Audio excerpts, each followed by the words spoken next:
Hello, hello, hello, and welcome to Q&A Friday. Yeah, still doesn't work. Anyway, Q&A Friday is today, Friday the 3rd of the 1st, 2025. First Q&A Friday of the year, and it's also the coldest day of the year, although it hasn't had much competition, to be fair. Only 2 other days. So this is Let Me Bore You to Sleep. Please only listen when you can safely. Close your eyes. My name's Jason Newland, and my website is jasonnewland.com. And just checking it out. Yeah, it's pretty groovy. What I like. I was loud on it. What I like about my website is it's basically a podcast now. That's what it is. Although there are ways of also listening to other stuff. So like I've got playlists, so you can listen to old stuff. So there are literally thousands of recordings available to stream or download. My YouTube channel is at Jason Newland. There's a link to there. My Facebook group, there's a link on there as well to my Facebook group, which is Jason Newland's Boring Group. And so what I should do, let's have a look. We do have 3 new members this week: Aska, Nadine and Jackie. So welcome all 3 of you to the Jason Newland's Boring Group. Ooh, I'm banging stuff now. So this group's been open for 6 years. Hard to believe. Just 6 years, wow. And I've got 204 members. So obviously it's not a huge group. But, you know, if you're interested, if you want to, if you like what I do and you follow what I do and you're interested in maybe hearing the latest stuff, then, you know, join if you like. Is there anything else that I need to mention? Can't think of anything. No, not really. That's it, really. So I'm going to go to the group now because I want to find out any questions that are there. I think I've got 11 questions, I think. 11, yeah.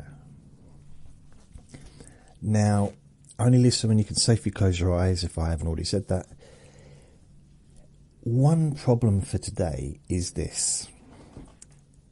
My neighbour downstairs is having her kitchen refitted by the council. And it's been really noisy all morning, from 7:30 onwards. There's gaps when it's not noisy, and then times when it's really noisy, and then other times when it's kind of a bit noisy. But when it, you know, there's times when it's like the whole building's shaking, like they've got a pneumatic drill down there.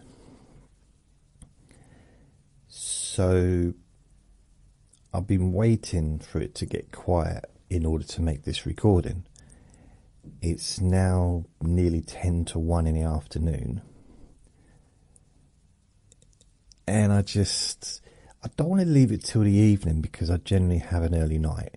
I'm normally in bed by 9. So if I leave it till the evening, it doesn't really suit me. I'm usually, because I get up fairly early, so I'm a bit tired by the evening time. And also, if I have my meal for my last meal of the day, I take my medication, and that does make me a bit tired as well. So I ideally, really, late morning, early afternoon is the best time for me to be making recordings. So there's a possibility there's going to be a lot of noise. I hope not. I hope not. That's all I can say. So apologies if there's a bit of background sound. Also, Vinny's been a bit on edge as well. I think it's affecting him a little bit, having the constant drilling, and although he's been quiet through that, but if he hears a dog in the garden, he goes absolutely a bit over the top. So I think he's a little bit disgruntled by the sound, and I don't know. It's hard to tell with him.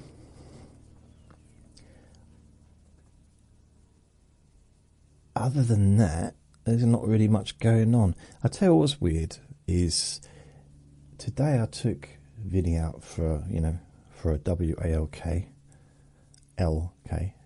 and there's a person's got two massive dogs, and unfortunately Vinny barks at them all the time, and he was okay originally with them, and for some reason he just, as over the last sort of year or so, he's got worse with big dogs. It was kind of strange. I've still tried to sort of say hello to the person, and it was weird because I was talking to another neighbour who had a dog, and a bloke with two massive dogs came up. It came up to us, but he walked past. For the first time, Vinny didn't bark, and a bloke was saying hello to the man that I was talking to. Completely blanked me. It's like, wow. The one time Vinny's not actually barking, it would be nice, you could have said hello. It was kind of weird. I wasn't expecting a cuddle, just it didn't upset me though. I'm not bothered. What's that say? Shared, Leslie. Okay. Right. Should we just get on with the recording? I kind of want to get it done before there's too much sound. Also, because of the my neighbour, it's got to be horrible being down there having that noise. So she's got her music on quite loud to try and cover up the noise, but it's got to be really hard to be sitting in all day long listening to that, because it's going to be a lot louder for her down there. And I don't know how long they're going to be doing it. They're going to be spending probably a few days doing it. They look like they've gutted the kitchen though, so I don't know how much there is involved in the whole process, or whether they have to put in a new floor in, or I really don't know, because they're not big kitchens. I wouldn't have thought it would take very long to kind of put them in, and they definitely got everything out because it's all been taken away. It's weird because the kitchen looks even smaller when it's empty. Strange. It's normally the other way around. Like, I had a little peek through the window, and I wasn't in a tree with binoculars or anything weird like that. Okay, I was. No, I wasn't. No, I've been told off about that. Yep. No, anyway, normally, you empty a room and the room looks bigger. These kitchens are so small that actually they look smaller without stuff in them. It makes no sense. There's no logic.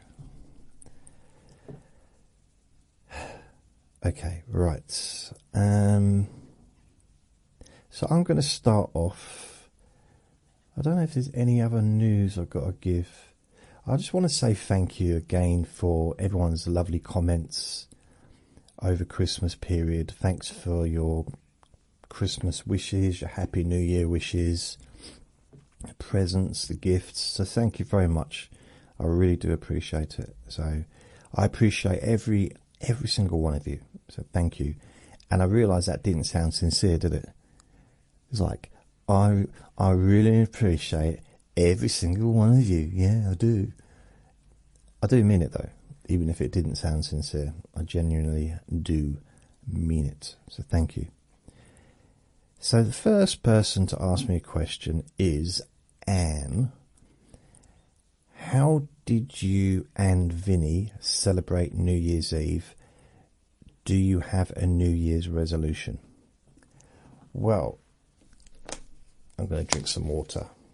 I've got water. I've been getting these water bottles for ages, and usually they have like a screw-on lid.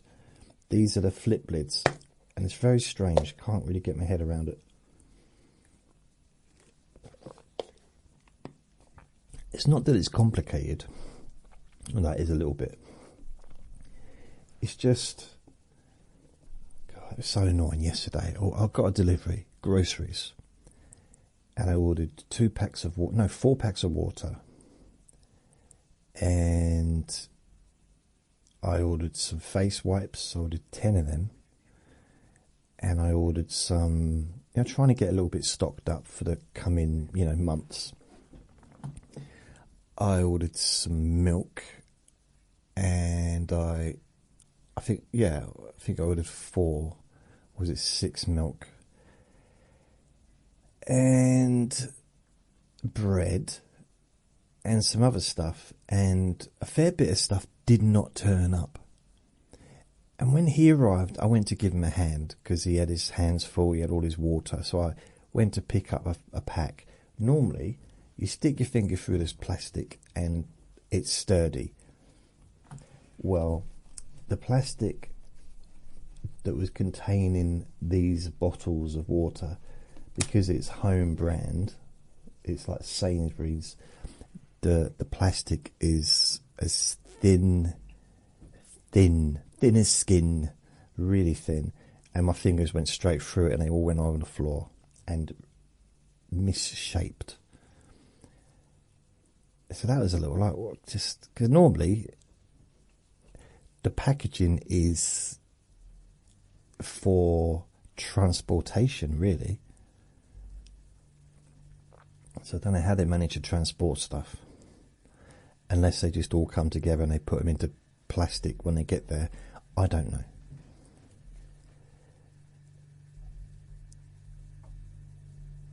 And I said to the delivery person, is this everything?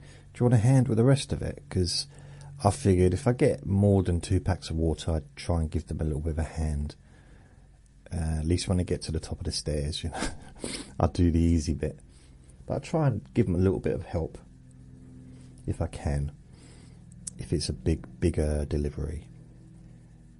But he said, oh no, this is it. And I thought, okay, blimey. But in my mind, I couldn't remember what I'd ordered. While I was talking to him, I was distracted by his cowboy hat and his stirrups. Well, the horse was a bit off-putting as well. Anyway, he went, and I just put my stuff indoors. I said, Happy Christmas. He looked at me a bit weird. And he didn't want to cuddle either. And then I look at my stuff and I'm thinking, there's something missing. There's something missing. And I couldn't figure out what it was. I've just done some washing. I found T-shirts that were in a pile that I've not touched. I hope they haven't disintegrated. So I've done a whole big washing of T-shirts. Sometimes I don't even wear a T-shirt, and I just end up chucking it in the rubbish, in the pile of T-shirt pile of washing, because maybe I don't have an end to that sentence. That was a pointless sentence. Not the first or last during this recording, but it was definitely going nowhere. So I'm looking at the delivery, and I'm taking some of the stuff out, and I'm thinking, I'll have a sandwich. No, I won't. Do you know why? No bread. I've got stuff to put in the bread. That got delivered. But no bread. Wow. I was flummoxed. Flummoxed, I tell you. Didn't know what to do. What could I do? There was no bread. That was really annoying. No bread. No, I'm not a big bread eater. Well, I'm quite big and I do eat bread, so technically I suppose I'm quite a big bread eater, but I'm not big. Not huge. Although I wasn't happy with my a recent video I did. I'm not going to tell you which one it is. It might have been from years ago, or it might have been 2 days ago. I'm not telling you. I forgot to edit a part out where I get out of the chair and you see my big fat bum. I did not. I forgot. And I actually did clap my hands, but I didn't clap them very loudly because as I was listening to the recording, so I edit the audio first, nothing kind of shone out for me to edit. Because it was basically I just got up to remove something off of the sofa so that Vinny could be on there. And I could see him in the background on the camera. Oh, by the way, I'm not filming this recording. Because I had no idea how long it was going to take.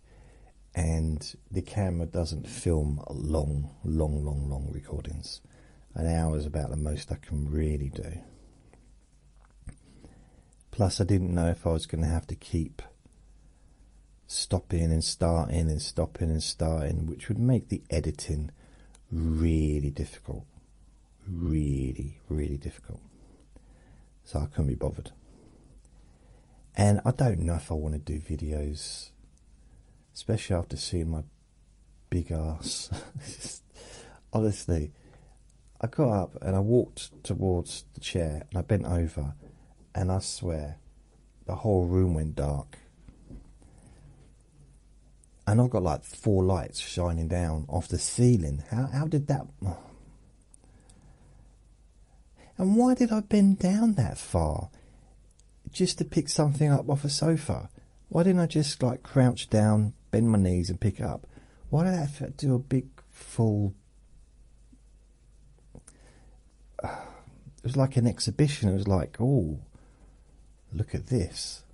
And I didn't really mean that. I didn't want that to happen. A little embarrassing. You know, because I've lost some weight and I think, oh, you know, but then I see myself on camera and I think, there's still some weight on there. I mean, I know I'm not skinny, and chances are I'm never going to be skinny again. I might do, I don't know, but chances are probably not. I hope over next year I do get a bit more fitter, and I'm still doing the weights every day. I had a break because of my stomach. I pulled a muscle a couple of weeks back, but I'm back doing it, and I do my squats and do weights at least 3 times a day. So hopefully that'll, over time, you know, that'll progress. But I do need to focus on my tummy. Sit-ups. That's what I need to focus on. And I'd like to have a t-shirt body by the summer. Well, by the time people are walking around in t-shirts, basically. So, you know, May, June, May, whatever. And I mean, at the moment, I could walk around in a t-shirt, as long as it's a baggy t-shirt. But I quite like the idea of maybe being able to walk around in a t-shirt that isn't baggy and actually goes down, like that kind of, you can see. I suppose I just like to look a bit slimmer. That's all it is. I'm okay from the neck down to probably my collarbone. So from the bottom of my neck to the collarbone, that's my best part. if you go across my body. So that's it really. So what's that, about 5 inches, which is quite a lot. I'm sticking to that. What did I do, Anne? Sorry, how did you and Vinny celebrate New Year's Eve? I didn't. I didn't. No, I actually went to bed at either 8 or 9 o'clock. I was tired. I do wake up quite early, and I do like having an early night now. I don't know what's going on. It's just the way things are progressing. And I was listening to the radio, and probably the first time I've done that, gone to bed before for what I remember, first time on New Year's Eve that I haven't at least watched the fireworks display on outside. Is it London Bridge or Big Ben or wherever they do it? Or is it, I don't know, wherever London firework display is.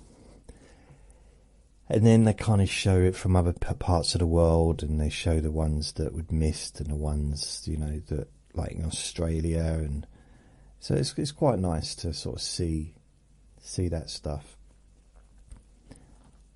But this year, because I watch hardly any television anymore, it's all streaming for me. And even when I watch TV, it's generally streaming the TV. So BBC, EastEnders, I kind of got back into EastEnders again, which it happens this time of year because there's the whole Christmas obligatory. EastEnders has an obligatory murder every year at Christmas, New Year's. There's always, and this time there is 1, 2, 3, 4. Yeah, so between pretty much Christmas Eve and New Year's Day, there is 4 attempted murders. Which is just, I think that's a bit more than normal, a bit higher than average. And that was just on the soap. So four people. No, blimey.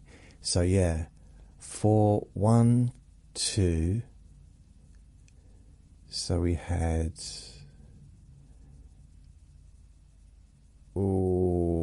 Cindy is in hospital after being attacked. And then you've got Denise is in hospital after being attacked.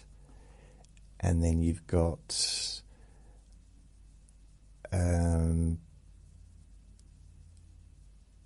what's her name? The 2 ladies who are getting married. One is in hospital because she was poisoned, and the other is in hospital because she was pulled off a building. And another bloke died, the one who pulled her off the building. So that's a happy Christmas in EastEnders. Yeah. So it was kind of, I really didn't think they were going to go, I thought they were going to really push the Cindy Bill thing. And that was such a big storyline over Christmas. And literally within a few days, I'd forgotten all about Cindy. Because it was a much bigger storyline involving 1, 2, 3, 4. Well, just more people. But 4 people. 1, 2, 3, 4. 3 people ending up in hospital, and a 4th person in the morgue. And that was. Yeah, so I watched EastEnders. That was kind of my celebration, New Year's, and I've watched it. I watched it again Last night, I think it was, yeah. Yeah, I watched it last night, and I'll watch it again tonight. Although I found out, discovered, didn't know this. Well, I do now, but I didn't. BBC iPlayer, where you can watch catch up, and they actually were releasing EastEnders ahead of time. So I was watching EastEnders in the afternoon before it was even been broadcast on TV. Wow, didn't even know that was a thing. So, yeah, we just went to bed. And that was it. So I didn't really celebrate. Before I went to bed, I did send text messages out to everyone, Happy New Year and all that stuff. So yeah, I didn't do anything to celebrate. I used to, though. I talked about that, didn't I, recently, in one of my podcasts, about my New Year's Eves in the past. I don't even remember the last time I did anything slightly, even mildly celebratory on New Year's Eve. It's probably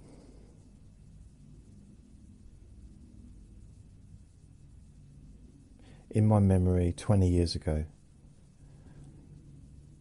20 years ago. I don't think I've done anything, because even after that, I don't think I went up to London for New Year's Eve anymore after 2004. I might have done. I can't remember. But that's the last one that I kind of remember. I might have gone up 2005. But then 2005 I was in a Buddhist centre. And no, I wasn't. I probably did go up 2005 actually. No, wait a minute. 2004. Moved in there. 2005. New Year's Eve 2004. 2000. Okay, yeah. So I was in the Buddhist community 2005. I did go to the Buddhist centre a few times on New Year's Eve, especially in the town I live now, and that's a while back. We're going back over 10 years probably. So yeah, I'd like to, if I get a chance, I'd quite like to go abroad. I'm thinking maybe, I don't know where, but go somewhere nice. Just for New Year's, or perhaps even Christmas, but I'm limited because of Vinny, so I can't leave him on his own. Well, I can't. By that I mean, even if I had someone to look after him, it wouldn't be fair to leave him for Christmas. Just, I don't know why. I don't think he'd even be bothered if I was here or not, but. So I suppose really I'd need to go somewhere where it was that I could take him with me. And I don't know. Let's have a look. I'm banging the desk now. What countries can I take Vinny on holiday without a visa or permission? Right, let's have a look. I'm asking ChatGPT because they know about Vinny. They know he's my dog. See? Travelling with Vinny from UK to other countries requires adherence to specific pet travel regulations. While some countries have streamlined processes, there are no destinations where you can take Vinny without any form of documentation or prior preparation. So, as of January 2021, UK issued pet passports are no longer valid to travel in the EU countries. Thanks, Brexit! Instead, you'll need to obtain an animal health certificate for each trip.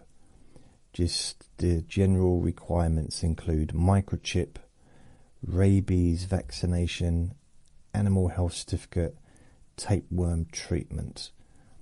Upon arrival in the EU, you must enter through a designated traveller's point of entry where Vinny's documents and identity will be checked. It's a lot of hassle. I mean, I understand it's worth going through all that if you're moving somewhere, but just for a few days away, a week, no. Even if I was able to, it's not worth it. So I'll probably look, perhaps, if it's possible, if it's doable, to maybe go somewhere next year on this land. So, Scotland, Wales, it could be anywhere, but just on this land, so I don't have to leave the land. I'm not sure where, though. Somewhere where there's, ideally, I guess, stay in a pet-friendly hotel, and somewhere where I can take him for long walks, and he can have fun, and it could be just really nice. Maybe try and do that next year. Although it is the most expensive time to do anything, isn't it? Christmas and New Year's. I'd like to go to Scotland. I always fancied going to Edinburgh during the Edinburgh Festival, but again, it's the most expensive time to go to Edinburgh. And I'd like to be at the festival, actually. I've always, not always, but I fancied the idea of maybe having my own show. I don't know what it would be. I really don't know. So that's my answer to that. I didn't really do anything. Went to bed early.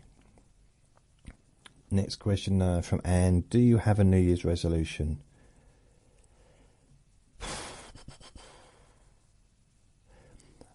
I suppose one of my New Year's resolution kind of is to make a recording every day.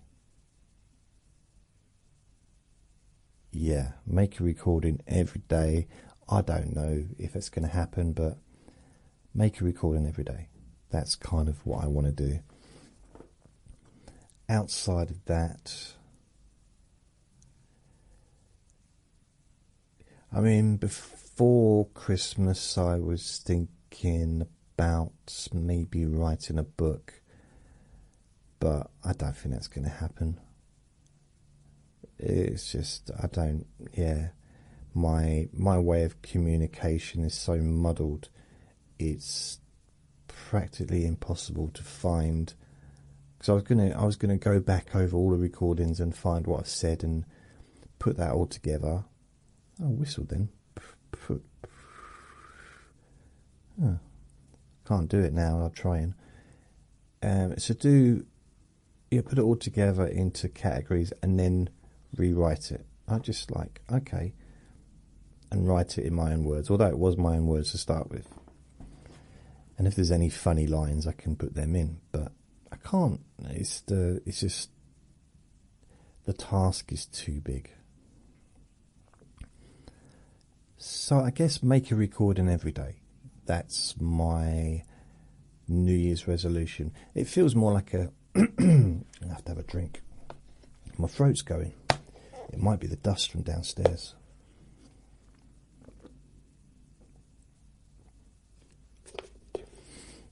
I've got to stop eating it.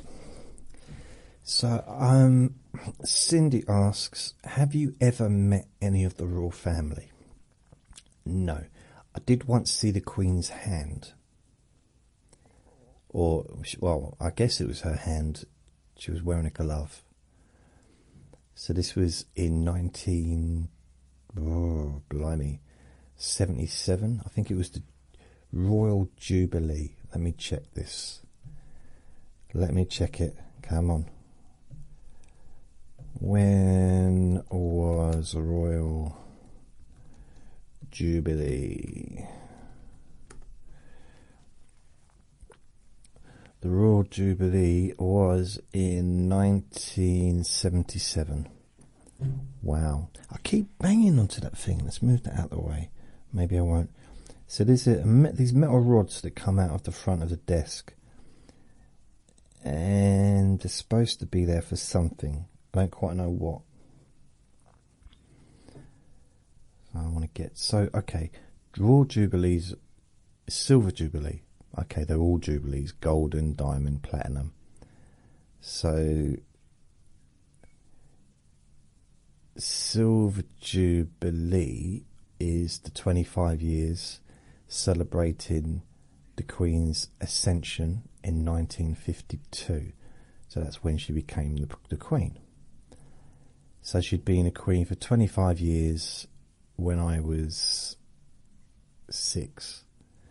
Because I think it was a summer, because I turned 7 at the end of August. Golden Jubilee was 50 years in 2002, 60 years as a Diamond Jubilee, 2012, and the Queen celebrated a Platinum Jubilee, 70 years, which was in 2022, a first in British history, but of course she also passed away in that year as well. The Silver Jubilee in 1977, I queued up.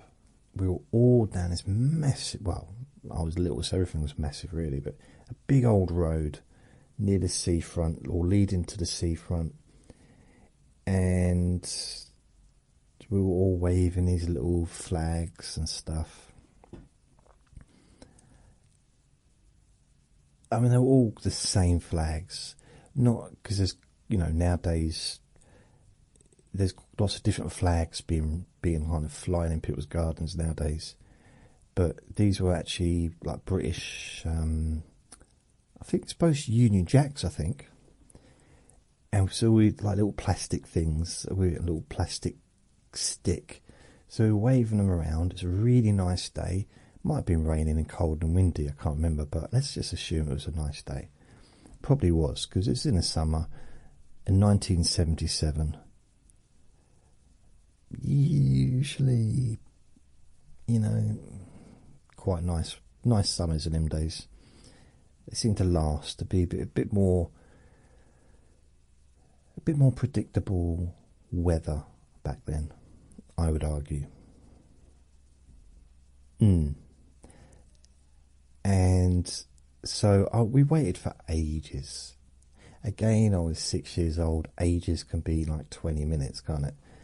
But it seemed like we were waiting for a long time, and I think at some point I needed to sit on my dad's shoulders. Should have asked him permission because he was asleep.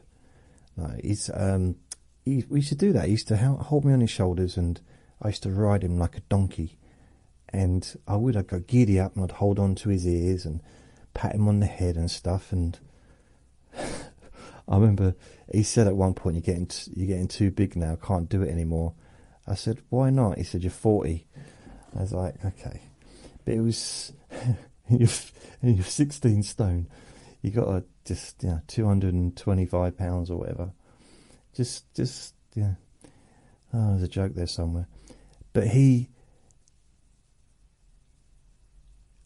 I didn't like walking. I didn't mind walking. A little bit of a contradiction there, wasn't it? Quite quick contradiction. I love walking, but I hated it. No, I just sometimes, bearing in mind I had tiny little legs because I was about 4 inches tall. Not when I was 40, I'm talking about, when I was sort of 6. So very short. I'm still short, but I was proper short. I get tired, and they'd all be walking. It's all right for them. They were all like twice my size. Both my brothers were a lot bigger than me. My oldest brother was like 6 foot when he was 10. And, so like, it just wasn't fair. I think my brother, but just above me, was my height when he was about 11. So it just wasn't, My dad was 3 foot. It was a weird combination. So I used to just basically hop onto his shoulders when he was walking. Didn't even notice half the time. So I think if you're going to sit on someone's shoulders, try not to fart.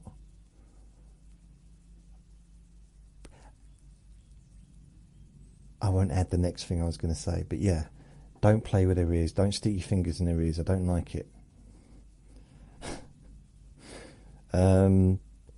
Oh, so yeah, I used to love being on his shoulders. Which is, I tell you the weird thing about it, and I've got to take my hat off to my dad for this, because I didn't know at the time. He's always had trouble with his neck ever since he was in his... He broke his neck when he was about 25. So at this point he was... or 26, you know, he was recovering from a... I say recovering, but you know, it's a few years back. But still, he's always had problems with his neck, and he still had me on his shoulders, pulling at him, and it probably hurt him. But he did it anyway, so I've got to give that to him. It was, I used to love it, because I got a chance to be tall. Because of his height and my height, I was probably about 3.5 foot off the ground, so it was good. So, have I met any of the royal family? No, that would be the short answer. But I think they were running really, really late, because the Queen did a tour of the entire country, I think. And they went past us about 90 miles an hour, and her hand was just like sticking out. I mean, I don't know if it was her hand or not, and I don't know if it was a real hand. It might have just been a stick with a glove on, because her fingers did seem to wobble a bit. But yeah, it was a nice day. But I never actually saw them. I didn't see her face. Never seen a member of the royal family in person. So yeah, nope. I mean, they are quite hard to really contact. There's a huge divide. For anyone that hasn't been to this country, you can see them if you're willing to queue and wait outside for hours, or at like royal events and stuff like that, and you might get to see them in person. I mean, millions of people have. I've never done that really. The closest I really got to seeing the royal family, I guess, would be at Pavarotti's, not wedding, his concert in the park at Hyde Park, I think it was, in the early 90s.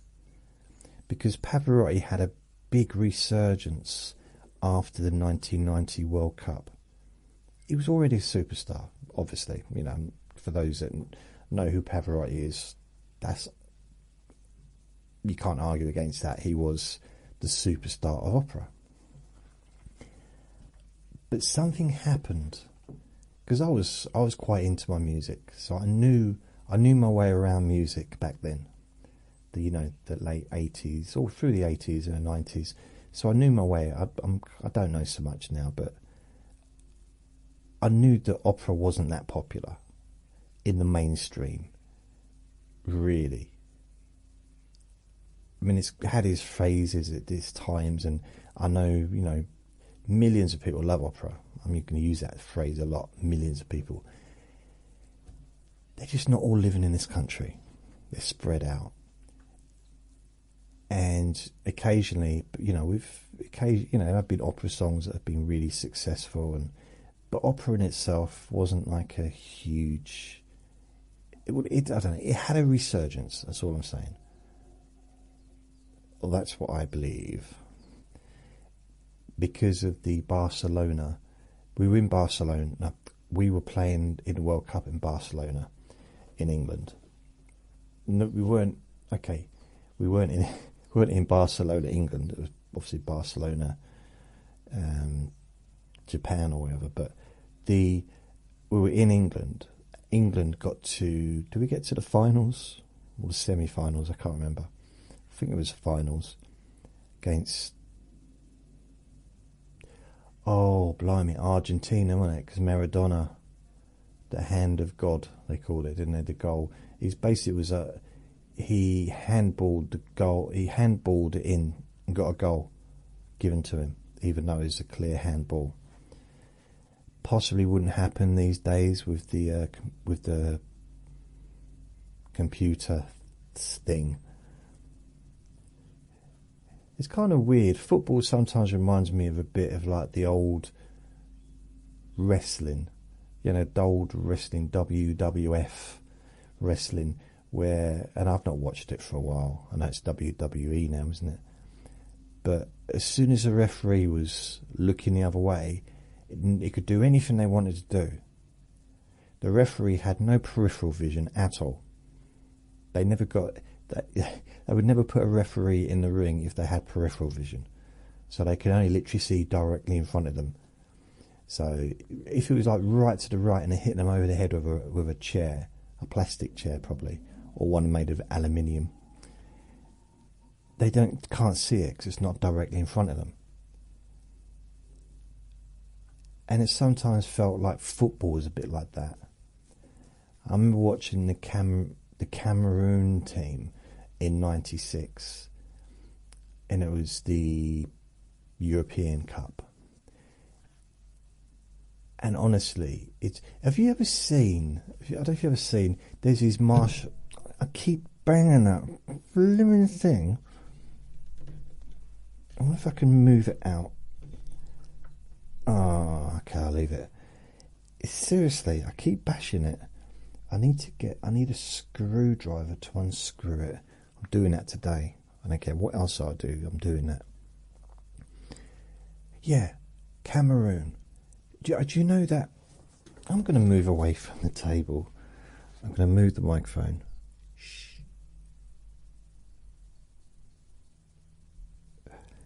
Hopefully that didn't make too much sound. Right, I want to wave my arms around.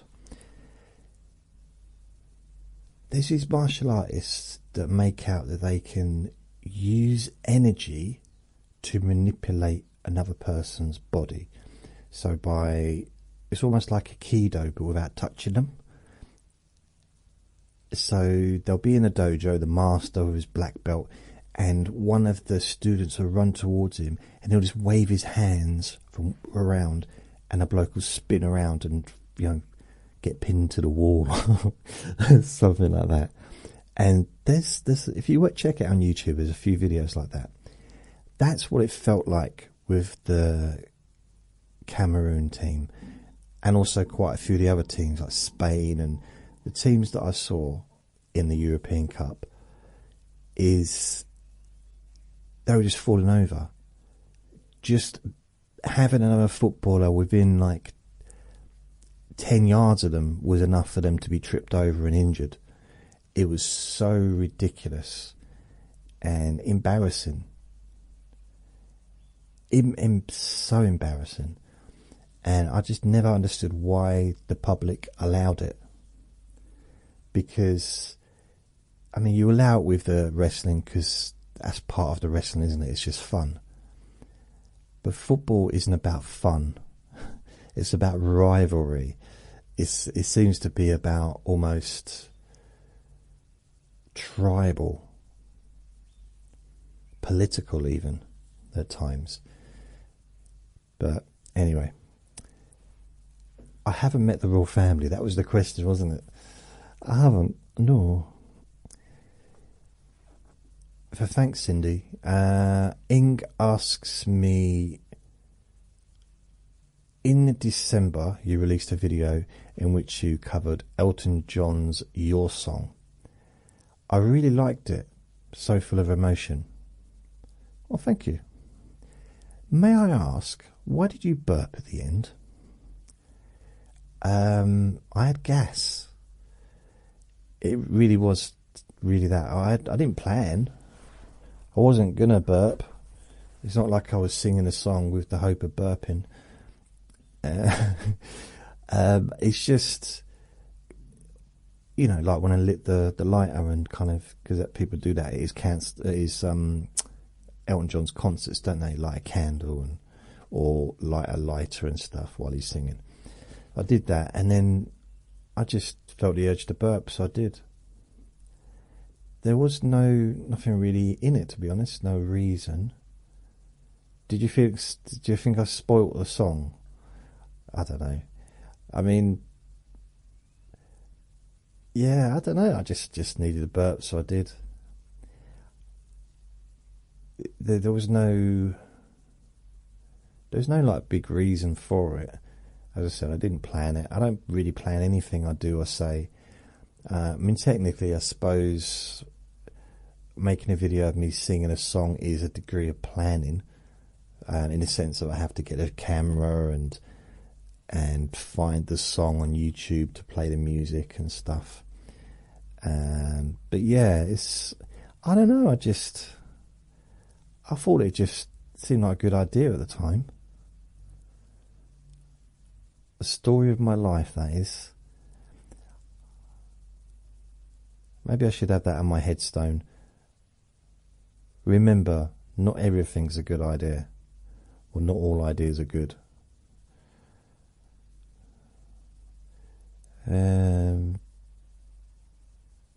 Or just put sorry. Just sorry. I didn't mean it. I mean, my stomach's gurgling now. I guess I must need some food. So yeah, that's it, really. That is it. There's no kind of real reason why. I just needed to belch, like bleh. That's what I did. Honestly, I've got nothing else to say about that. That was just one of my. I've done some silly things in videos over the years. I might not have done that if I'd have been making a song just as an audio. I probably wouldn't have done that. But when I'm on camera, I sometimes get a bit silly. I mean, there was one time when I was eating a yogurt and I poured it over my head. I don't know why I did that. A couple of people even got a bit upset with me doing that. I don't know why. I think it's because I wasted the yogurt. You're wasting food again. I do have a yogurt story, but that's another time. I think I have told it a few times, but each time I tell it, I try and tell the yogurt story in a way that doesn't come across as being rude. But it is quite a rude story, kind of. So thanks for that. Do you want me to do another song? Not now, but maybe in the future. So I used to want to be a singer. And the reason I did it is because my neighbours downstairs were away for a few days, and it meant I could have my music up really loud, because in order for the microphone to pick up the music, although it'd be a little bit different now, but it needs to be quite loud on the telly, because I just play karaoke. I might do another one. I was thinking about Stay Another Day by I don't know, whatever they're called. Not Take That, East 17. But I didn't. I actually rehearsed that, actually. I did about 4 rehearsals, and unfortunately after each one, no matter how much I tried, I couldn't burp. So I thought, well, this isn't the song for me. But as soon as I did Elton John's song, straight away, bleh. It's like, well, that clearly is that. For me, that was a message. Because I was thinking to myself, I need a message. How will I know which one to sing? Shall I do Stay Another Day? Or shall I do, your song? Which one shall I release? Not release, but which one shall I actually post onto YouTube? And just give me a sign, please. And the burp seemed to be the sign. So yeah, that's good.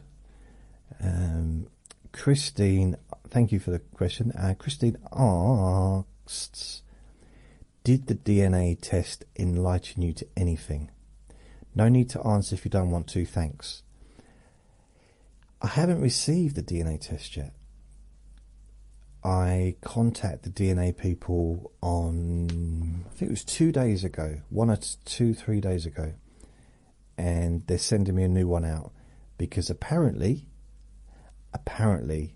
my results have been sitting in the, not the salon, the laboratory. That's it, laboratory. It's been sitting there since October, and they haven't sent it to me because they do not have an activation code. Why they need an activation code, I don't know, because they've got my details. If they know it's sitting in there, so they know it belongs to me, so just send it to me. But no, they won't. They've sent me. It makes you wonder if this is a government thing. They're trying to get people's DNA, you know, just to check it against crimes and stuff, which doesn't really, I don't care, because I ain't got nothing to worry about. But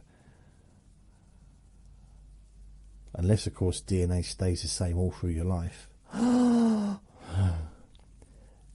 So they're sending me another one, another DNA test kit, and this time I'm going to have to read the instructions a bit better, because last time I clearly didn't do it correctly. They said, have you got the activation code? I said, I don't know what it is. I've chucked all the stuff away. I mean, if you see what recent videos, you'll see that my flat is completely spotless. I don't have any rubbish anywhere. So I don't have, I don't store stuff apart from all the stuff on the floor. Although I did have a tidy up. I got rid of 2 black bags today. Didn't put anything in them, but got rid of them anyway. So I don't have the DNA tests. One of the only reasons I got the DNA test to start with at the end of September, when I sent it off, was for me to have something to talk about in a podcast. I thought it might be interesting. Like, I know these are boring recordings. They're supposed to be boring, but I think what I'm saying is interesting, and I do talk about my life. And although it's boring perhaps for people to listen to, I enjoyed the idea of being able to discuss something that's interesting. Like, when I did the online tests, like the autistic test, and I did another one for, what did I do another one for? Psychopathy. I think it psychopath or something, I don't know, test. Got quite a good score on that one as well. So it's just, I've done crosswords, I've done all these kinds of things that it's just, it makes it a little bit more interesting for me, and maybe I get to discover a little bit more about myself at the same time making a recording. And I like the idea of getting the results from the DNA test and then opening it live.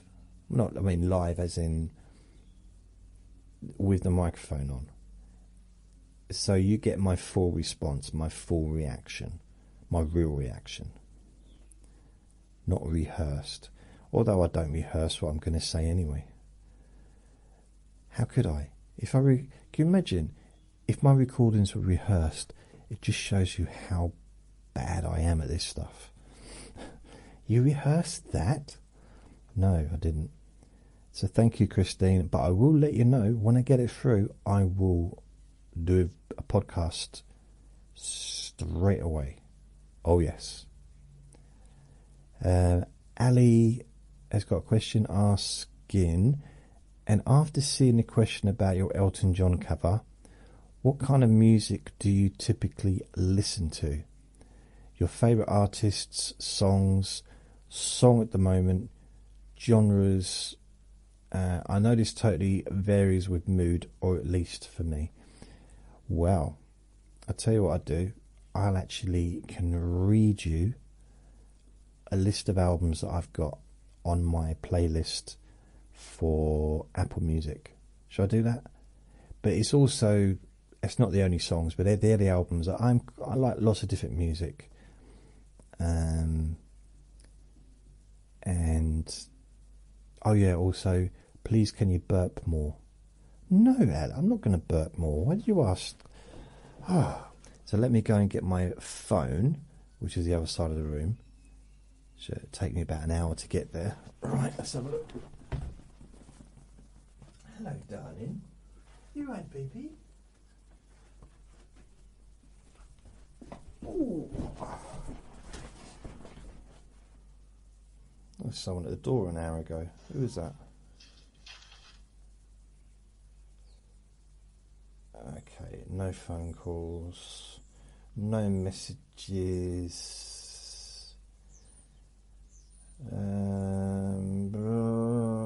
Okay, where is it? I'm trying to find my... Okay, albums. I'm going to read you the albums off of here. So I've got Stand and Deliver by Adam and the Ants. This is in alphabetical order. Narrated for You by Alec Benjamin.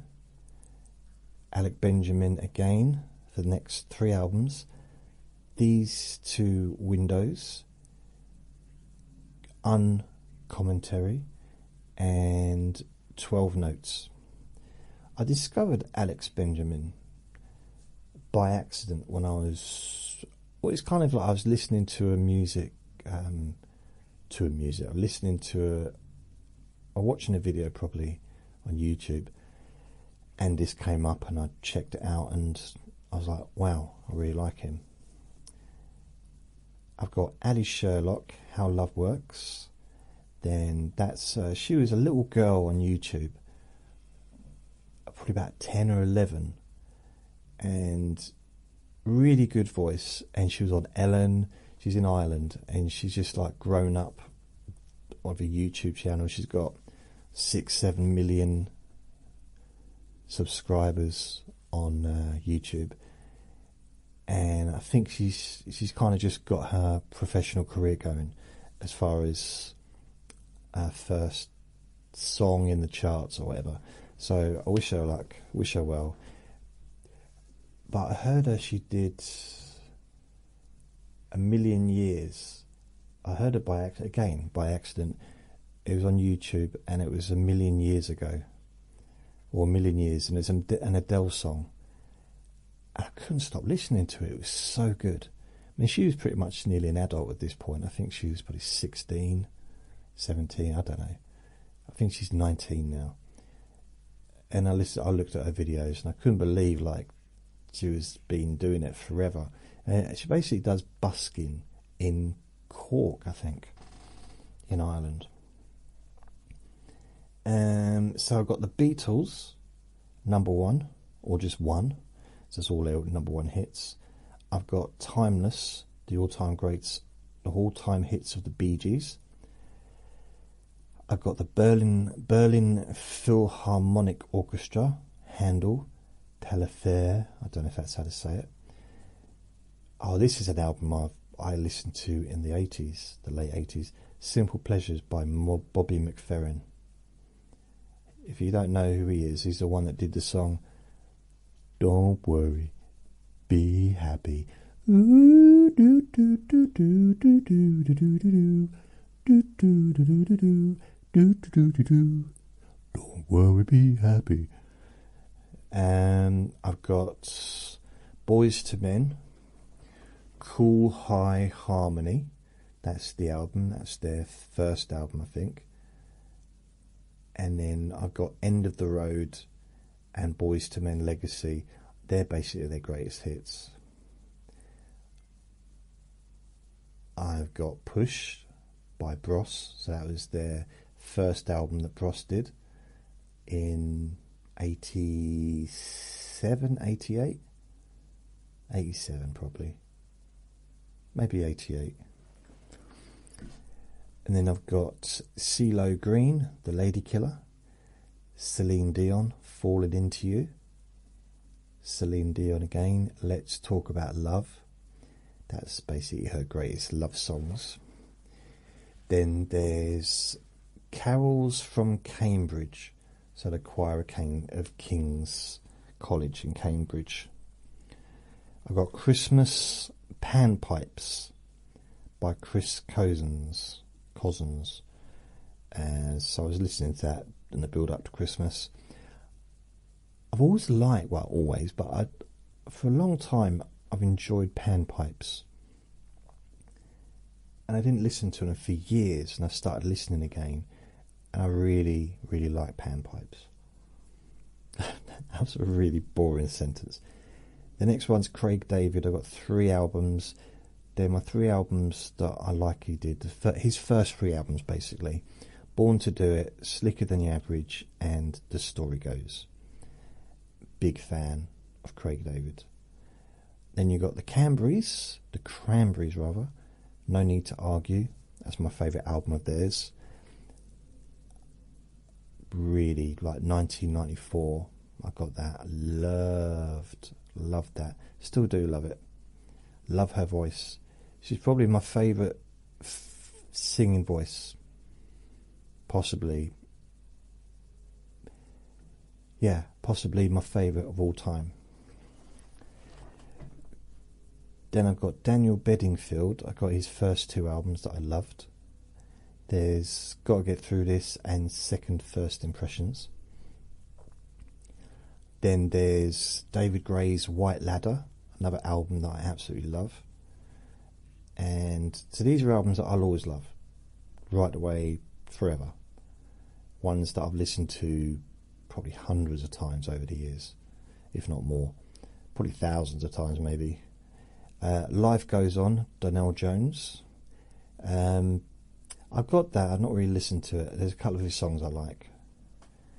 Then I've got ELO, the Electric Light Orchestra, All Over the World. So it's their greatest hits. 20 original studio recordings. Love ELO. I listen to that every now and then, but I love it. Absolutely love ELO. Since I was a kid, you know, they was big when I was a young kid, sort of late 70s, early 80s. And then I've got Elvis Presley's Christmas album, which I've been listening to since I was a kid, and I remember listening to that in the summer of 1990. Just love it. Love that album. Potentially it's my favourite album. Yeah, my favourite album of all time. Out of all. And I'm not even a Christmas person, really. I just love that album. I guess I want an Elvis Christmas. That's, Christmas, Elvis is Christmas, which is a weird sentence to say. I've also got Elvis Presley, the 50 Greatest Hits. I was listening to that early, the other day, I think.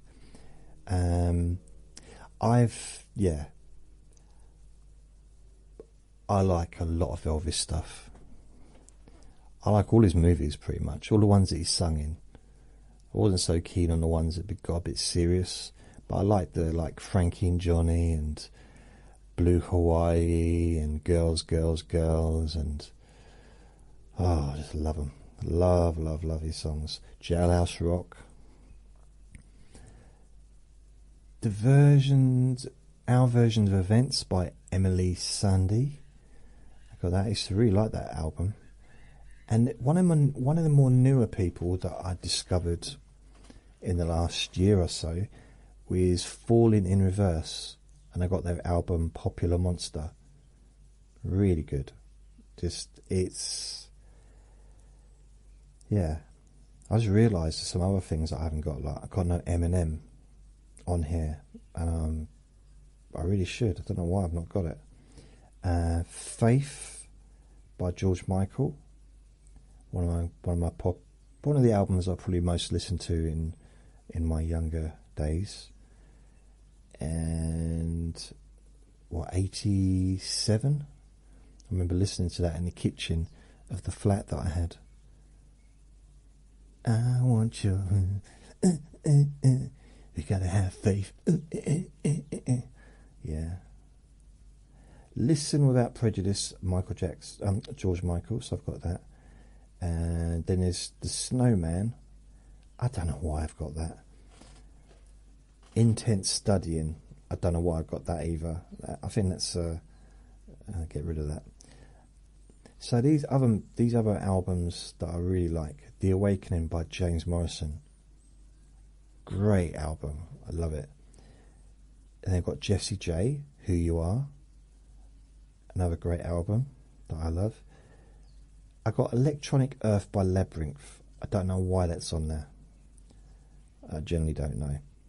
Then there's the 50 greatest pieces of classical music by the London Philharmonic Orchestra. So I do listen to that sometimes. I like classical music. I'm not so big into opera. So then there's Complete Madness. So that's an album I used to listen to when I was a kid. And I grew up with Madness. Welcome to the house of fun. Baggy trousers. Baggy trousers. So Madonna is next. I liked her first two albums. I did. I used to listen to them. But the only two albums that I absolutely loved was True Blue and Like a Prayer. Those two albums, to me, are masterpieces. Just perfection. Everything about them was just perfect. So yeah, they're my two Madonna albums. I've got True Blue is 86 and Like a Prayer is 89. It's not got the dates on now, just remember. Greatest Hits, Mariah Carey. And so it's weird because I listened to them and I was like, I don't remember some of these songs. Then you got Michael Bublé, Christmas. Yeah, his Christmas album. I like him a lot. I love his sound. I really like his personality because he used to do Christmas shows in the UK. I think we adopted him here a little bit. He was really popular in the UK, and he's got such a great voice and just, yeah, it's great all round really. Now the next one might not surprise you. I've got a few Michael Jackson albums. That's weird. Michael Jackson. How strange. I thought I had Off the Wall. I thought I had Off the Wall, but it doesn't seem to be here for some reason. So, my favourite albums of Michael Jackson is Off the Wall in order. Well, it basically, as they came out, Off the Wall. Why is Thriller not on there? Maybe it's in a different order, maybe the names. So, Off the Wall, Thriller. Being Off the Wall was 78, 79. Thriller was 82, I think. Bad was 86. Dangerous was 1991. And 95 was History. I've got all those albums. I don't know why they're not coming up.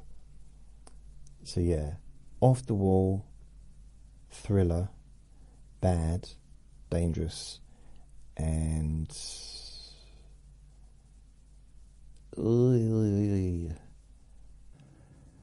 right.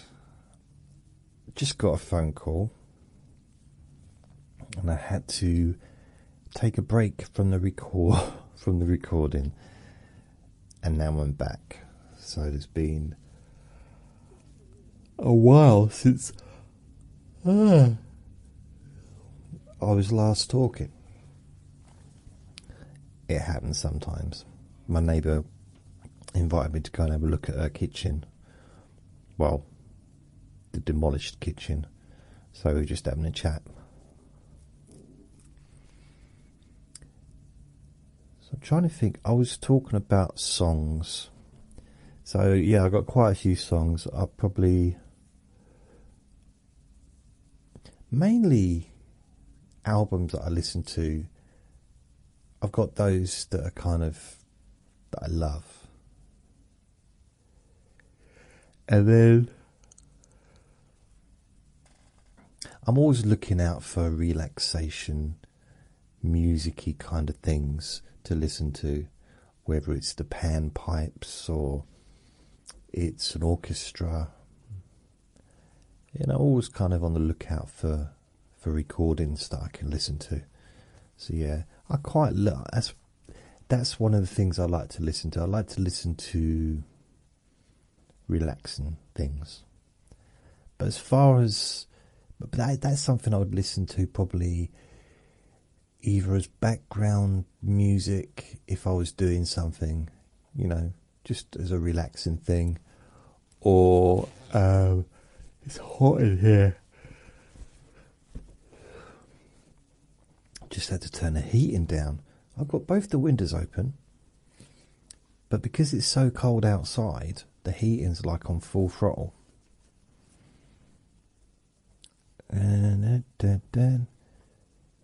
Yeah, so that's it. I kind of like lots of different music.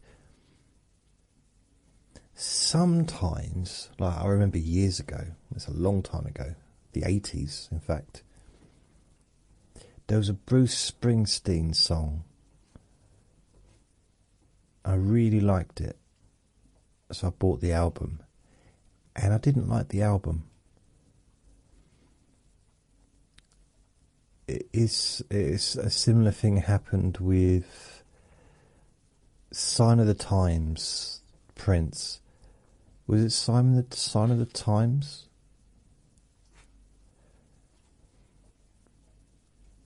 Or was it Alphabet Street? I think it was Sign of the Times. And I just didn't particularly like the album. I loved that song. Sign of the Times was arguably my favourite song of the year. One of my favourite songs back in probably 87. I'm guessing it's about 87 time. But then Alphabet Street. I'm going down to Alphabet Street. I'm gonna crown the first girl that I meet. To make a better day. Yeah. So I like that as well. So occasionally I like a song, buy the album, well, in the past when albums were a thing. And then didn't necessarily like the album. But that didn't happen when I bought George Michael's Faith. I loved every song. It didn't happen when I bought Terence Trent D'Arby's first album. Loved every song. It didn't happen when I bought Tracy Chapman, which is another one of my favourites. Her first album. Loved every song. It's like Michael Jackson when I bought Bad. The album Bad. Loved every song. I bought Dangerous. Loved every song.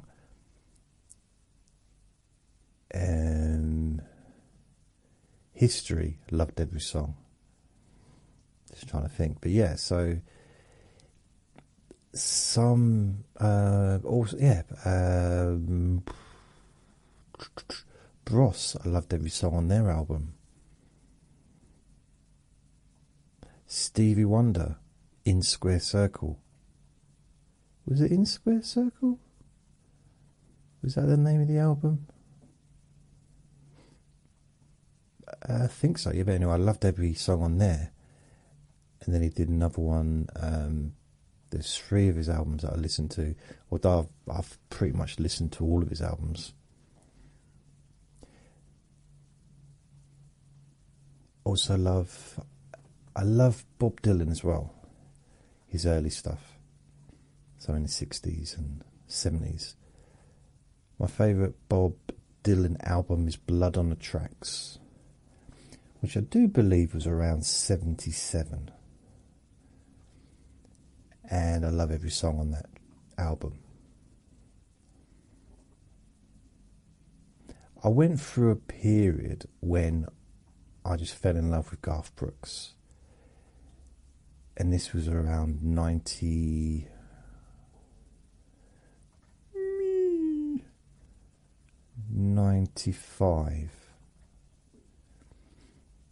95, beginning of 95. Yeah, and then, so the best of Garth Brooks, I had an album of that. And then the Smiths.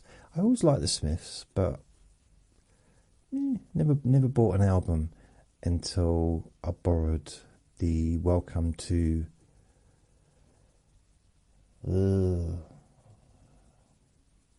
it's a prison name, Strange Ways. Welcome to Strange Ways, I think.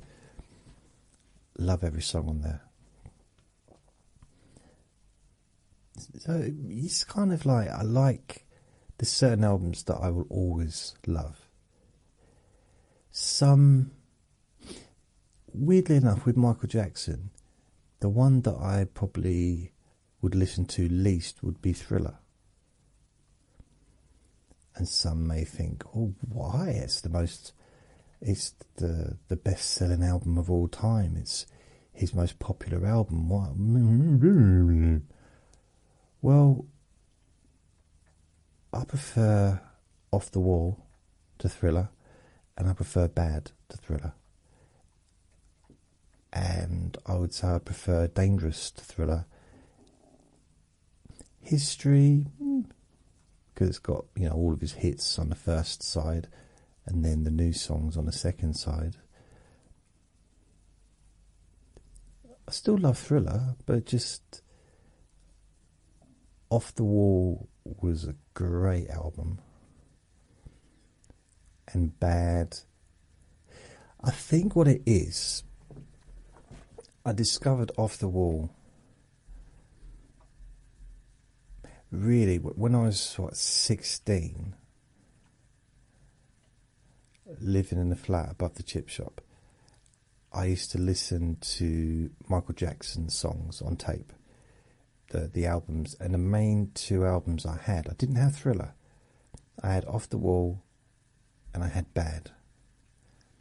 Those were the 2 main albums that I listened to from Michael Jackson. I also had Stevie Wonder. I think it's in Square Circle and Characters, which was a new album that he brought out in early 97, I think.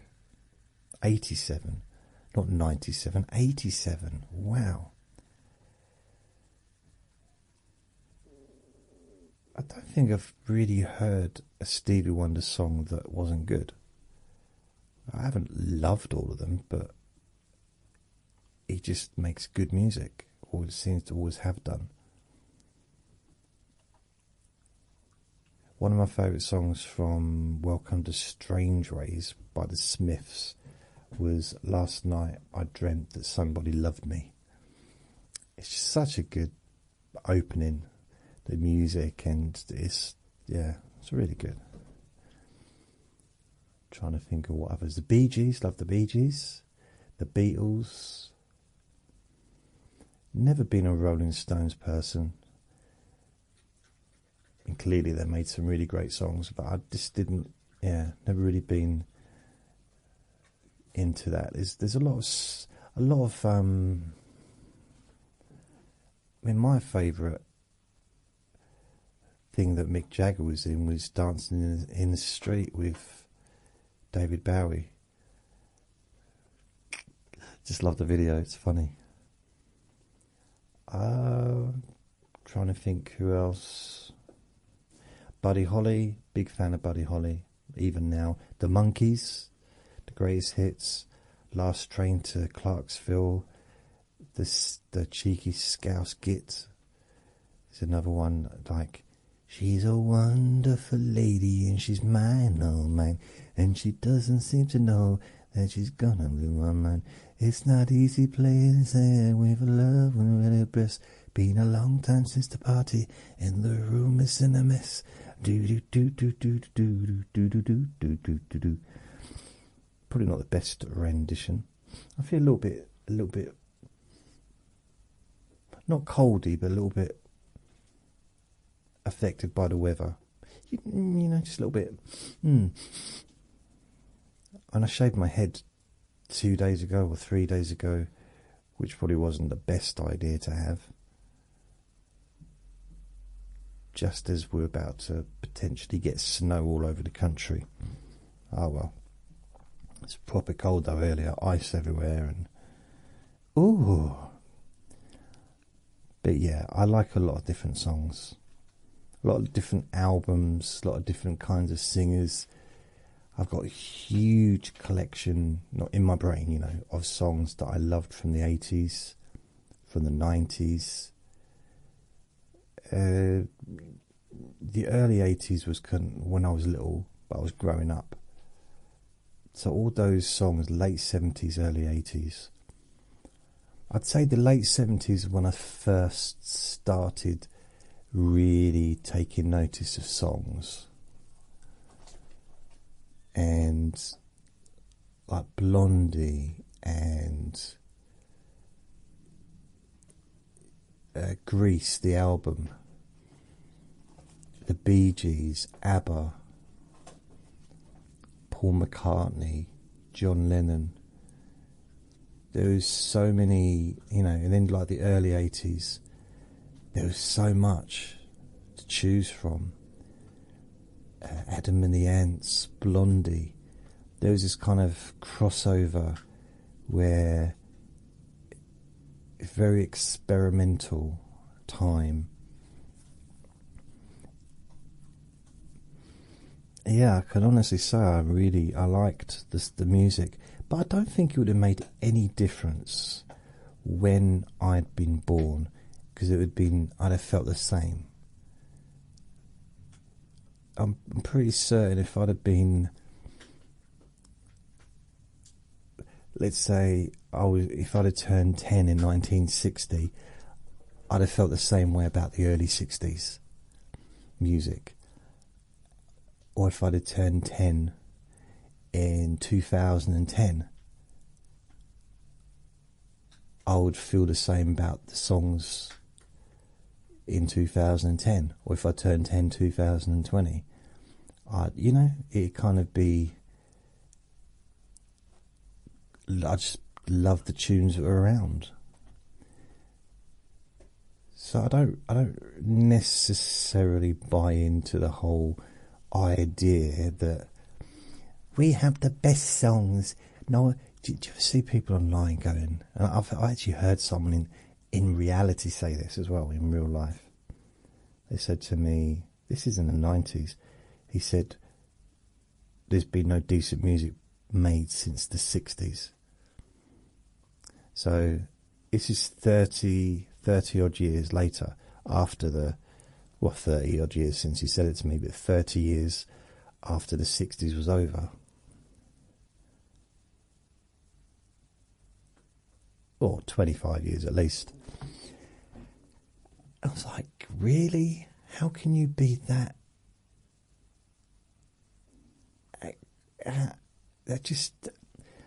I struggle with that mentality. I understand his favourite songs were from the 60s. My favourite songs probably from the 80s. But the idea to say, oh, no decent song's ever been made since 1989, especially considering the late 80s were some of the worst songs ever for a while. There was a very factory-like. like Kylie Minogue and Jason Donovan and all the Neighbours stars coming over here singing songs, and I didn't really like any of that. That didn't, even though it was really popular, I was definitely outnumbered. But I didn't, and I was a teenager, so it was definitely my era. But I didn't like that kind of music. The never gonna give you up, but never gonna. I couldn't stand the song. So, I still stuck to.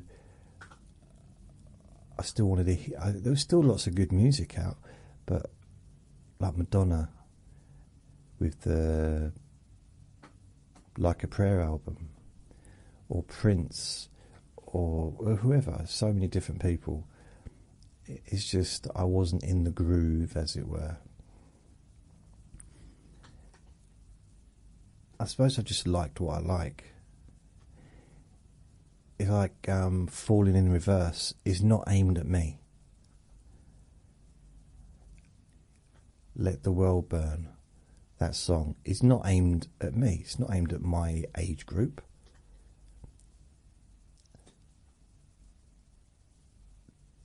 But it's really, really good. But in the same way, Eminem wasn't really aimed at me. Because I was, 30 when Eminem came along. I loved it. But it was aimed at younger people, aimed at people in their teens and maybe early 20s.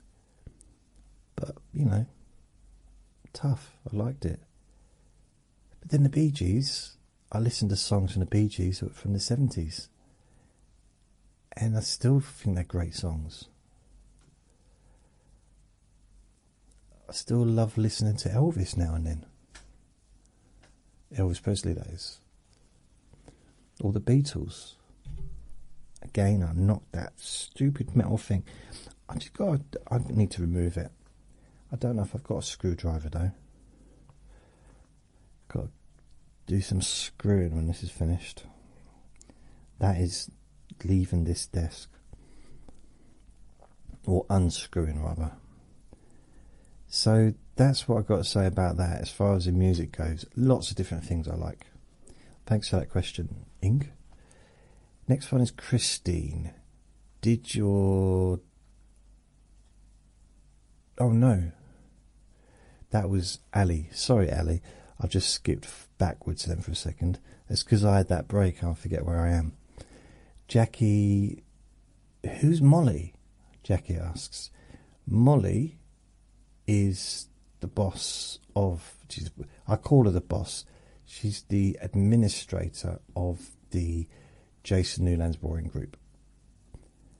And she's been running it for years.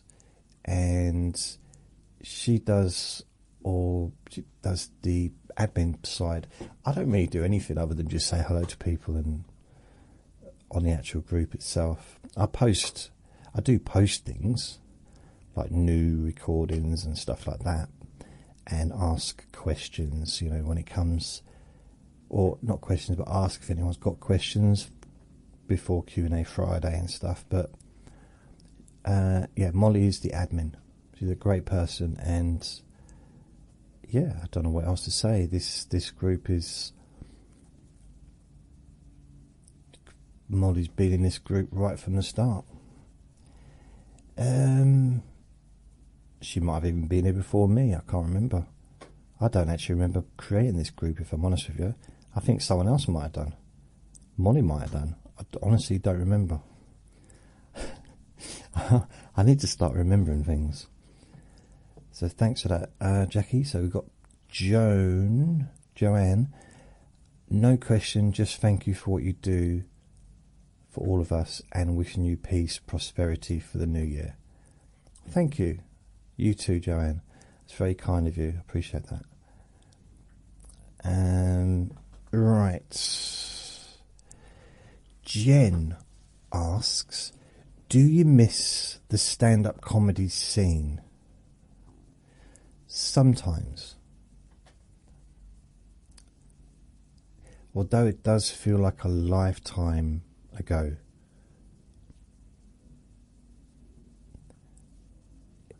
I mean, it is really, for some people it is a lifetime ago. I think I had more fun in the comedy scene when I worked and I was involved in the comedy club, as opposed to when I was actually doing stand-up, because I wasn't very successful as a stand-up.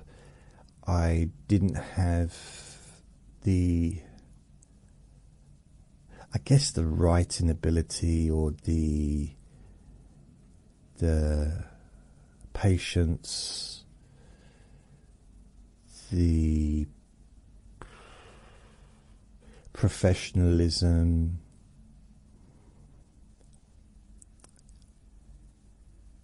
lots of other words that I did. I didn't have lots of things. And there was certain things, certain characteristics that I would have needed to be a success, apart from being funny, of course. And one of those things is to be stable, to have a degree of stability, as far as be able to go on stage and be the same every time I went on stage. I don't mean say the same thing, but be the same personality, and unfortunately I kind of wasn't. And one of the things I realised about comedy, and you need to build upon a joke, build upon it, make it bigger. If a line gets a joke, if a line gets a laugh, then add something to it. If that gets a laugh, over time, to do different gigs, and then eventually a one-liner might end up being a 10-minute piece. I really didn't do much of that. And also I got bored repeating myself. That's another thing. You had to go around and do the same act at different clubs, and I didn't mind it with some of the jokes because they were funny. Some of my jokes were quite funny, but I got bored repeating myself. I wanted to do different things and try out new material. Even when, I got a paid gig. After doing a free gig, I got a paid gig from the club. And instead of going on and doing stuff I knew worked, well, I figured would work okay, I went on and just winged it. And it didn't go terrible, but it didn't go very well. It's because there was such a lovely audience, I wasn't able to go terrible. Because, they seemed to like me. Even, it's almost they wanted me to be funny. Some audiences, some comedy audiences, it's a challenge. I dare you to be funny. And this particular comedy club is called the Crack Comedy Club. They were a lovely audience. And they were very supportive. So they were on my side from the start. So, but unfortunately, that night I was in a different mood. So my moods had a big effect. If I was in a good mood, sometimes I could do a really good gig. I remember once I turned up at this, it was a paid gig actually, which is pretty good. But it was just a 10-minute slot in the middle of nowhere, literally. It was in Hertfordshire. Don't know how I got home. I did. I'm still there. No, I did. I got home eventually. But it's really, there was such a small audience. There was probably, couldn't have been more than 12 people. Maybe 15. And it was like a Tuesday evening. It was really, but the audience were lovely.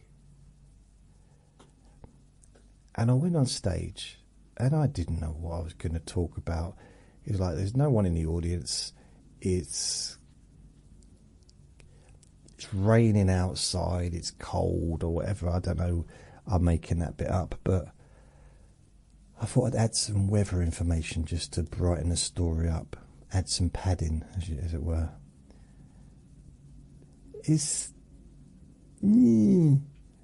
I just basically just got on stage and was just myself. So for one of the only times I was just myself, went on, just chatted, made some weird sounds, which is what I would do in a normal situation. If there's no one around, I make weird sounds. I don't just do it on here. I do it, if I'm out with Vinny walking, there's no one around, we'll talk and chat, and to him, of course. But I'll sing along to myself, and I'll make sounds, and that's what I do. That's how I am. But they liked it. Now, I didn't realise potentially that might have been, it could have been the start of something. Because this was about 1993. So I still had 5 years left of doing comedy. Although it did peter out near the end. I did less and less gigs near the end. But I just thought, if I could have 93. No, I wasn't 93. Probably.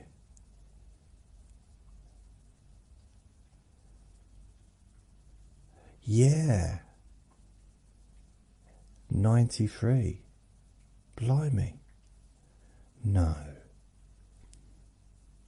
It was between 93 and 95. I can't pinpoint it because I did gigs for. Her name was Dolly. She was the promoter and a comedian. I did gigs for her through that period. There was two comedians that also had clubs that both liked me. Like as a person, I got on with them, and they liked me as a comedian as well.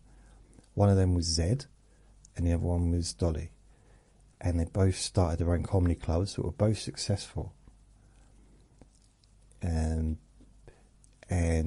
they branched out and had smaller gigs. So Zed had a big gig that he had on I think it was a Sunday night. But then he had a few other gigs around London that were smaller venues, like rooms in pubs and stuff.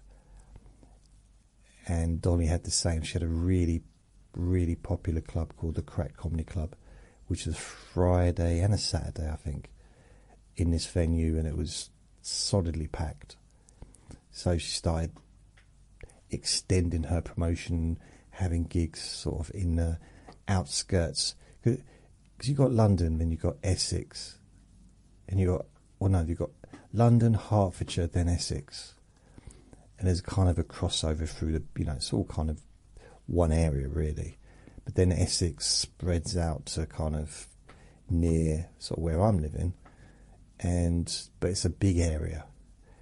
Essex travels. I've lived in Essex twice.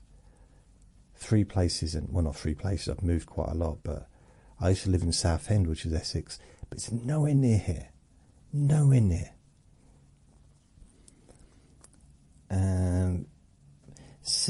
I think if I had been able to find my voice and just be me, just be me, without just be who I am, whatever that is, and it might change depending on what day of the week, depending on my mood. If I'd have been able to do that, then I think I'd have been successful, potentially. But I wasn't able to do that. I didn't know how to do that. And I used to say to my friend, remember years ago, He used to say to me, he said, you'd be a really good radio DJ if you weren't so moody. This is back in the 90s. And he said, if you, early 90s, sometime like that, 94, 95. He said, if you weren't so moody, if you were more stable, bearing in mind this is, so we're probably talking about 94, 2000, this is 96, 2006. So probably that's 14, 15 years before I got diagnosed with bipolar. So he was well aware of my moods. Plus I lived with him as well, so I guess he would be. But if he said, if my moods are more stable, I'd be good as a DJ, like a radio DJ. And I said, why is that? He said, because you've got a face for radio. I realised it was a joke. But he said, seriously, but my mood, my my up and down moods would not be good for the audience. But then back then, I would have to put on a pretend persona sometimes in order to get through the day. I don't have to do that anymore. I have to put a kind of a facade on me when I leave the house. You know, I'm not going to be rude or grumpy to the neighbours, but generally, when I make these recordings, I'm just me.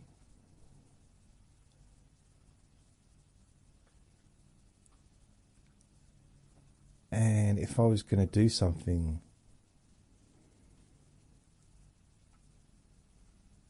yeah, I'm just trying to think what I'm trying to say.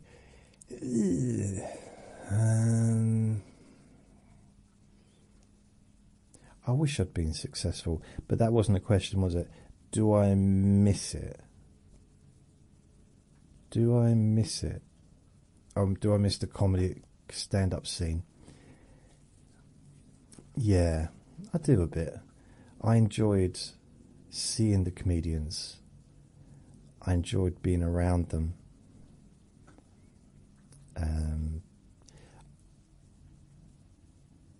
It was weird because when I started working in the office, when I was at university, I spent a few months upstairs in the office and I started booking the comedians. Especially if they had a cancellation, I'd book someone. And it's amazing how differently I was being treated by the comedians once I was actually phoning them up and giving them a gig, a paid gig. It's so different to the way I'd been treated before. See, as a comedian, I wasn't treated greatly. Some people were really nice. Some really weren't. And I think the only degree of respect I would have got, and probably respect is not the word, but I think they would have probably quite respected it to a degree, is I was fearless on stage. Absolutely no fear. I would say stuff that no one else would say. And I'm not saying it's a good thing, I'm just saying that's how it was back then for me. That's what I did. And so I think there was a little bit of, nobody wanted to be like me. I think no one was watching thinking, oh, I wish I was just exactly the same as Jason. Because that was my name back then. Well, it still is my name. No, but I didn't say my surname on stage. Just Jason. Oh, if they knew me. Jason, he's back. Sounds like a movie.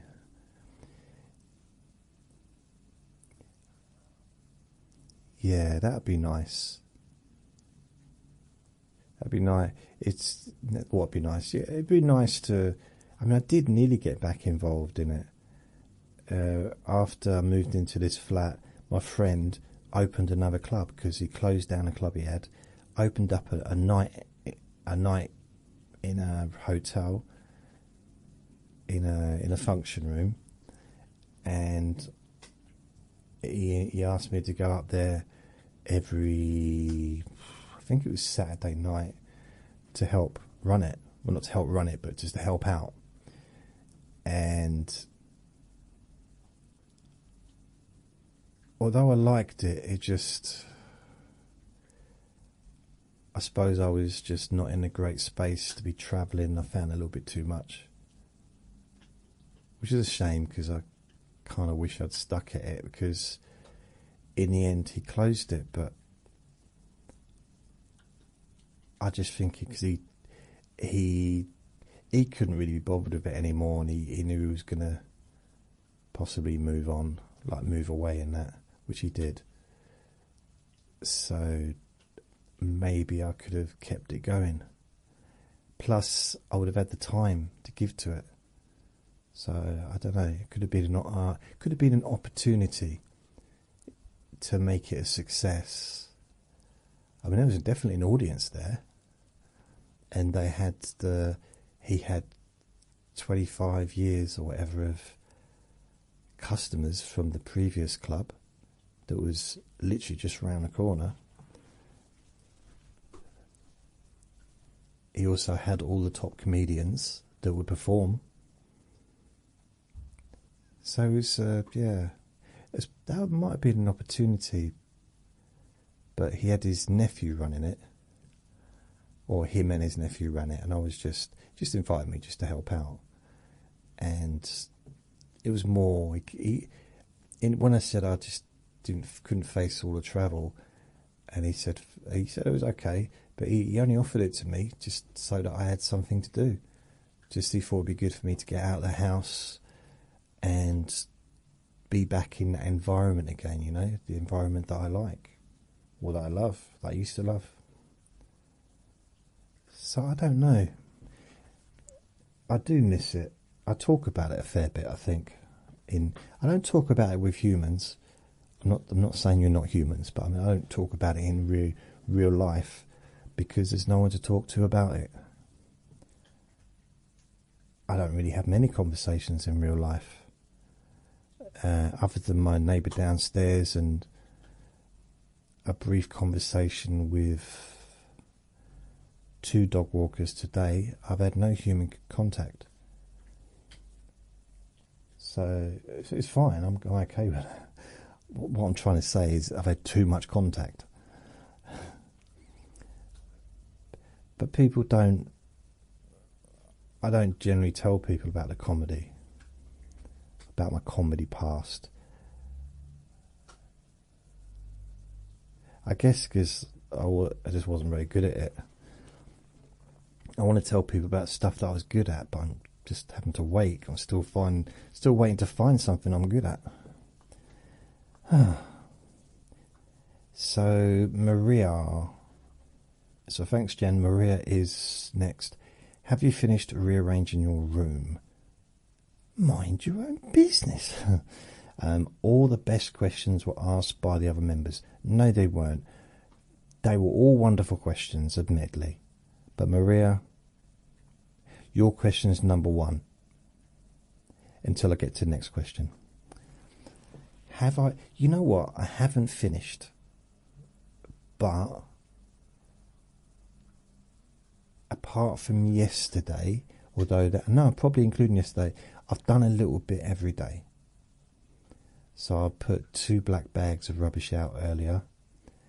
So, I've been collecting stuff into bags and sorting through things and getting boxes and just, tidying things. I didn't want to just move the rubbish from one pile to another. I want to get rid of the stuff that I don't need. I'm gradually getting there. Gradually. So it's Friday today. I reckon by Monday, Tuesday, the place should be all tidy. I'm probably going to be moving some stuff around as well. But yeah, I'm kind of pleased. There's some stuff there is some things I need to do. One of those things is I need to sort out because the TV, the light on the ceiling, you know, the one in, well, you don't know, but you know, a lot of people have lights hanging from the ceiling, and I've got one of them. You might not know my particular one. You might not have that, be that intimate with it as I am. Perhaps I should reword that one. But I can't have that on when I'm watching telly because it shines in the screen, unless I move the TV down. But I don't want the TV moved down because I'm happy with where the TV is. And I've just found a solution. I didn't realise there's actually a, what do you call it? Like, yeah, an extension lead, which is just right, because the light, which is near the door, I can't have it on. Well, if I do have it, I have it on and I have it facing the wall, which means I can watch TV and there's nothing shining in the TV. However, I've had it plugged into the socket which is in front of the door, or to the side of the door, so I can't walk out the door without unplugging it. Now, I found a way to do it so it can be plugged into the extension lead which is behind the telly, so that's sorted. One problem I've had since I've moved the TV is the TV remote control was not working the way it used to. And I don't really understand what's going on. It's not a huge issue because I don't really watch much TV, but it's annoying me a little bit. So I don't know if I'll try and reset the TV again. That might do the job. But yeah, I've still got some stuff to do. There's a pile of stuff near the window, and there's a pile of stuff the other side of the room. But the pile is a lot smaller than what it was. And quite a few of the bits are actually Vinny's toys. Perhaps need to get some kind of container for his toys. Or maybe I've just chucked them behind the door. He doesn't really, he's not that bothered about playing with toys. It's just never been a toy person. He needs a room. He likes to kind of chase balls and stuff, but he needs a bit of room. And I don't have a huge amount of room. Even with a bit of space that I've now got, still, you know, not a huge amount of room. So thank you, Maria. That's that one answered. Two more questions. Chris, I've never made it through an entire episode. Do you think anyone ever has? I don't know. I reckon. I imagine. I don't think it would even be possible to make it through a 12-hour one, or 10-hour one rather, sorry, or 9.5-hour one, however it works out. I think if someone's laid down, closed their eyes, or even a 5-hour one, that would just be very difficult, I imagine, to stay awake listening to that. Especially if the person actually decides they're going to try and stay awake, because that will make it even harder to stay awake, and they're more likely to fall asleep because your eyes get heavier, and you know it's just the same old thing. I mean, I tried that years ago. I remember when I was at Butlins, I'd had a proper heavy night the night before. I don't mean I didn't eat too many pies. I had too many pints. And we'd all just started, and everyone was in the same boat, and we was in this auditorium being lectured, and it was the kind of the first day of work, as it were, and they were going through the whatever you call it, you know, when you they tell you about all the procedures and the rules of the job and stuff like that. And I forget the name of it. I've been out of the workforce for so long. So we were doing that, and I had sunglasses on. I don't know where they came from because I didn't take any sunglasses with me. And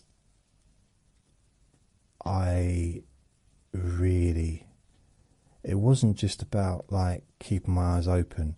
I couldn't keep my head up. And I kept falling asleep.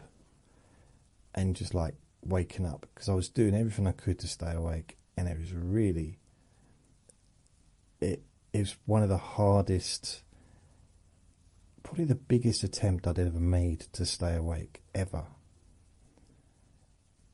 And it didn't work because I kept falling asleep. I know there was another time when I was a security guard and I was asked to do a double shift. So I'd already been in between for 12 hours. So that would have been probably starting at 8 till 8. Or 7 till 7, I'm not sure which. But 7 in the morning or 8 in the morning till 8 at night. And then asked if I'd stay here till the next 8 o'clock the next morning. And I've talked about this a few times, but told my supervisor, no, because I fall asleep. I'm really tired. Don't worry, it doesn't matter. Yeah. Well, I tried to stay awake. And I didn't even know I'd fallen asleep. Until my supervisor was like waking me up.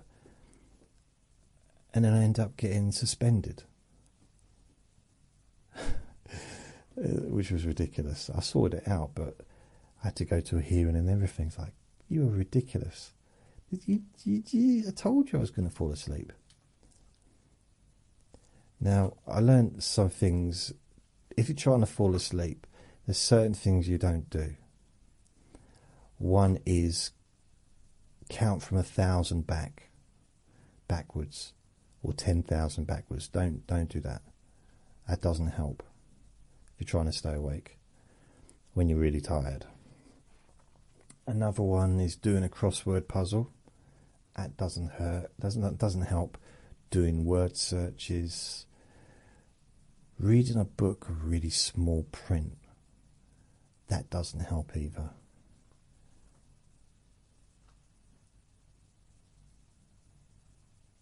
Also repeating to yourself, I'm so tired. I'm really tired. I can't keep my eyes open. I just want to sleep. I'm really tired. I'm so tired. Yeah, that doesn't help. I'm trying to think what other things.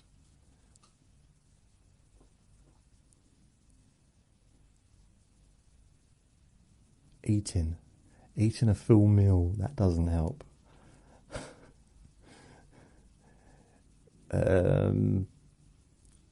Exercising doesn't help necessarily. You get a little boost, but then, then you find your body's as tired as your mind.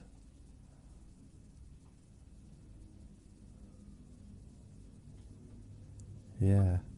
What was the question? Who's Molly? Okay. No. Where's the question? Have you finished rearranging your room? Right, I don't know if anyone else has. I imagine some people have, but I know quite a few people have told me over time that they don't get through the whole thing, which is a problem with the Q&A Fridays, because some people don't get to hear the answers to their questions. Even though, as we can all agree, I'm sure, that I'm very precise and I stick to the script and I don't go off in a tangent. I completely keep on track the whole time and just answer each question one by one and then move on. And I do that every Friday, and I do not wander off ever. I've never Like last week, for example. I didn't do one last week, did I? Oh yeah, I did that recording. This is not a Q&A recording. But then it was Christmas. It was last week Christmas, so that would have been the 2 days after Christmas Day. So not Boxing Day, the day after.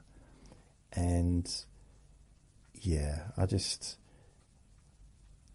did do a recording on Christmas Day though, didn't I? I'm pretty sure I did. And I might have done one Saturday. No, I did one Friday, but it was called not a Q&A Friday. Because I guess I was talking about Christmas, I suppose. I'm not sure. You know, earlier on I said that there's the BBC app allows you to play an EastEnders episode before it's even been released on TV. It's not doing that today. I actually looked earlier. So I had to have something to eat once I'd been downstairs because I was hungry. Best time to eat, I find. And I was just thought, oh, maybe I'll watch EastEnders. Nope. Was not on yet. And I must have spent over half an hour just looking through the various programs that were available to watch on the streaming services and didn't end up watching anything. I watched one thing on YouTube, which was about some haunted house thing. So, but there was nothing. Filled the house with cameras, nothing. So Chris, as I say, I'm not really sure. I guess that's a question other people can maybe answer. I'm not sure how many people get through, listen to the whole, let's say the whole of a recording without music or with music, but like normal length, so like an hour or whatever it is. I'm not sure. I never have. I've listened to myself a few times and I find it very boring. Or relaxing, one of them. The last question is from Anne. Is there a video out there of your stand-up comedy routine? Yes and no. No and yes. It's a weird one because I was on TV in 1995 on... That's him, by the way. It's Vinny. I was on TV. It was I can't even remember what the... Live TV it was called. Live TV. And that's the place that I ended up working as a security guard. Quite often on that floor. It was on the Mirror Group floor, so I think there was about 5 or 6 floors. So I ended up, maybe less, but I ended up on the live TV, which was a television channel. And it was on kind of, not cable, but satellite TV. Anyway, in 95, and it was near the end of end of the year, probably November, maybe October, I went along and they had a Star Search talent show thing. And I went along and, yeah, I'm not sure if it was... No, it wasn't live. They recorded it. And then they played it the next day. I never got... Or did I get it? You know what? I'm not sure if I ever got a recording. I might have done. I might have got a tape. Because I definitely saw it. But how did I see it? Because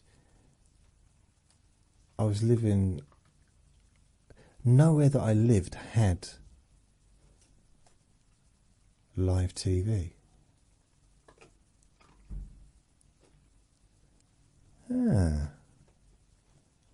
curious. I mean, I probably came across it as an advert in Time Out or something like that. It was in Canary Wharf. Anyway, it was mainly, there was a few people in the audience, but it was mainly just the people in the studio. Vinny just done a big burp. It was in the studio, like people, the camera people and the staff. And I did get some laughs. But it would be, I'd love to see it. It was so cool. So that's the only televised, as far as I'm aware, the Comedy Store used to video people, but I think it was at their request. And I was at the Comedy Store once, and it's very unlikely that they would have filmed me. I mean, there'd be no reason. But some clubs did, a couple did actually offer the chance to film yourself if you paid the money. I'm sure it was a Comedy Store. It's a long time ago. But no, there is potentially in the vaults of live TV, but because it hasn't been on air for 20 odd years, maybe longer, I don't know what happened to all of that stuff. It might have just completely disappeared. It might be worth an internet search. Live TV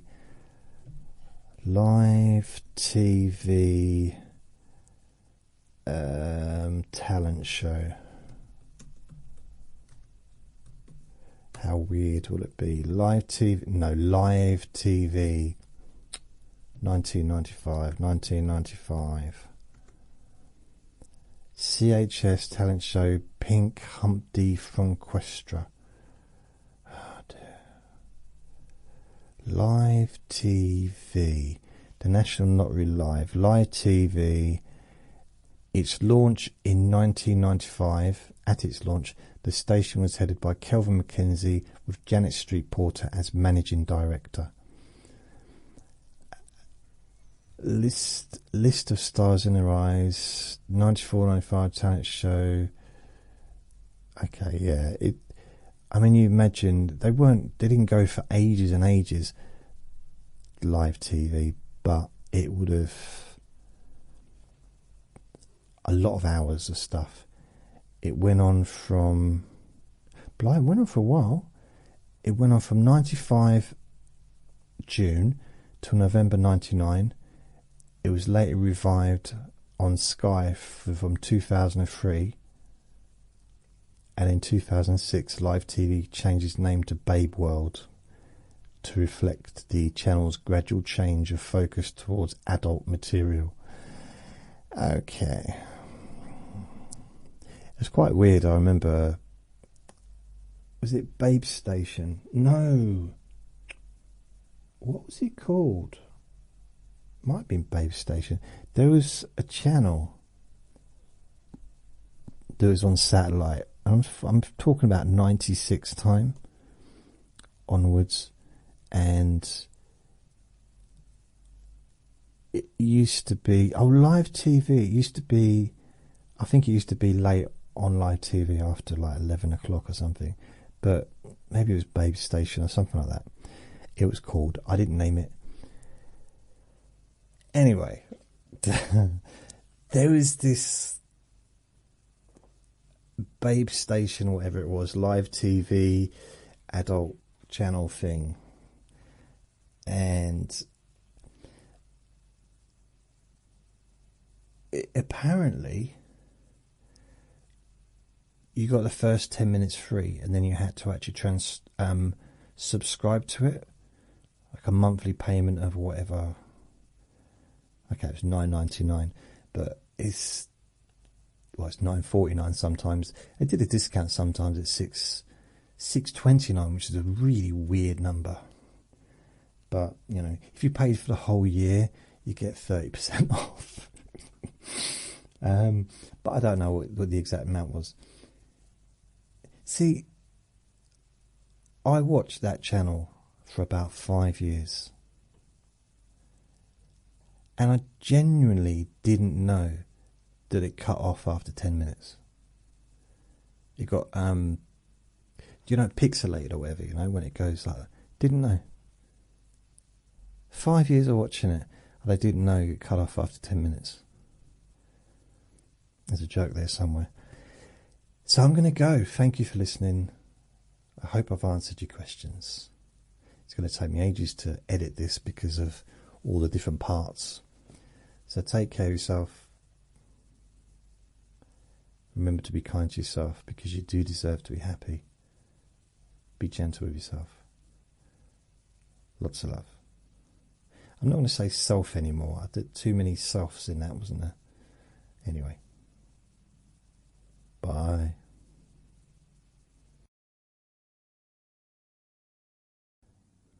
Relax in a more deep and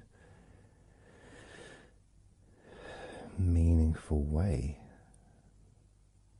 Maybe in a way that can not just allow you to feel calmer now and throughout the time we spend together here, not just relaxed at the end of the recording when it's finished and you can enjoy that sense of comfort and peace,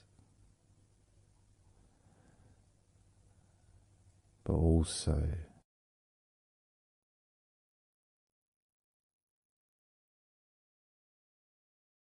I think it would be nice to have those feelings of relaxation continue for longer after the recording is ended,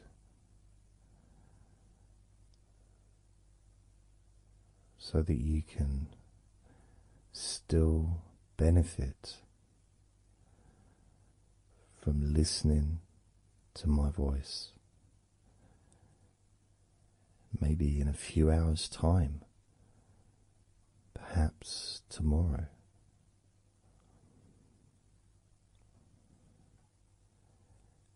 And then by listening regularly,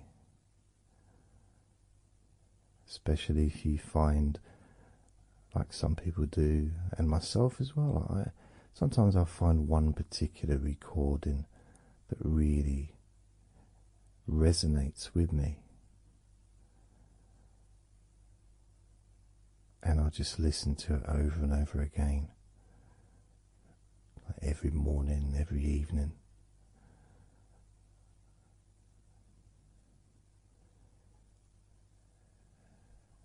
There was this recording from, we're going back to about 1999. It wasn't hypnosis, but it was a guided visualization, so it kind of was hypnosis really. And I managed to find it again, and it still has the same effect on me. And part of it was the person's voice relaxed me. Just felt so peaceful, and I'd look forward to listening to her in the morning and in the evening.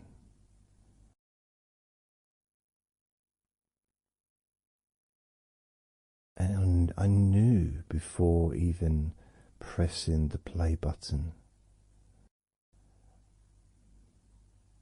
that as soon as I'd done that, pressed the play button, this was in the days of CD players, press the play button.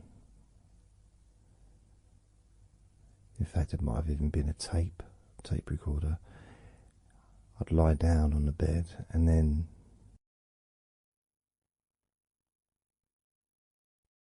even without necessarily listening to her words, because I had them memorized, really.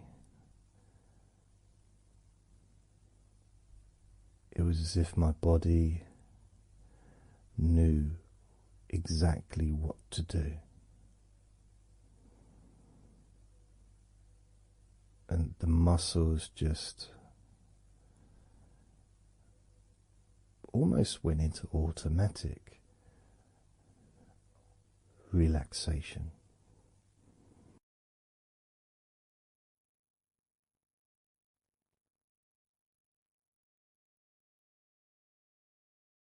And I remember my mind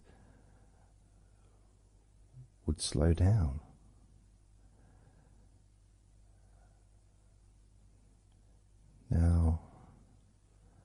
Now, I was listening to this recording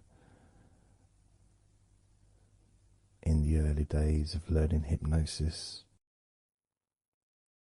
and long before I ever made any videos or audio recordings myself, because I didn't start doing that till 2006.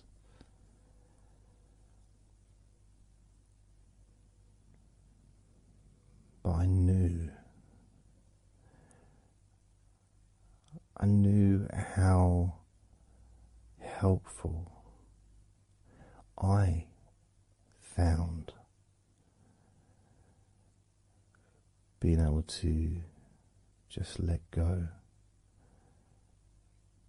to have that trust in the person that I'm listening to.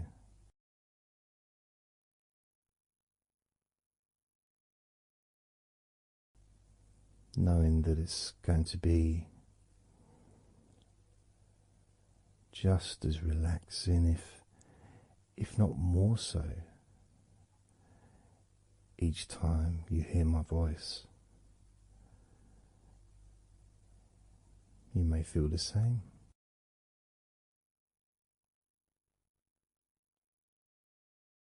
Some people have been listening to me for over a decade.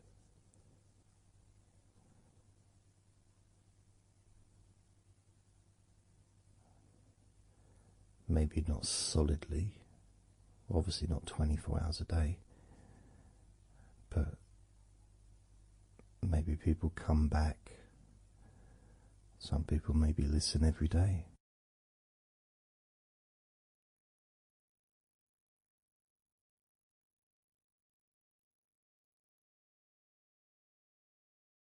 And something that I do, which you may not realize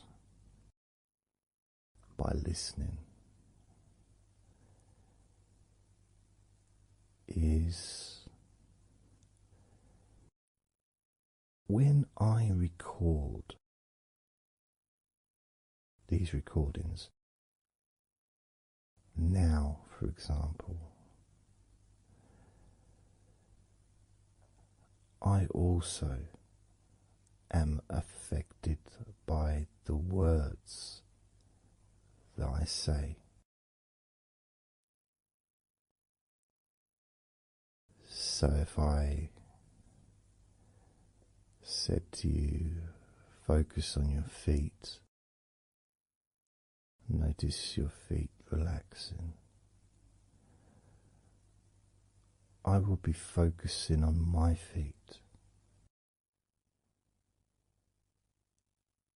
I will be noticing my feet relaxing.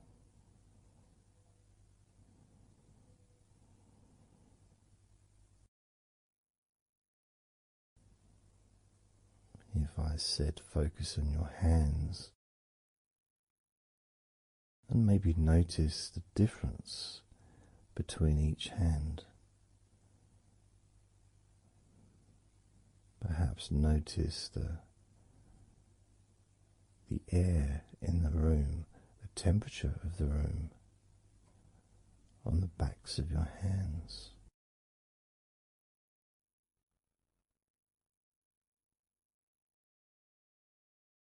You may start to notice what almost feels like a very light breeze,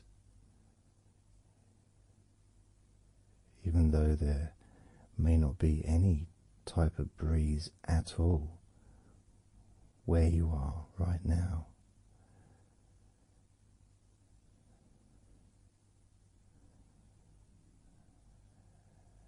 And as you become aware of your hands, I'm also aware of how relaxed my hands are feeling now.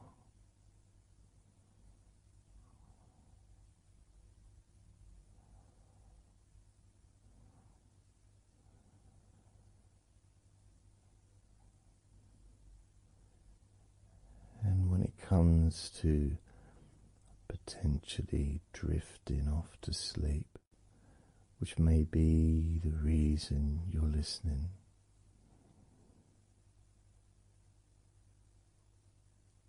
I also feel drowsy when I make these recordings. I also notice my mind drifting.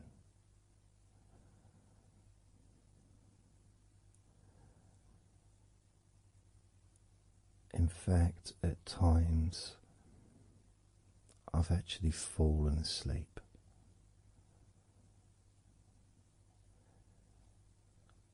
Without even noticing.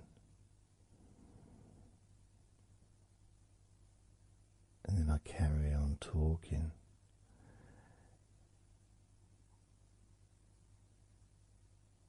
And it's only when I listen back to do the editing, I hear snoring. And I think, I don't remember snoring. I remember talking. Is it snoring or is a pig turned up?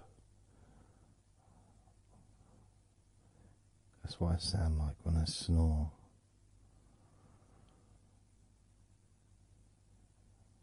And I get really into the whole experience.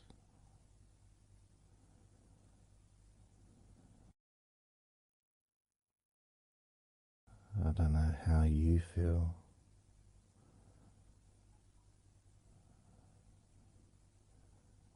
How relaxed you feel in your feet. How relaxed you feel in your hands.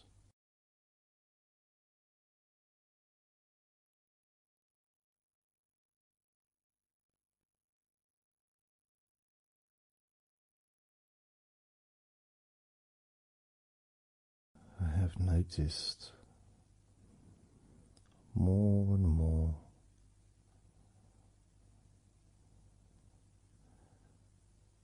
that the more relaxed, deeper level of comfort you feel, the easier your breathing becomes.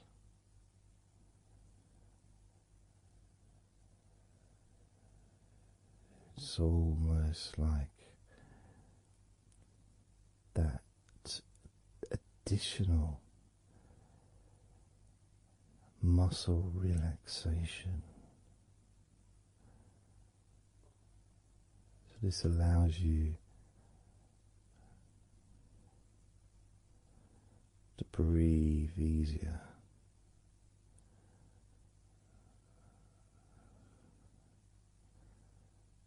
Without necessarily focusing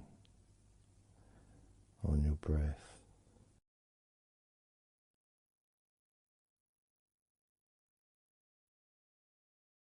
However, being able to notice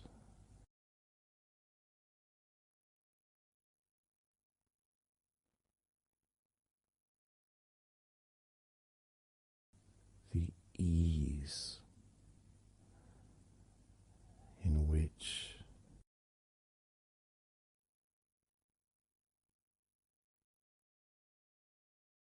you breathe so naturally.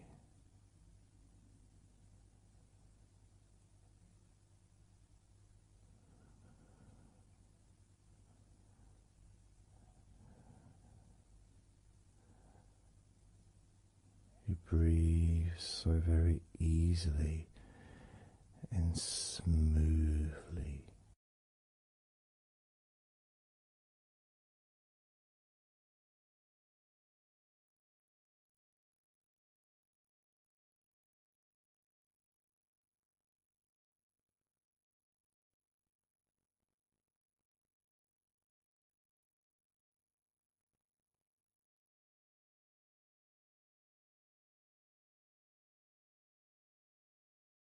Whenever I imagine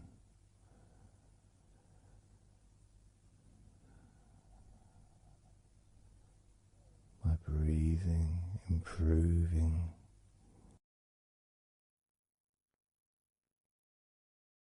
when I've got my eyes closed,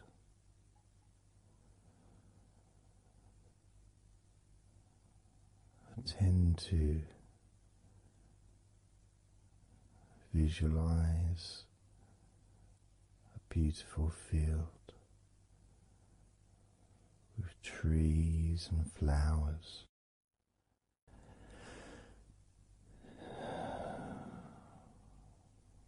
producing all that life-giving oxygen.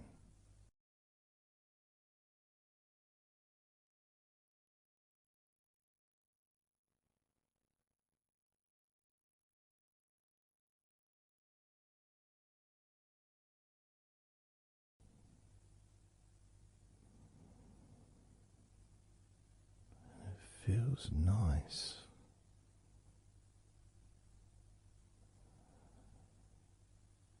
to, if nothing else,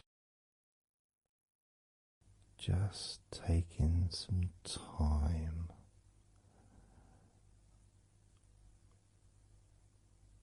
away from everything.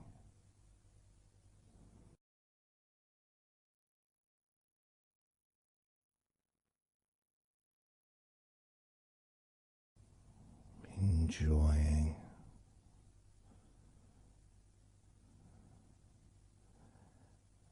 that feeling of peace, serenity,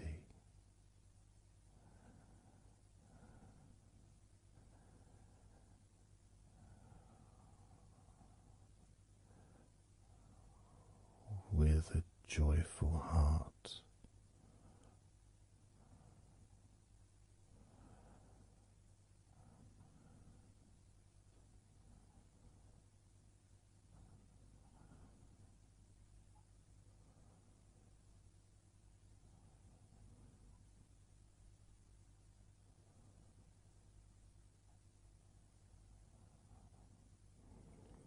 Time seems to just drip by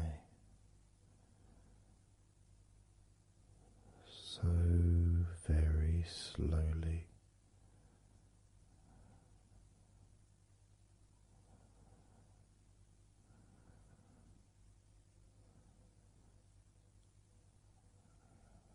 Relaxed,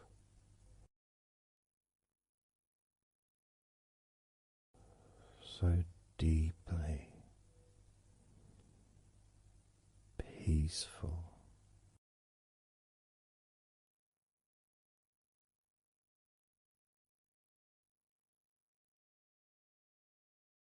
completely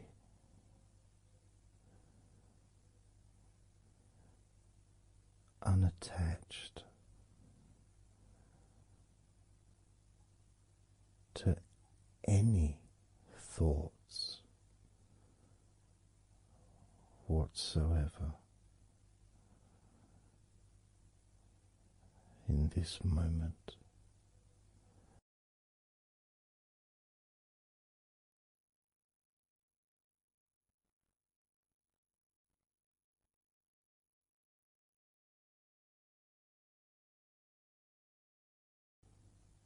Completely free.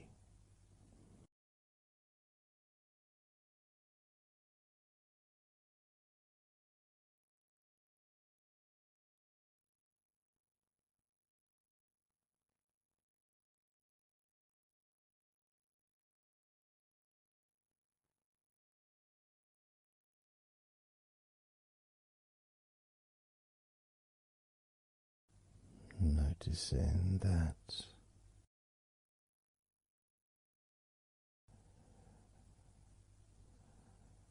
your mind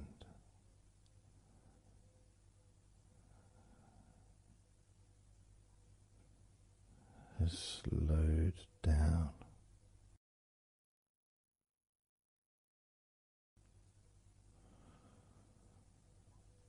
slowed down.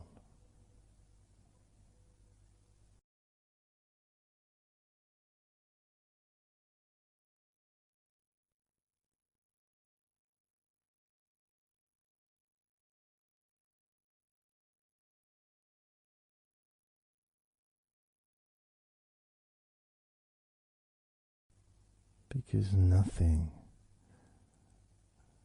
really requires your attention.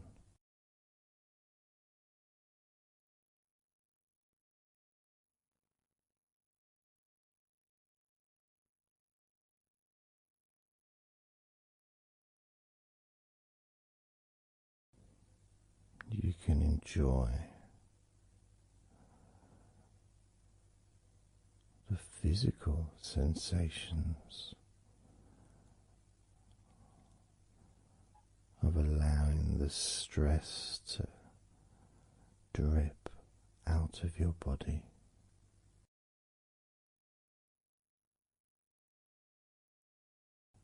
Dripping out of every part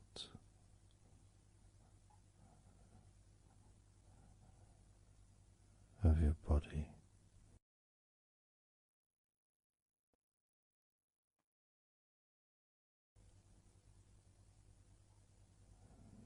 And being released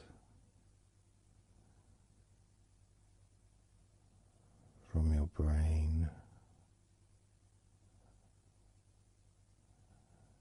and your mind.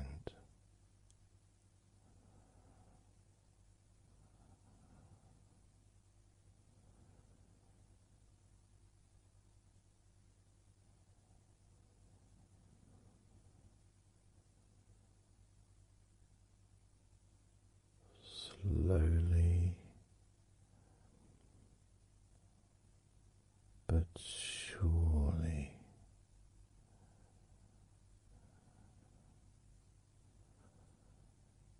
the muscles in your legs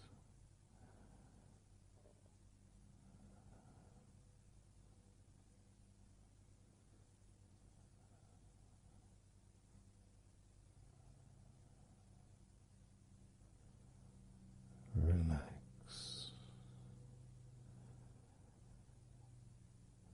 relax,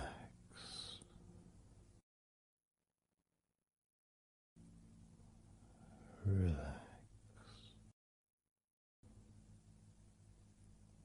So very deeply.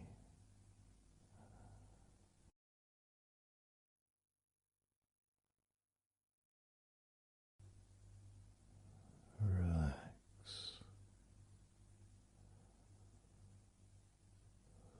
So deeply.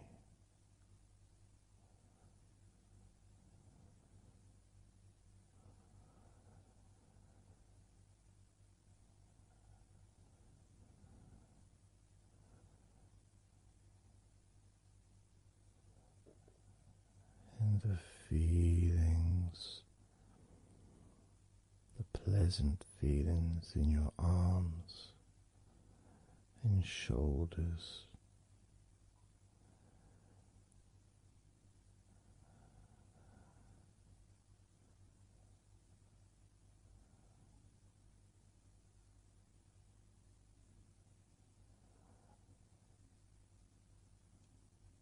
Deepening each part of your body further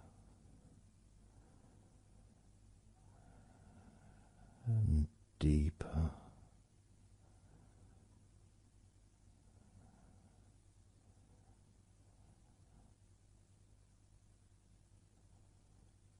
and deeper.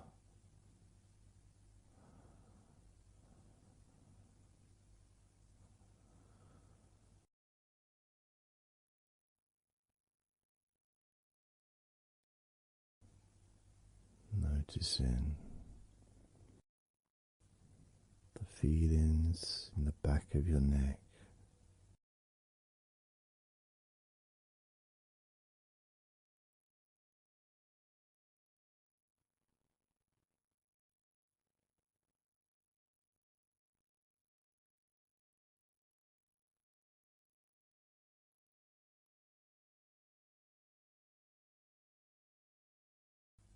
the feelings in your wrists,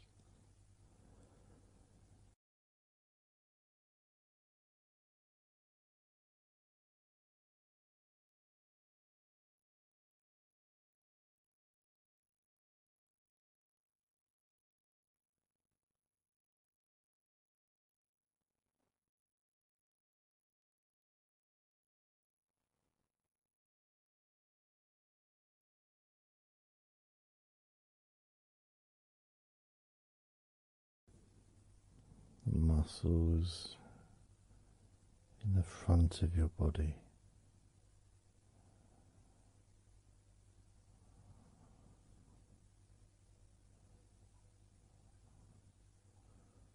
are also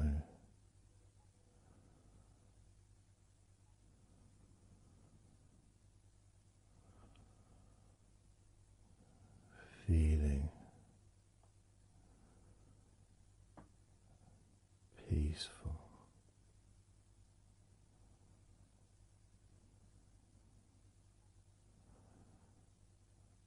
Deeply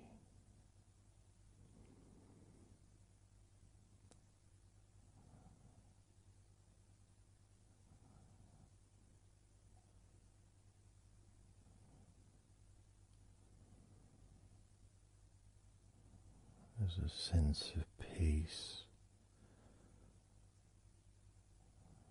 spreads through your very core.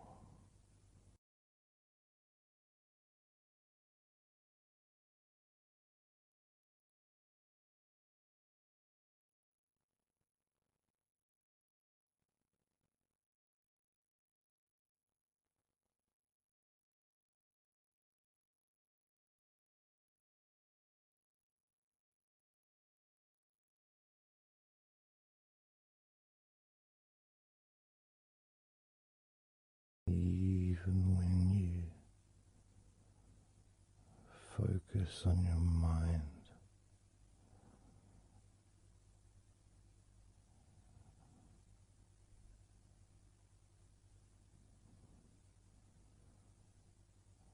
your mind becomes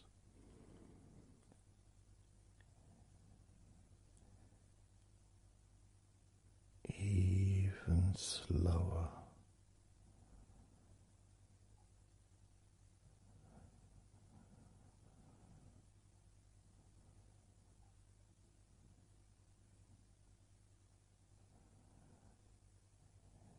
Even deeper.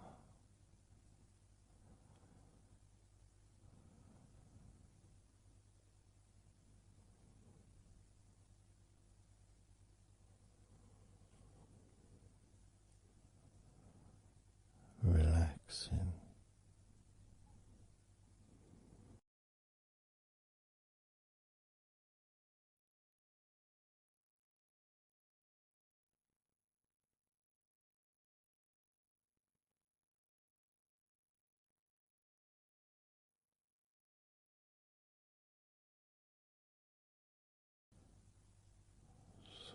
very slow.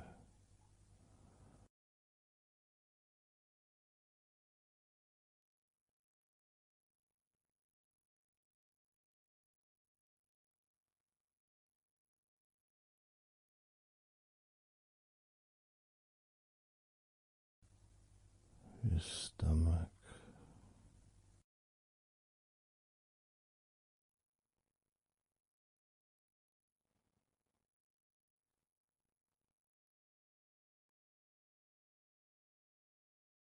peaceful in your stomach.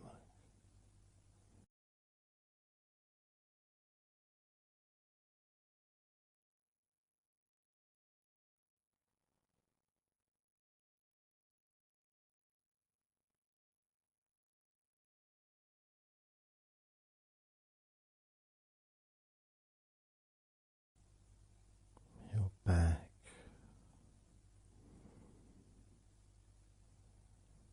notice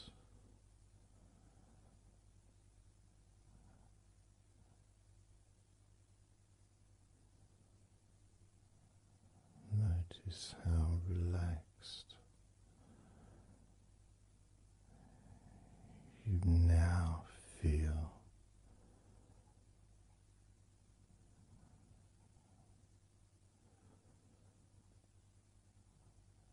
In the whole of your back.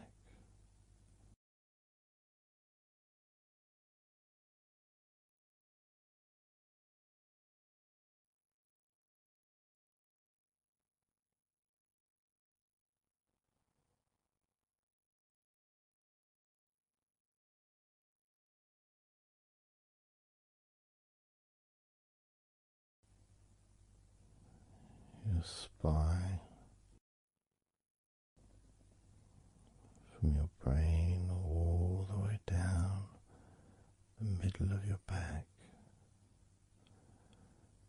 sending and receiving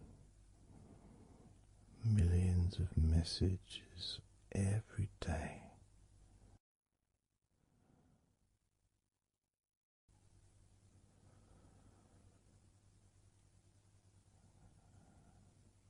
Deep comfort increasing.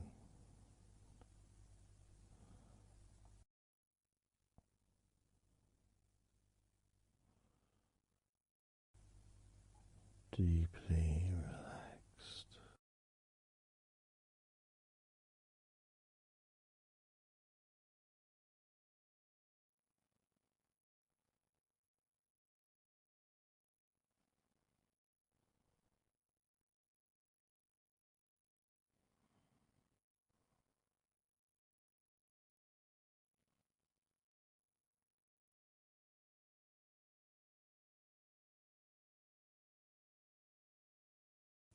Your knees,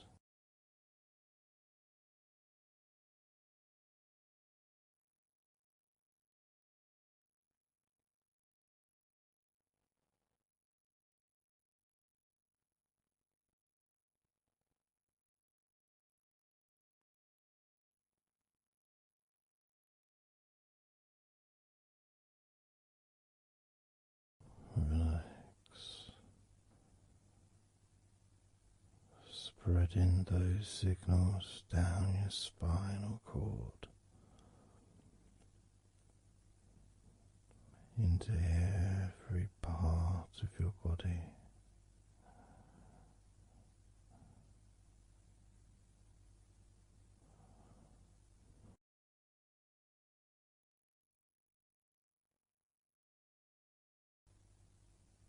Your shins and your calf muscles.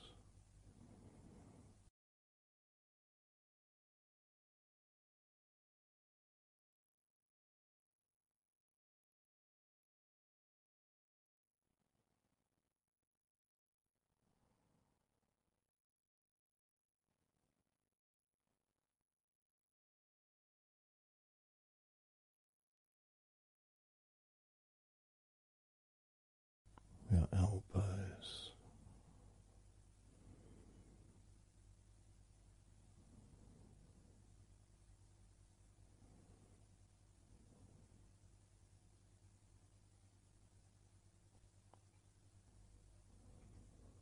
feelings of peace and tranquility spreading through your body, tips of your toes to your eyes, your fingers all the way to your lower back.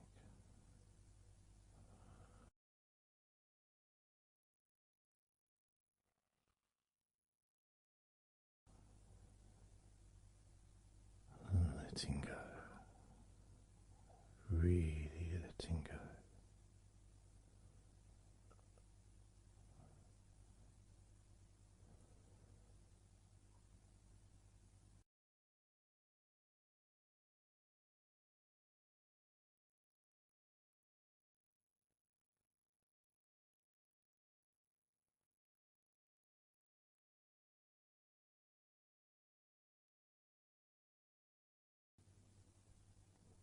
Peace.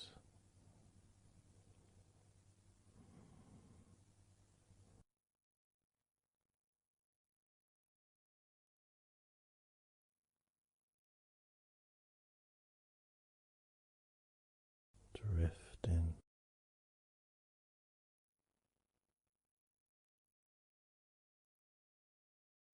Mind just wandering away.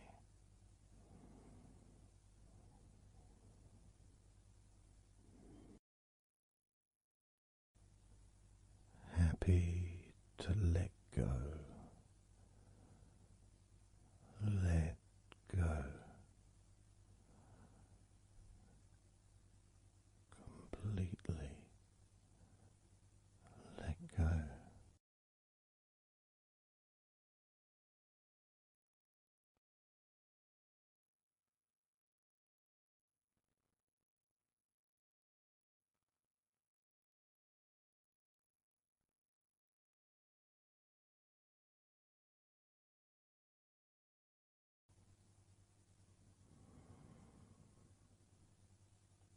So tranquil.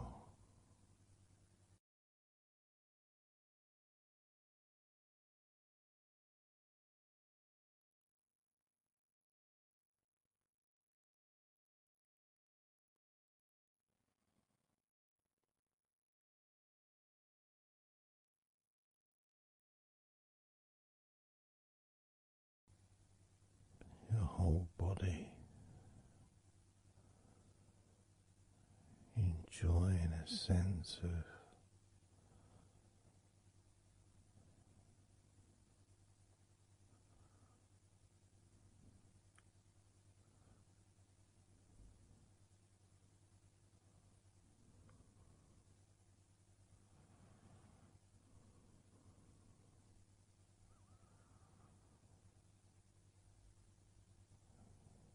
letting go even more.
Peaceful.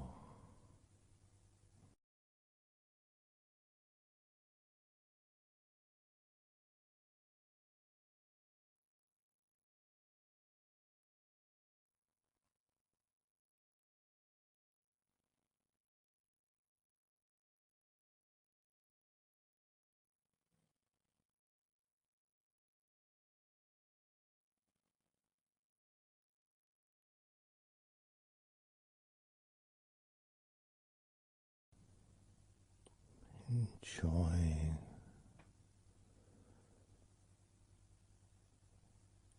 the space, this space of peace and safety.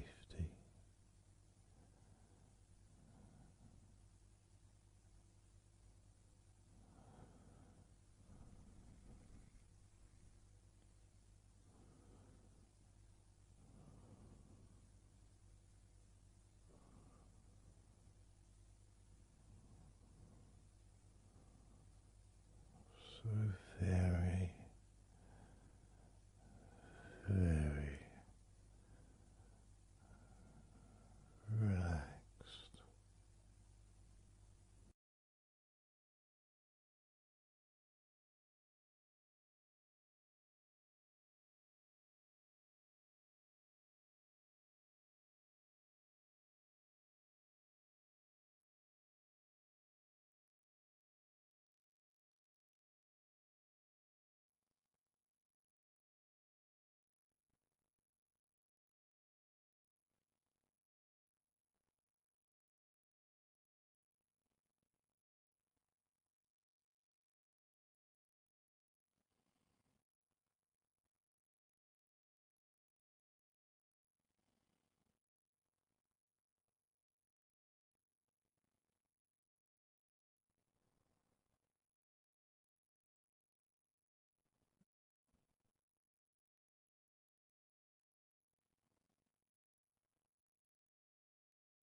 Letting go.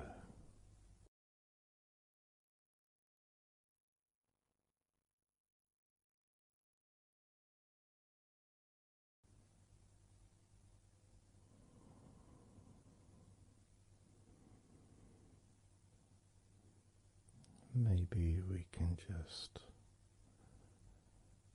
focus on the different parts of your body, just to notice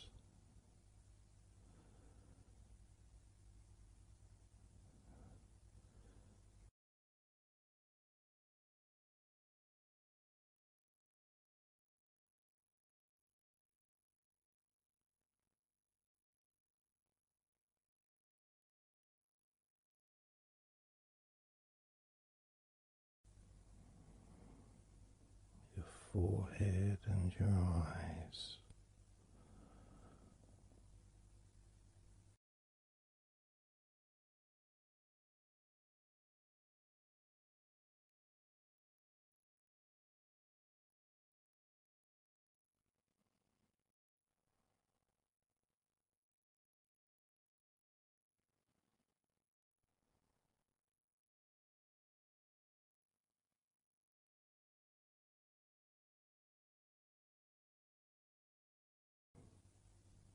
Your jaw,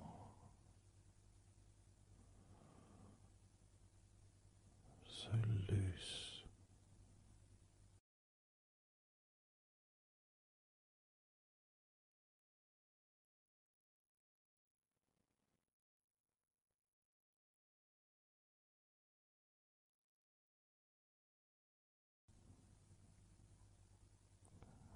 Noticing a sense of complete freedom.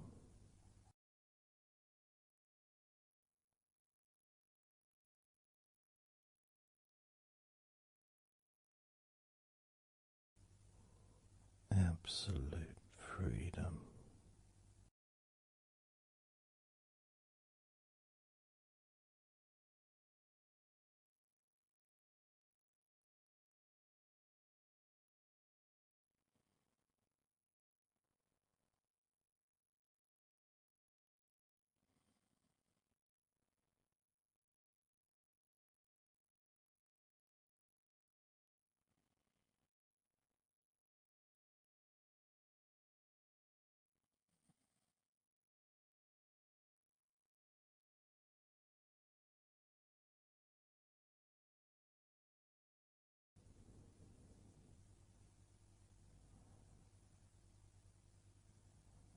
drifting.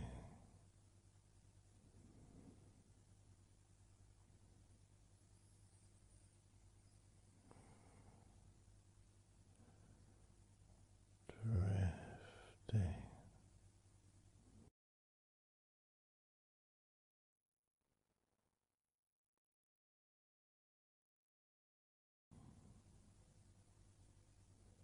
Peaceful energy.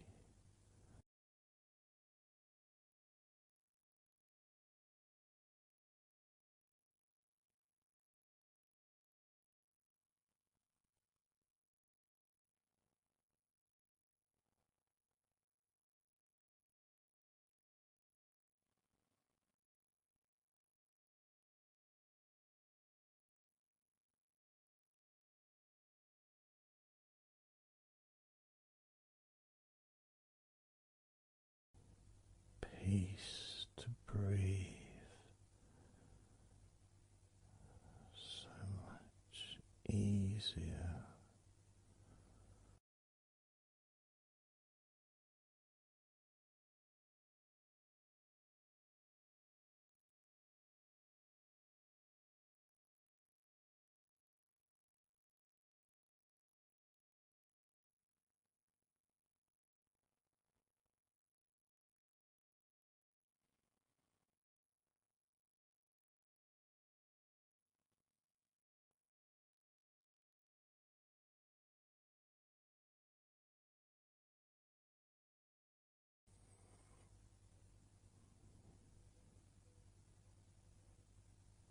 Loose.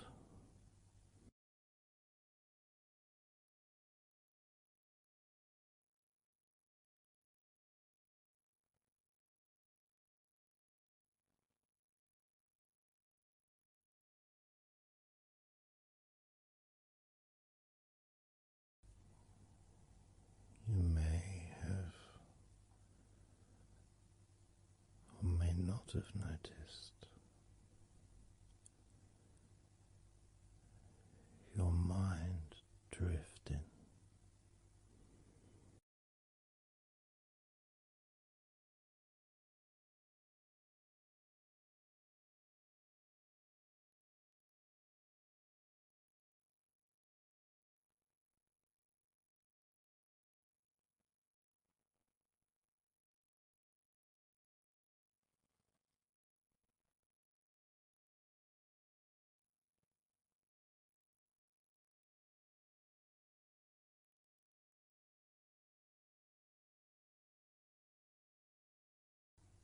Peaceful.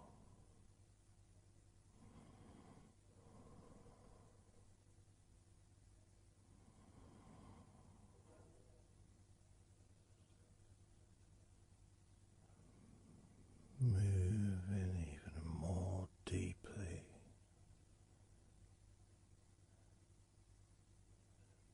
in the direction of total blissful peace. Blissful peace.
total peace.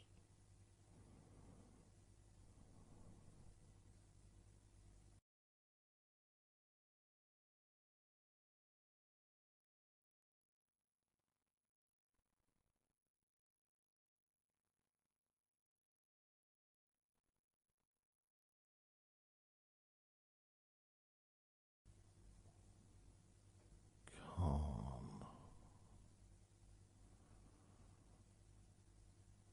so calm,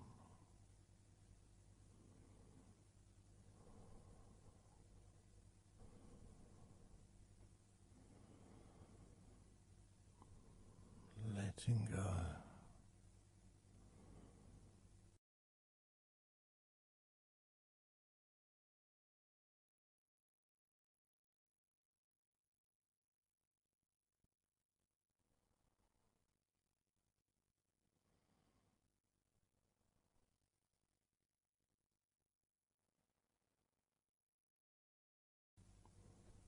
Peace of mind,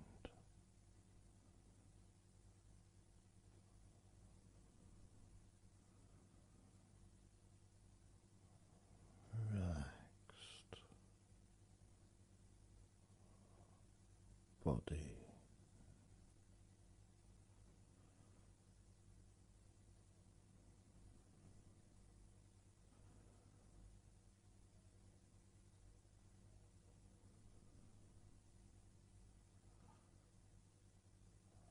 so relaxed,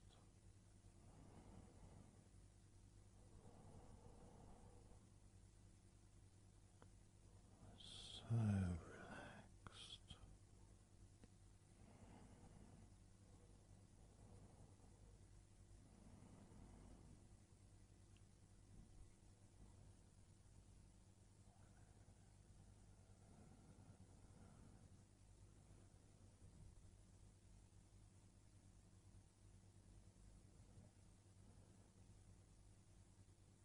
Your body feels almost invisible.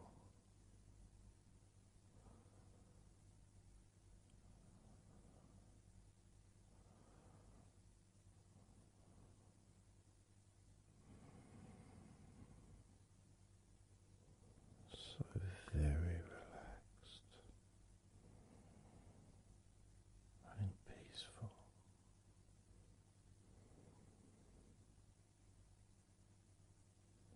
So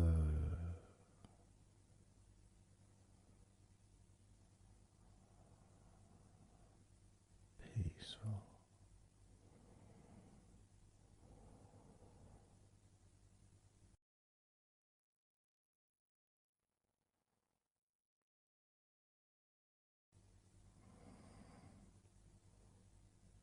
Relax.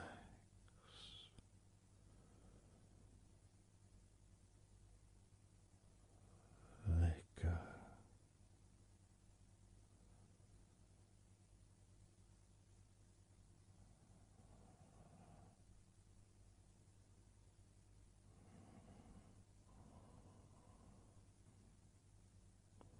So peaceful.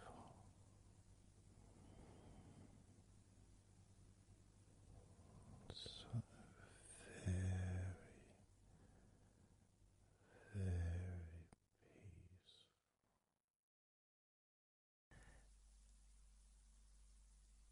And you could start to notice that you are feeling more relaxed. Even though I've not purposely focused your mind upon that sense of physical comfort that is growing within you throughout your body, and your mind starts to slow down. And that could be almost in recognition of, I guess, my speech not being particularly fast.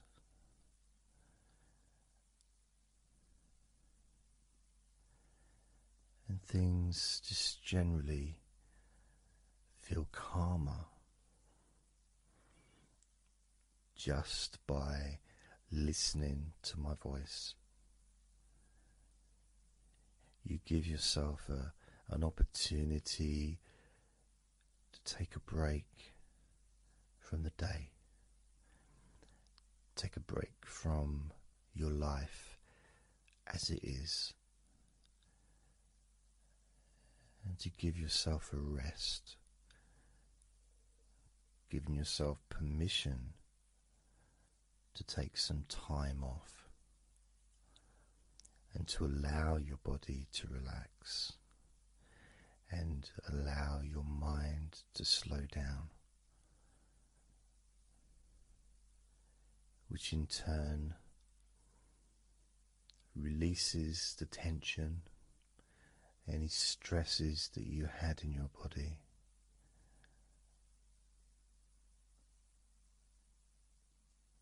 It's almost as if the parts of your body just open up, allowing the negativity out.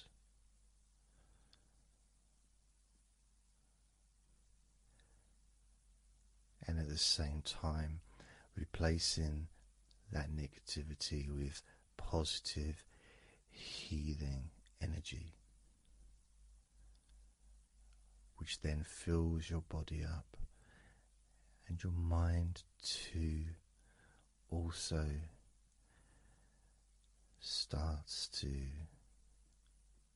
appreciate those feelings of increasing confidence and an almost uplifting feeling, a positive healing. An energy that spreads through your body like a wave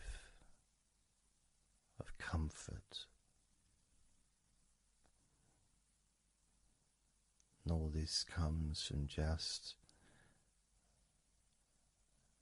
allowing yourself a few minutes, maybe half an hour, however long you want it to be, to just rest.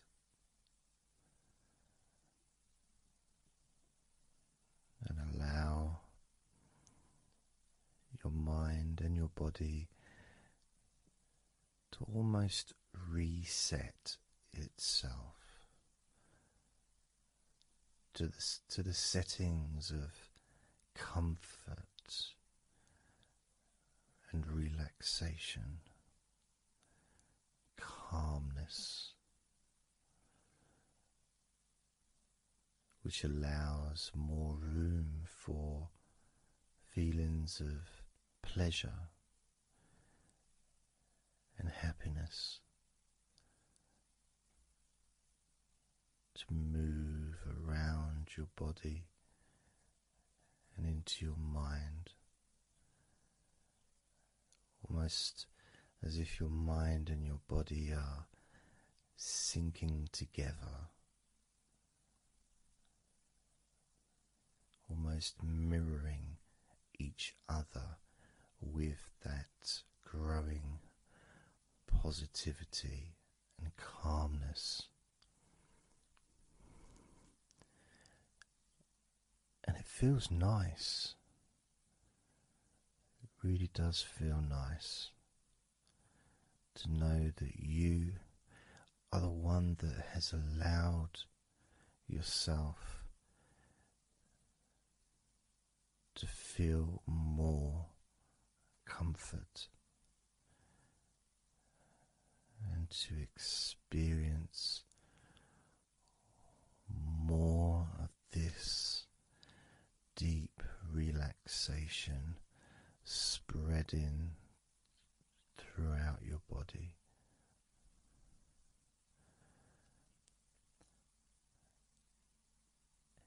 And as I focus on each part of your body,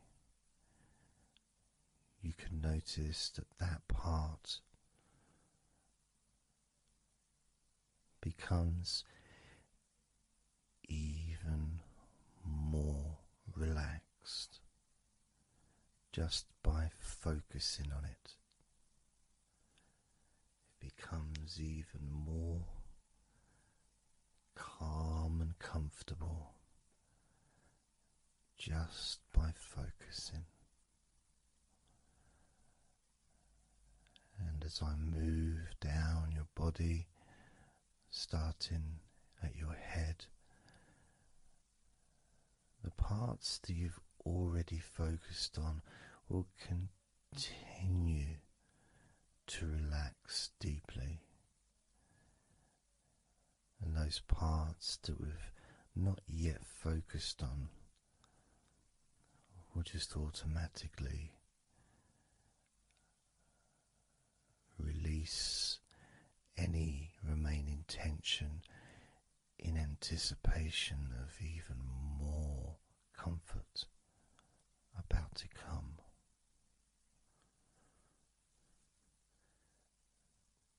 Now, I'm going to start by focusing on your forehead. Just being aware of the feelings of your forehead. And any background sounds, like Mr. Herbert the Pigeon, can just allow you to feel even more relaxed. It just means you're in the moment. This isn't a sterile environment.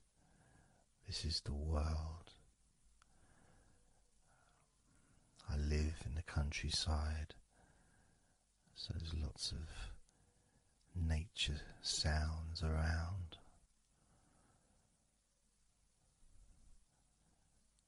So as you focus on your forehead, just notice how it becomes even more relaxed as you focus only on my voice and that part of your body. Moving down to your eyes, focusing on your eyes, noticing how your eyelids feel so heavy, yet so light at the same time, and all the muscles around your eyes relaxing completely.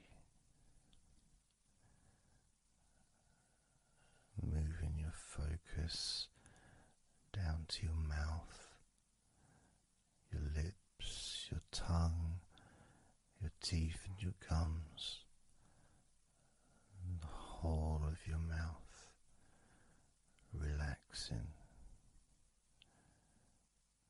calm and loose.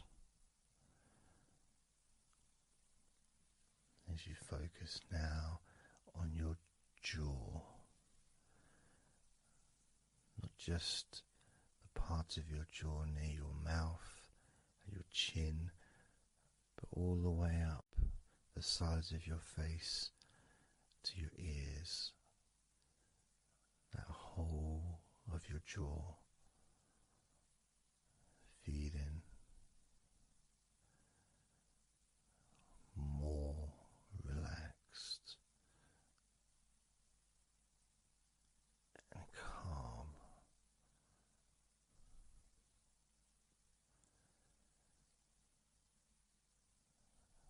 Focusing on your neck, the front of your neck and your throat, relaxing and loose and calm. The sides of your neck, the right and left side of your neck, relaxed and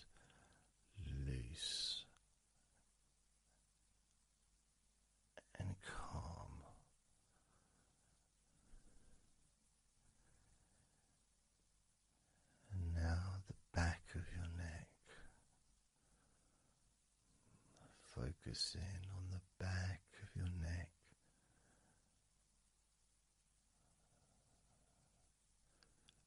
Letting go of any tension that may have been there before and enjoying that sense of increasing comfort and release that you can experience in the back of your neck.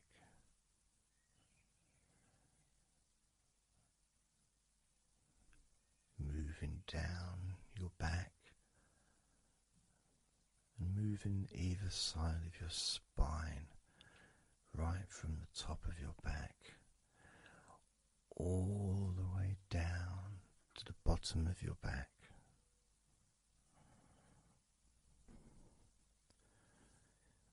Down to your lower back. And as you move up and down your spine, you can feel the muscles either side of your spine relaxing even more.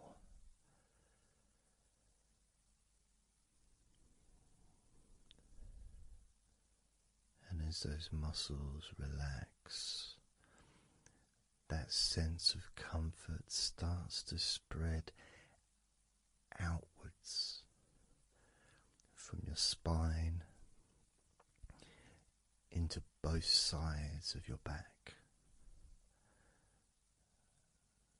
The top of your back, the middle and your lower back. And as you scan gently and slowly up and down your back, as the muscles in the top of your back relax and become looser, the muscles in the middle of your back also seem to just almost divide from each other, separating and almost melting.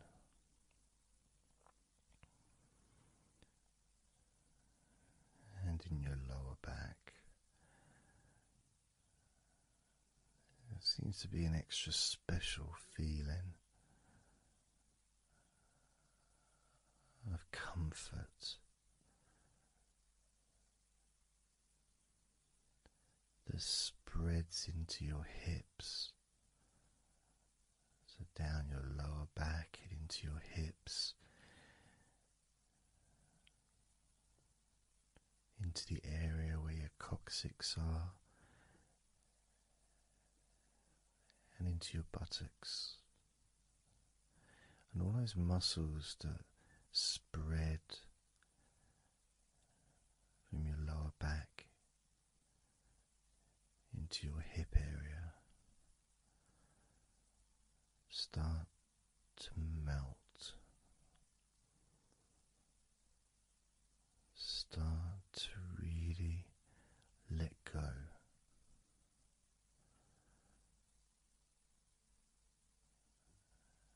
And even though we're about to focus on your shoulders, your back and your spine will continue to let go.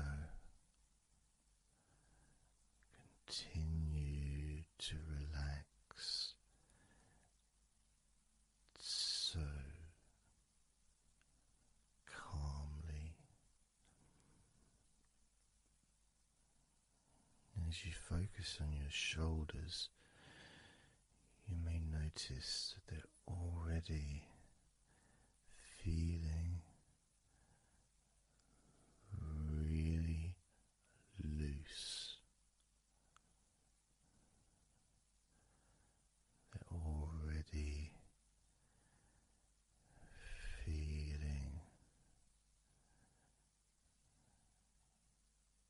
calm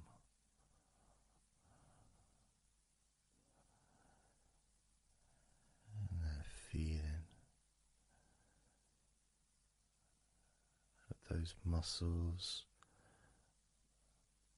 that move from your neck into your shoulders.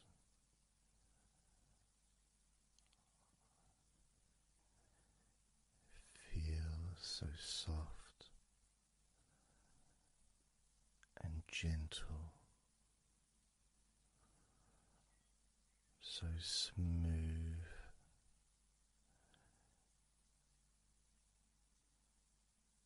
and calm.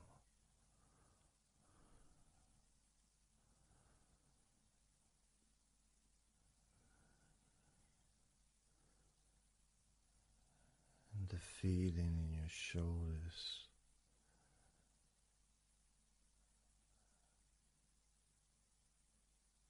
seems to spread deep into your shoulders.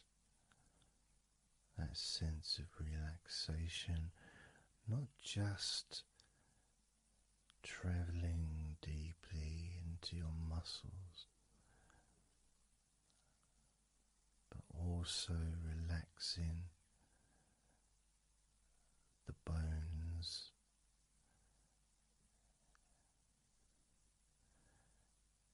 and moving all the way to underneath your arms,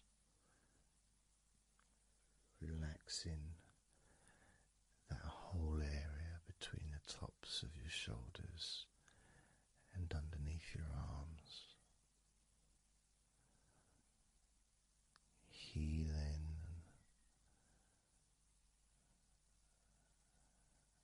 You feel so relaxed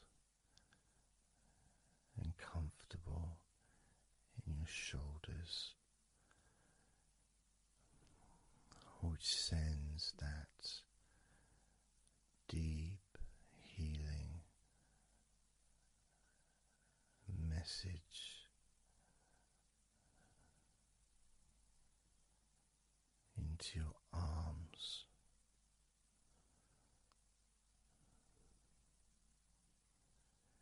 And you may feel almost as if your arms are not even there because they're so relaxed,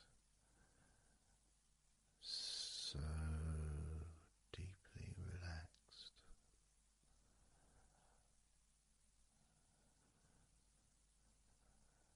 So calm.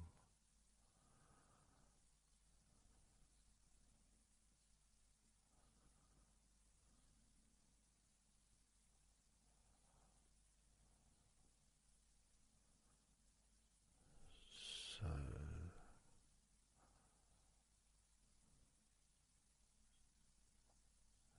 loose.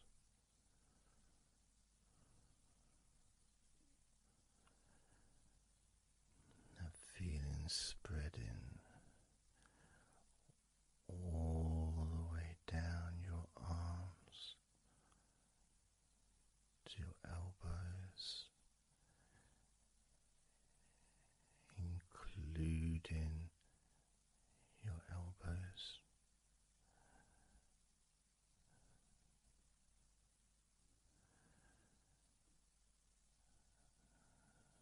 As the comfort spreads all the way into your wrists, your forearms and your wrists,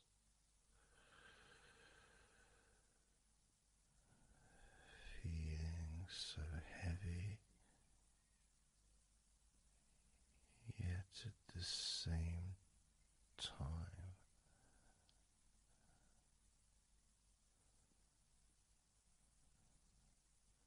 so light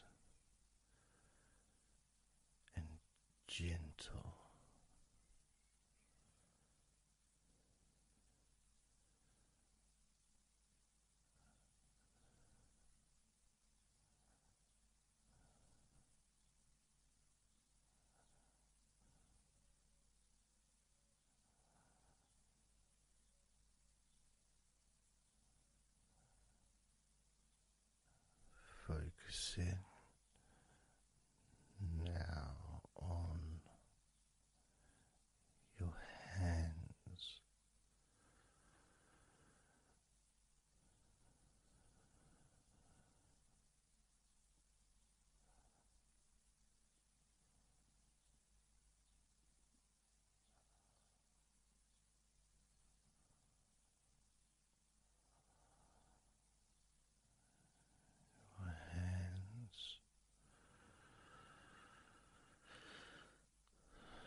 sense of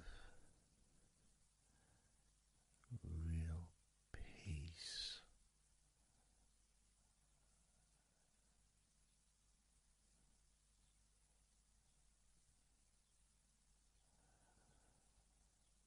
It just seems to feel so familiar when your hands relax deeply.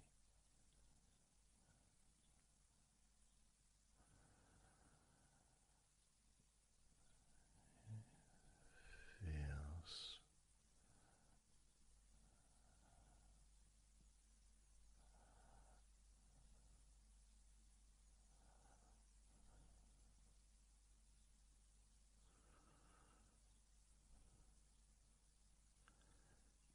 your fingers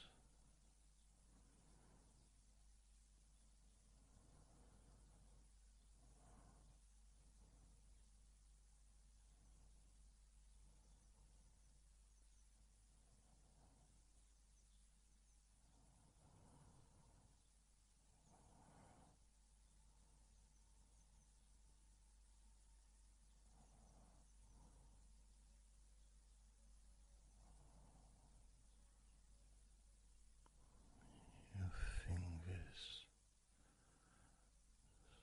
so loose.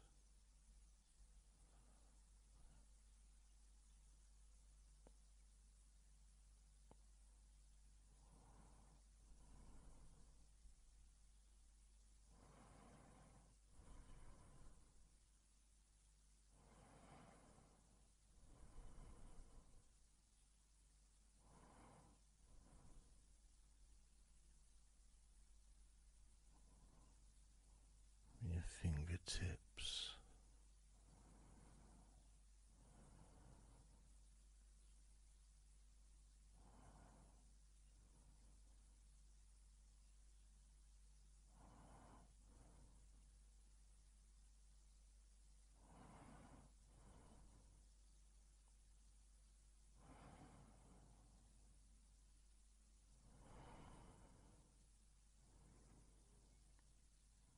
moving your attention to the front of your body,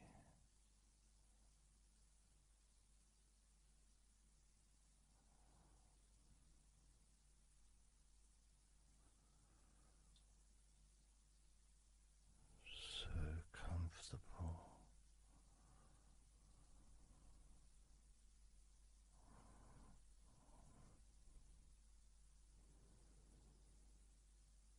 Moving your focus to your legs,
all those muscles in your thighs,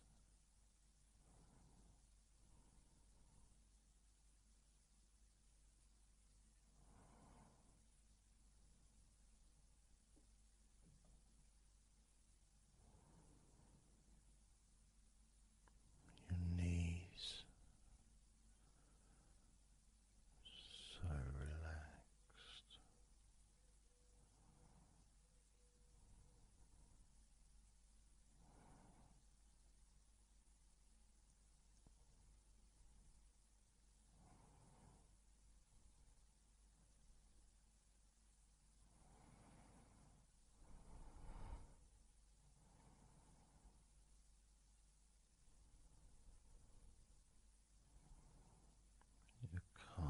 muscles and your shins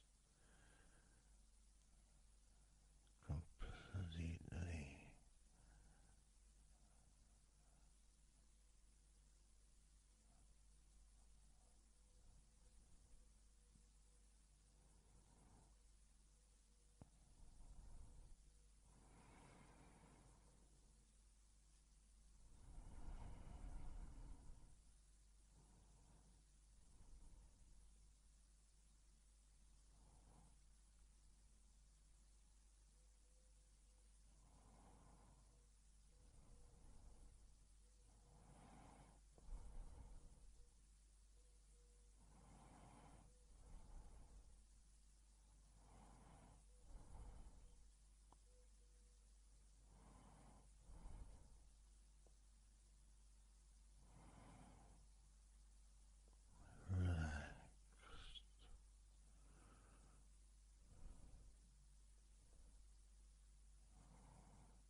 The feeling in your feet,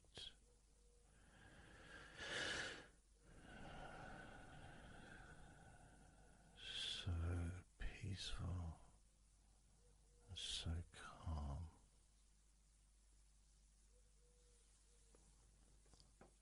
so peaceful.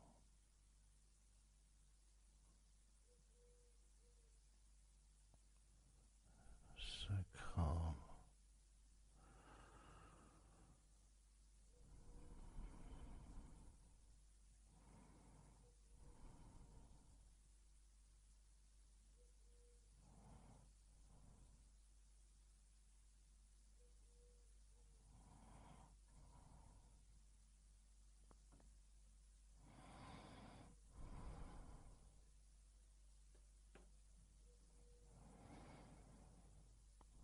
So peaceful, so calm, so peaceful,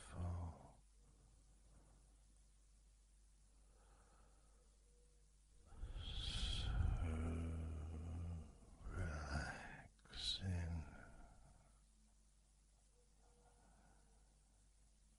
peaceful, so calm.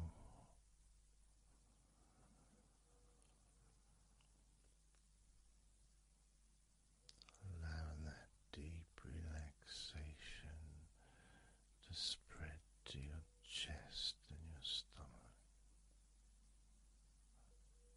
So relaxed.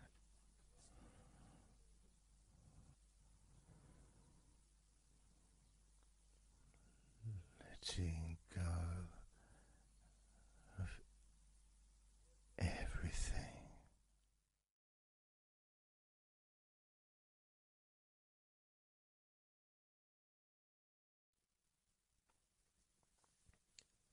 So I'm going to start counting down now from 20 down to 1.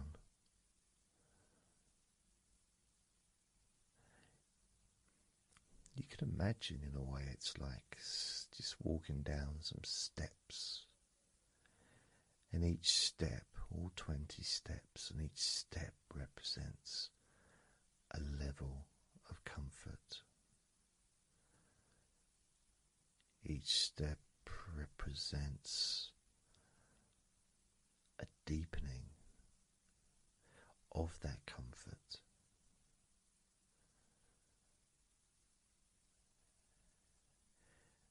And the further you walk down those steps, the deeper and more relaxed you feel.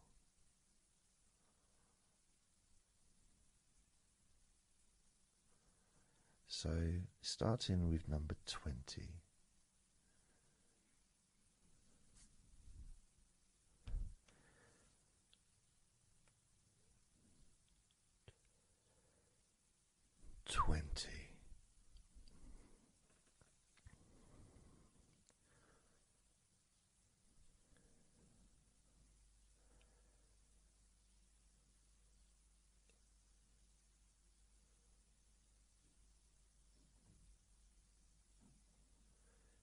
$19.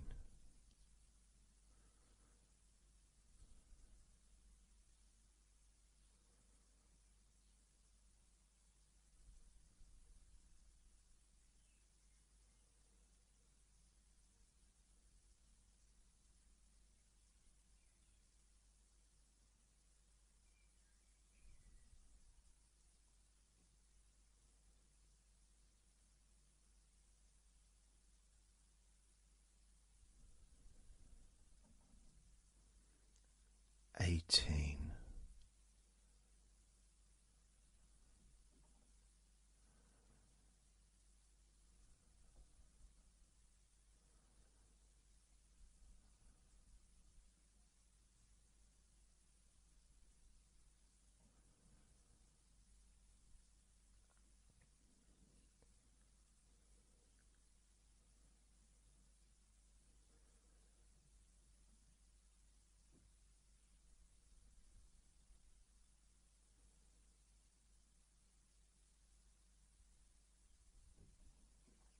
17.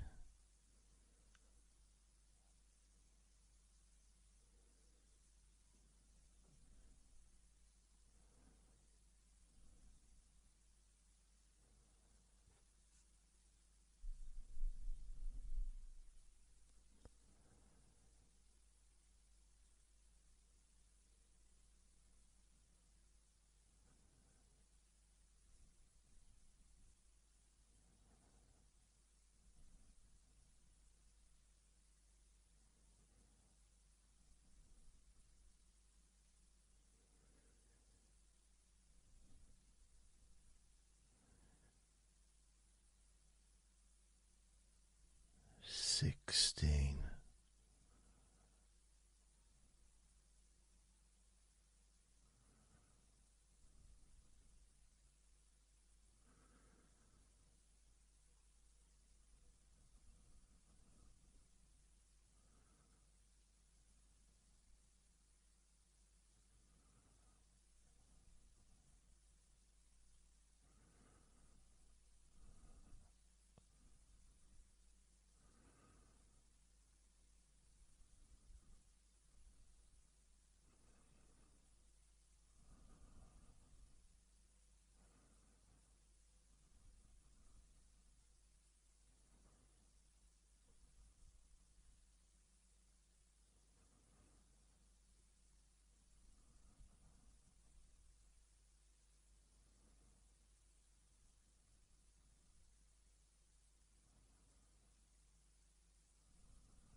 15. 14.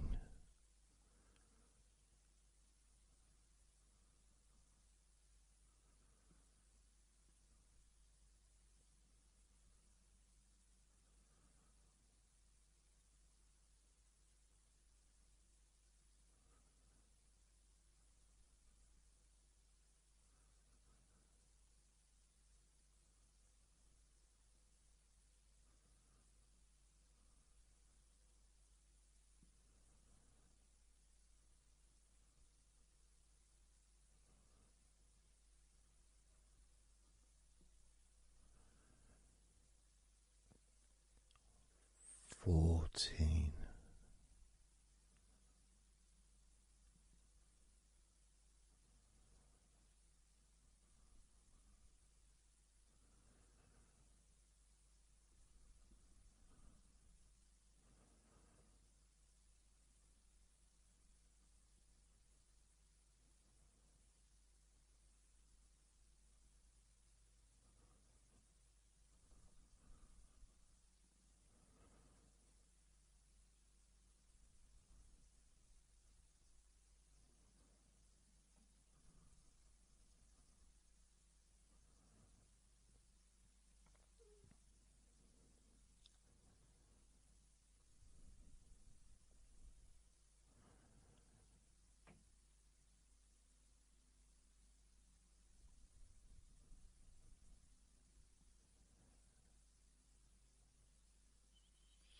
13.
12. 11.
6.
5. 4.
3.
as you focus on your eyes,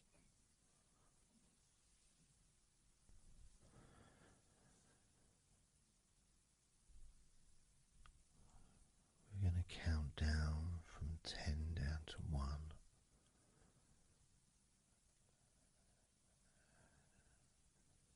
Focus in just on your eyes, your eyelids, the muscles around your eyes, your eyeballs themselves, that whole area that makes up your eye.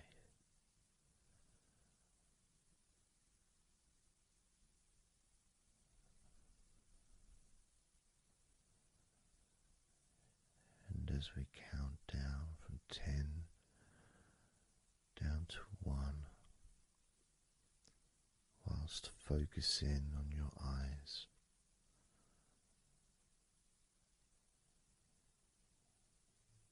you'll become twice as relaxed with each number counting down. And you may find that all you want to do is just drift off to sleep. And if that's what you want, then just allow yourself to do that.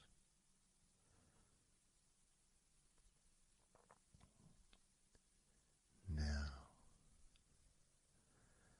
focusing on your eyes, I'm going to begin counting down from 10 down to 1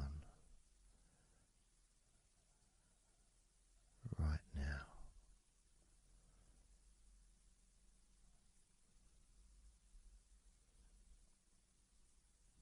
10. 9.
4.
3.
Two.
One.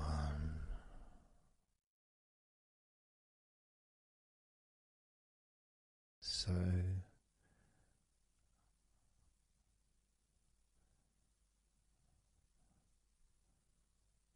counting down from 10 to 1. 10, 9, 8, 7, 6, 5, 4, 3, 2, 1.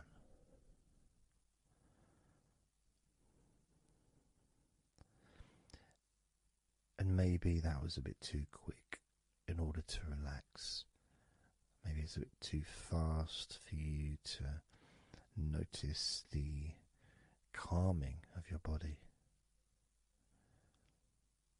Maybe even a little bit of pressure there, like Well, you're counting down from 10 to 1. What do you expect me to do, man?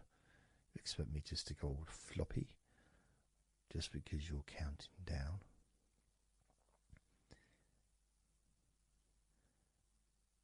We could try again, but this time I'll go a bit slower. This time, as you focus on the whole of your body before we focus on your legs,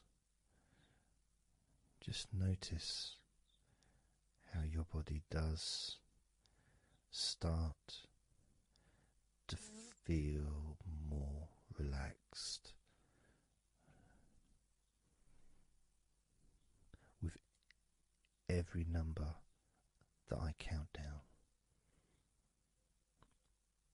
10.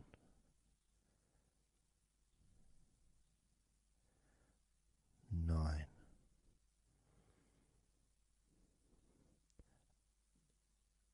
8.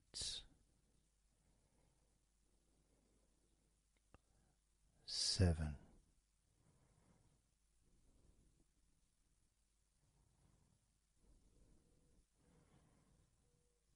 6.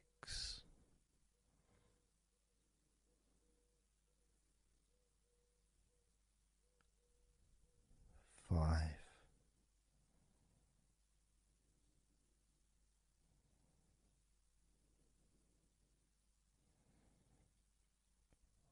4.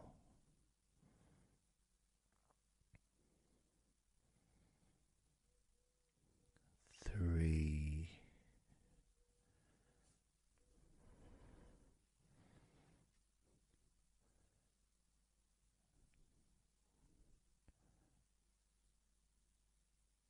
2.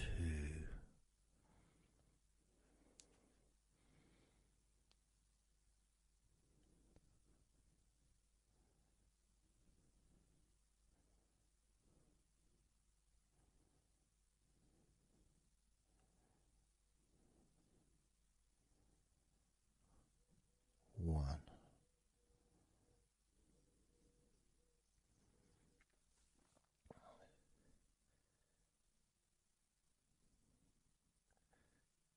And just notice how you feel generally, how your body feels.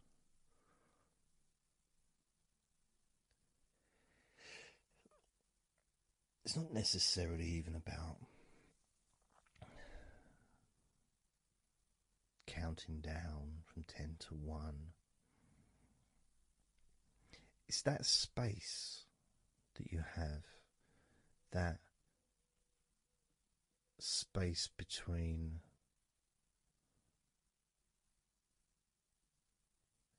being active physically or mentally to just sitting or lying down, just being there, not doing anything, not saying anything, not needing to think about anything. So it opens up a space, a bit of a space, a gap.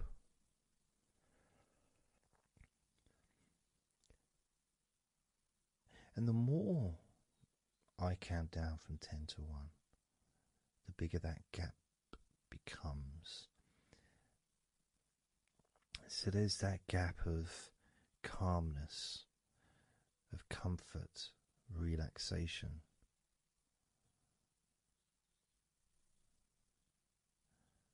It's a nice feeling.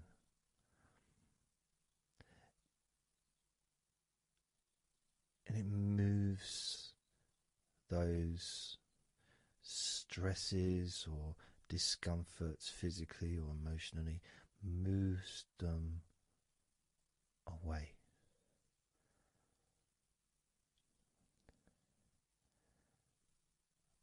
Allows you to just slow down. So I'm going to count again from 10 down to 1 and notice that gap widening. the gap.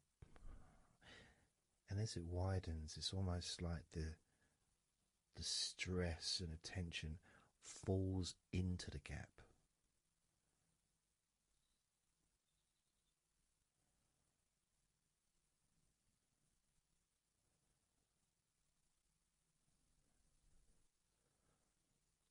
And gives you that distance, that space. Now, 10, 9,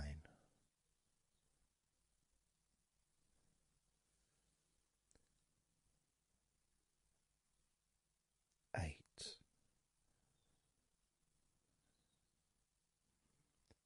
7,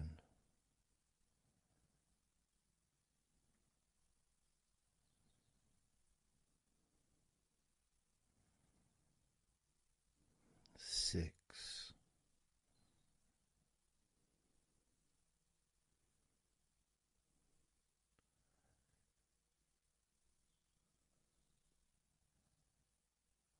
5,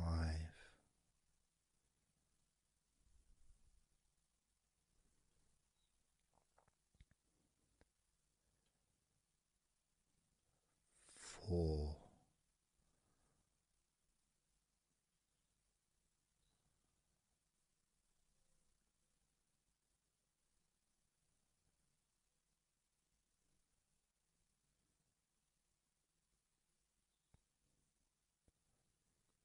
3,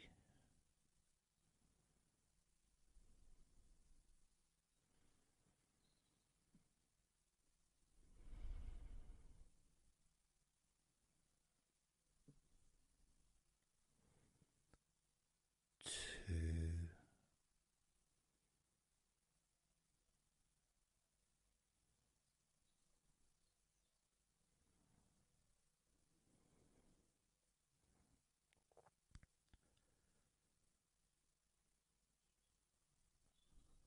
1.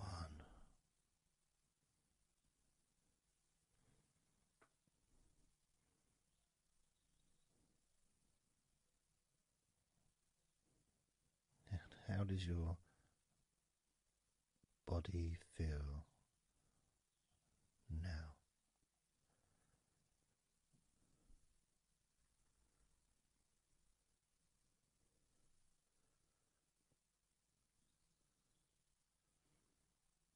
Can you notice that you're feeling calmer?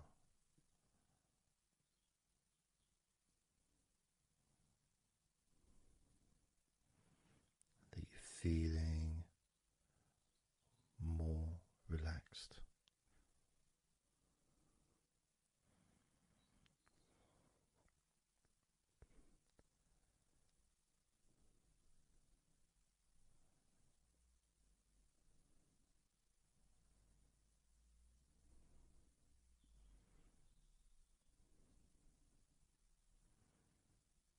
As we now focus on your legs, just your legs.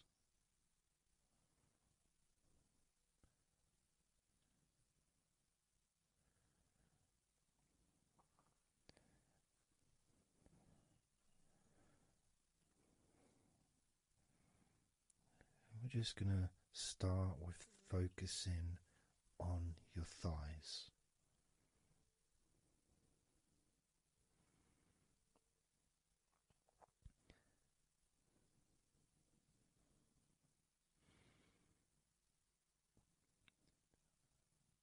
Of course, it's not the most exciting thing to be doing because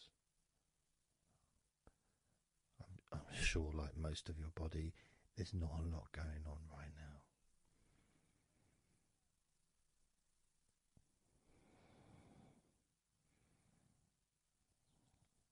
Just focusing on the whole of your thighs, the tops of your thighs, the sides of your thighs, the bottoms of your thighs, your outer thighs and your inner thighs. Basically, the whole of your thigh that leads into your hip goes down to your knee joint. Now, this is a big area. It's a very heavy area. It's very strong. Probably the strongest muscles in your body are in your thighs.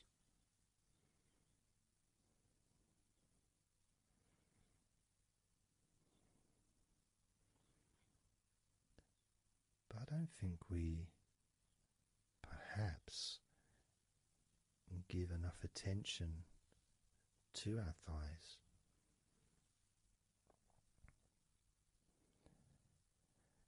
Perhaps we don't acknowledge how important our thighs are to our lives.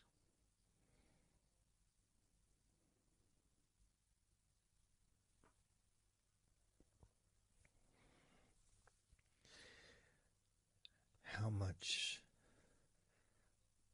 they actually do for us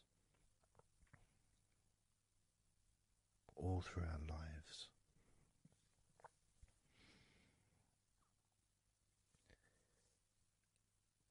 And it may sound really weird, but I think that all of our body parts, especially our thighs, need some TLC. A bit of love shown, a bit of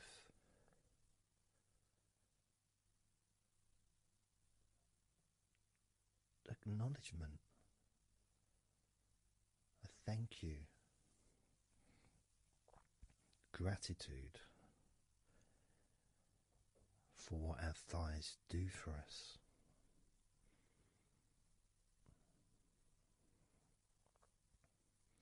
And I know this may sound a bit strange. Maybe you think, why am I? Surely I should be out in the garden hugging a tree or something. Well, it's hard to set a microphone up on a tree. That's why I'm doing this indoors. Otherwise I would be outside hugging a tree. No, I can't see the television from the tree.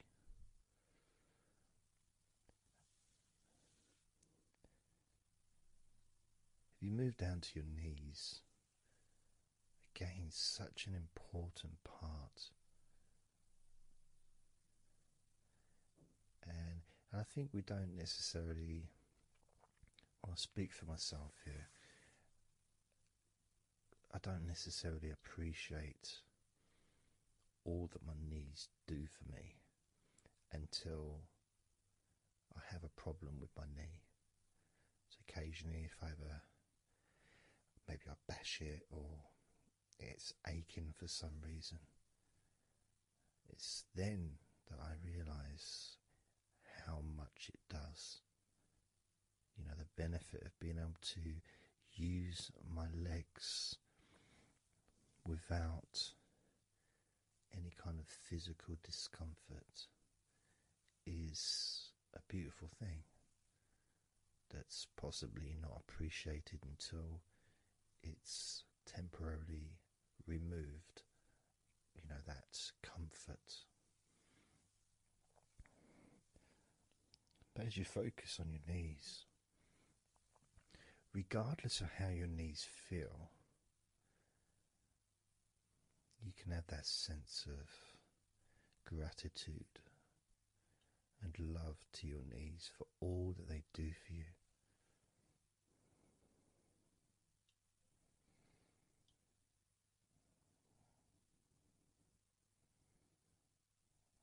And you can still have that attention on your thighs and maybe notice how your thighs feel.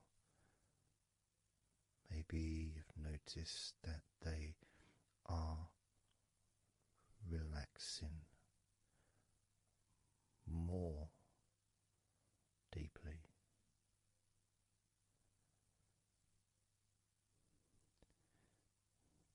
As you focus now on the bottoms of your legs, your shins, and your calf muscles, and the bones between your knees and your feet, incorporating, of course, your ankles. So important.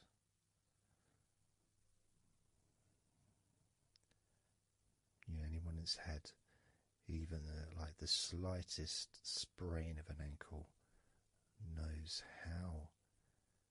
how much we take our ankles for granted.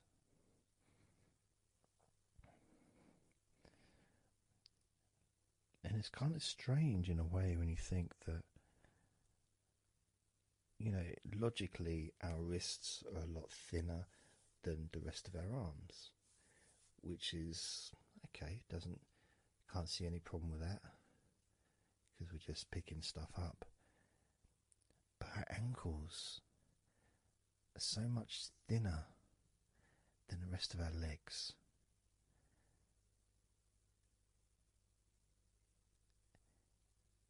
And from a physics perspective, or logical even, it doesn't really make sense that all this weight would ultimately be resting on your ankles, then leading to your feet. That thin area, thin bone, yet it does so much great work. Supports us, supports our body for a lifetime. Helps us to balance, helps you to get around and be mobile.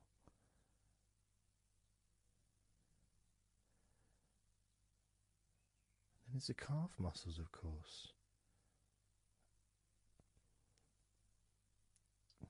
When I was younger, I couldn't see the point in calf muscles. It didn't seem to do anything. Okay, if I walked around on tiptoes, then my calf muscles get some work. But of course that's not true. The calf muscles are being used whenever we use our legs.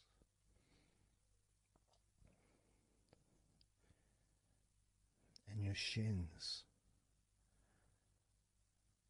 there to protect your lower legs. Shaped in a way almost as a protector for the bone.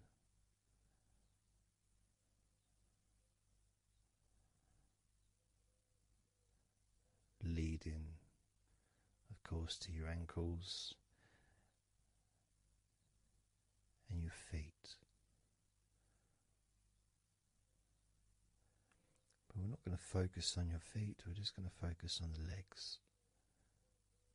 I realise that now that I've mentioned your feet, you're probably focusing on them anyway. So maybe I should focus on your feet a little bit. You can have them in your awareness, the same as you have your thighs in your awareness, even though we haven't been focusing on your thighs for a few minutes. We've been focusing on your ankles,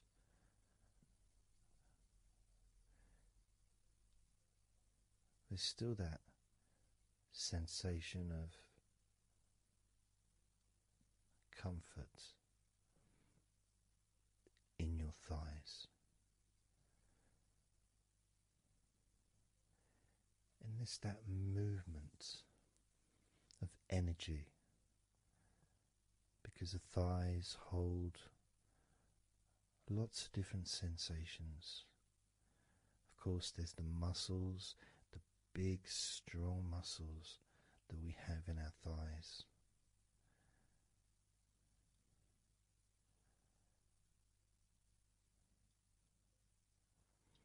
But the skin on the outside of the thighs, as in the outside of all of our body, can be very sensitive.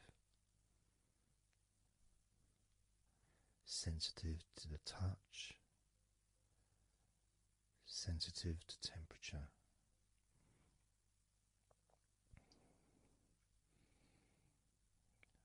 And inside your thighs, the bones, there's the muscle, there's the blood vessels, the arteries. So all this stuff, it's inside your thighs. And I guess sometimes it'd be nice if you could actually put your fingers inside your thighs and massage. So you can massage on the outside, of course, but to be able to get deep into the muscles, and to be able to just massage inside your thighs, massaging the bones of your leg, massaging all the veins, and just gently healing your thighs. And you could move down, massaging inside your knees, just massaging those bones, but with healing fingertips, spreading that healing energy deep into the joints of your knees.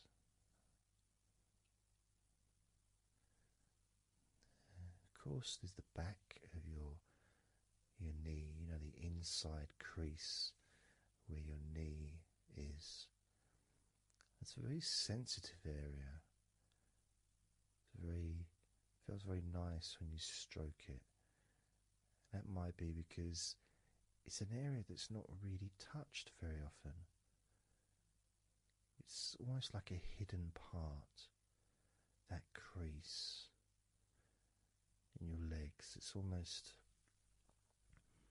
like a part that has a sensitivity which is a little bit different.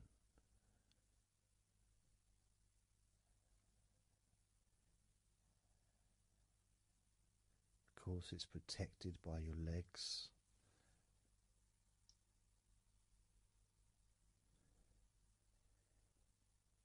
So you can imagine putting your fingers into that crease in your legs.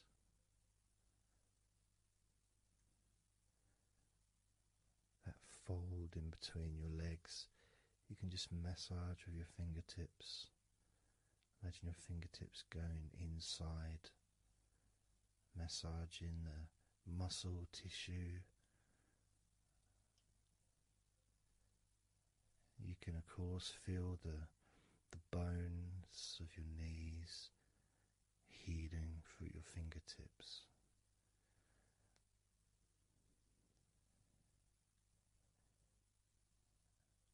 And then as you go down to your calf muscles, now that's a part I'd like to be able to really put my fingertips deep inside my calf muscles, massaging every single tissue of that muscle, healing every part.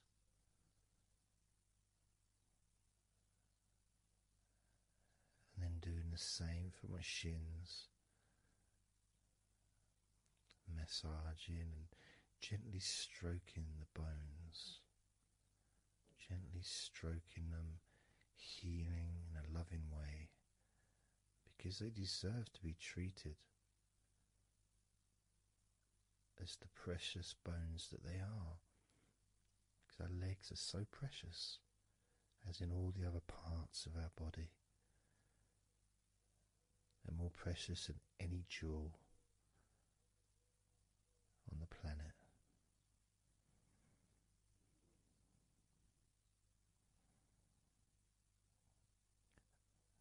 And when you start to think about your legs in this way, it can change your perspective. It might sound a bit silly to start with, the idea of having love for your legs, showing appreciation for your thighs, wanting to be able to put your hands in your thighs and massage the muscles and the bones, and to get your fingers deep in there, releasing all tension, just to show how much you care about your legs, how much you care for what your legs do for you regularly. Your knees, your calves, your ankles, the strength of your ankles, considering how thin they are compared to the rest of your legs, especially your thighs. Yet they're so strong, so flexible, absolutely amazing things. Your ankles are truly a gift because of what they do for you.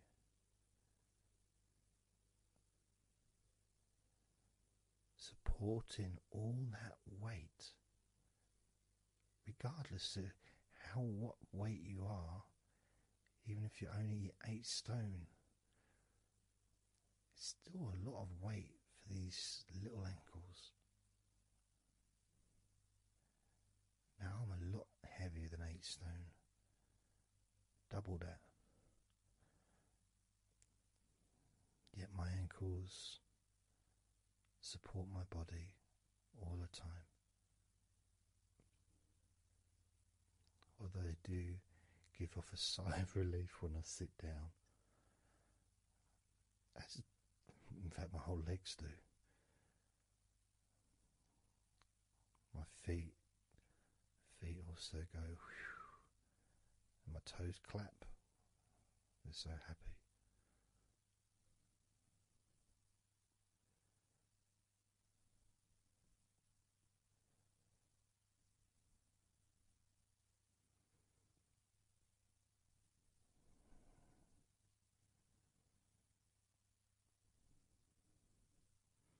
Your legs really are amazing.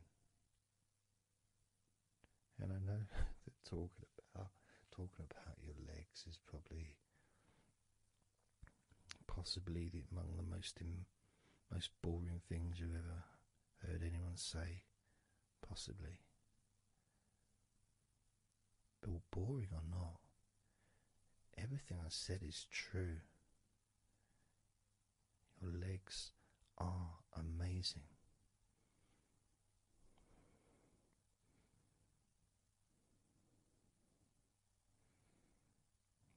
Your legs deserve not just respect,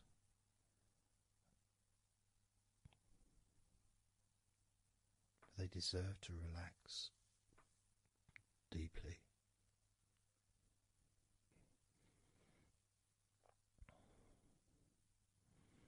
They deserve to take some time out of the day to just let go completely.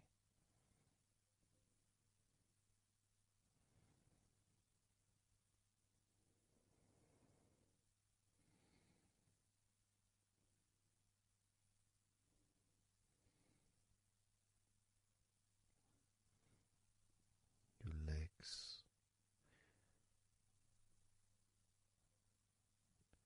really can relax.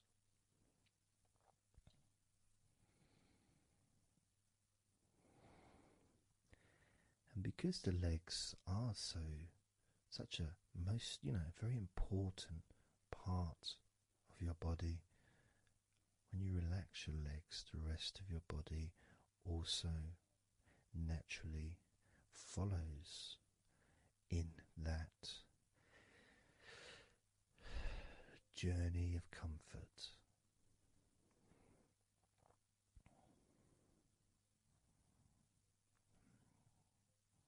I can feel it in my hips. My hips feel really loose. And also my lower back as well. My lower back really feels, it feels stretched, even though I'm just sitting in a chair and there's no stretching as far as I'm aware that I'm doing. But it's almost as if the muscles are just relaxed so much that there is a natural stretch as the tension has reduced a lot.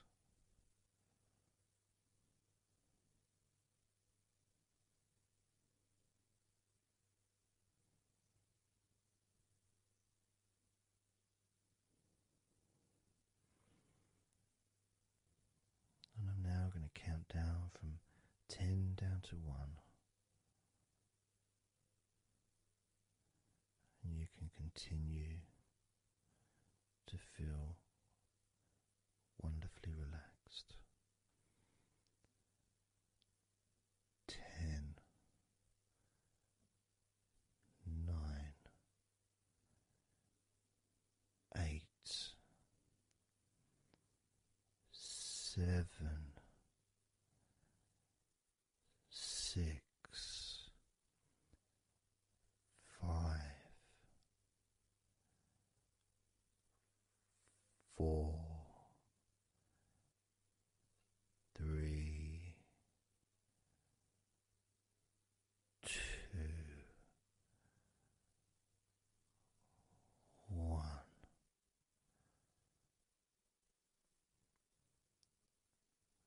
Relax.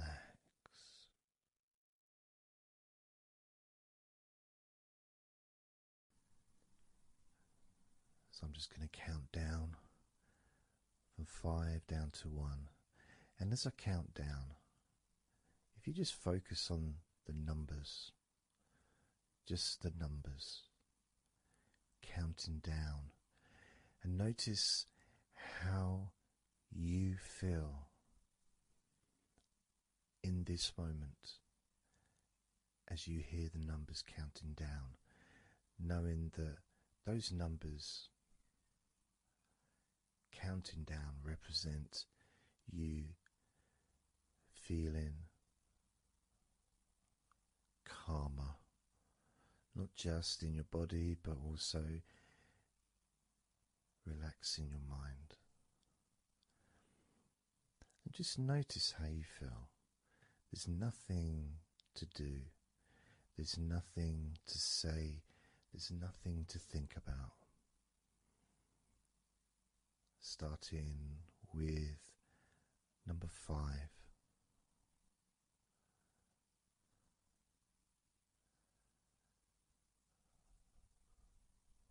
4.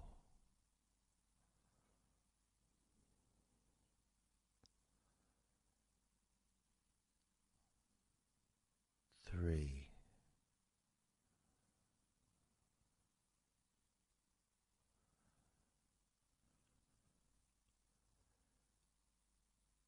2.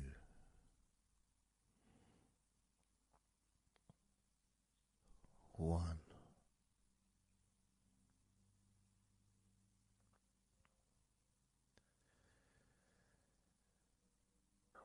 And as you notice the gradual letting go of the tension in your body, you may also begin to notice and be aware of how your mind is starting to slow down. This is just a natural thing that happens. It's not really a special procedure. It's just natural because as your body relaxes, your mind also starts to relax. And the more your mind relaxes, the more your body relaxes. It's just a continuous circle of relaxation.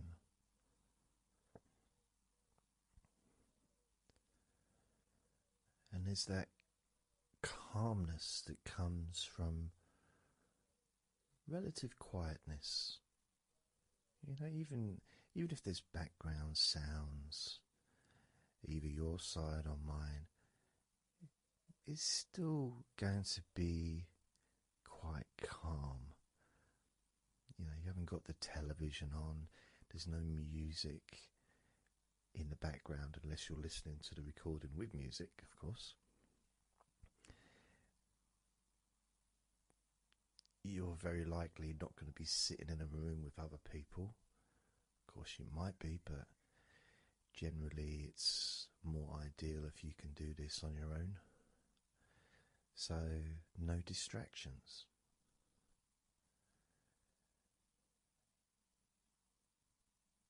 And when you stop thinking about stuff,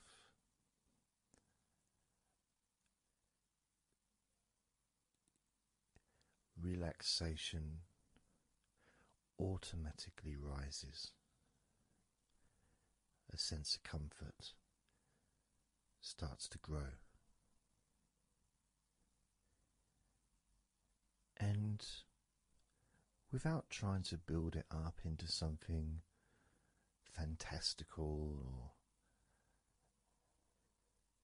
something magical, this is just a natural process, something that's easy to accomplish. In fact, it's almost, the sense of relaxing completely happens really when you put no effort into it. It's not something that you can really force. It's something that happens naturally.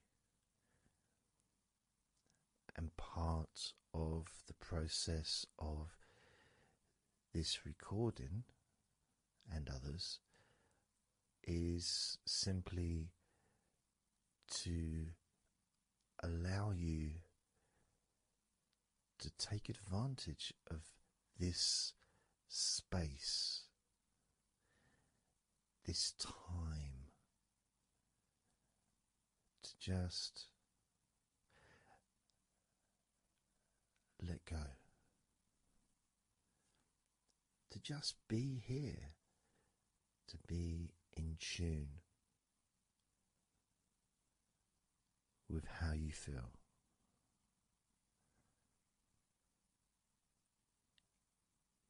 Yet with the intention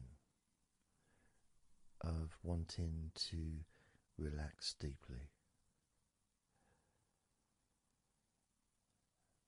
And maybe even to fall asleep, depending on what it is that you wish for yourself in this moment.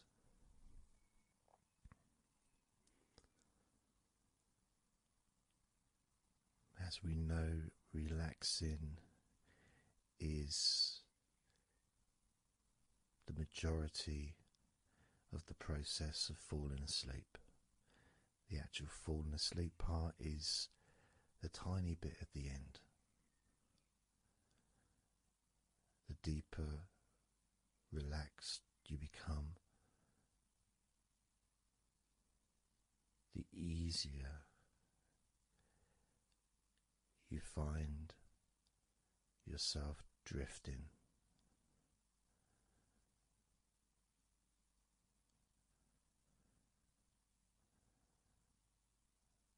But you can also, if you choose, stay focused on my voice and really enjoy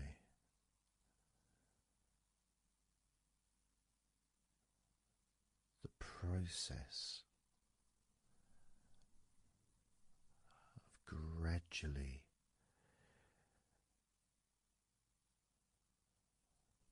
relaxing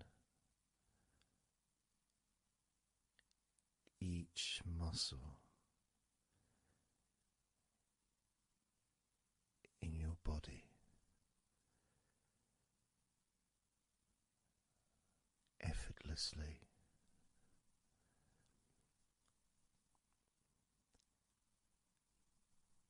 and just observing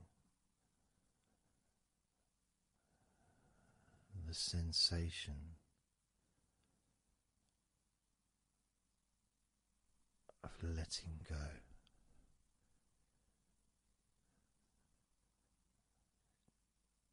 Completely.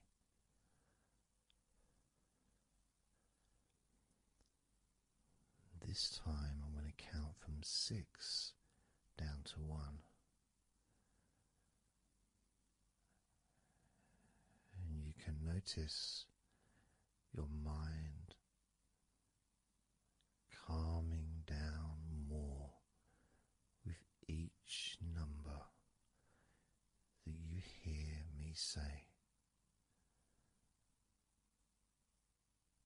Naturally feeling calm and slow and peaceful.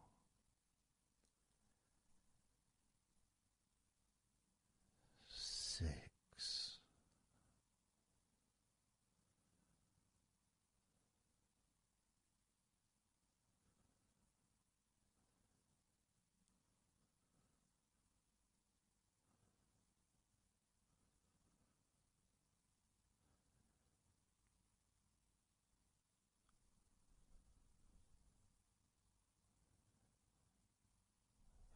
5.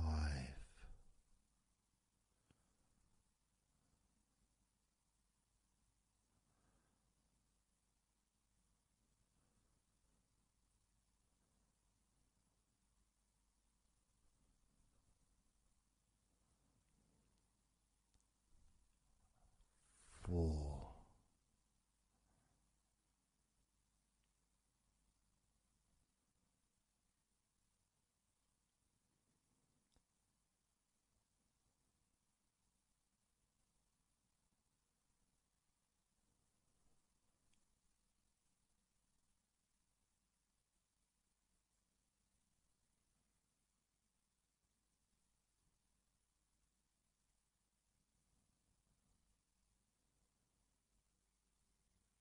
3.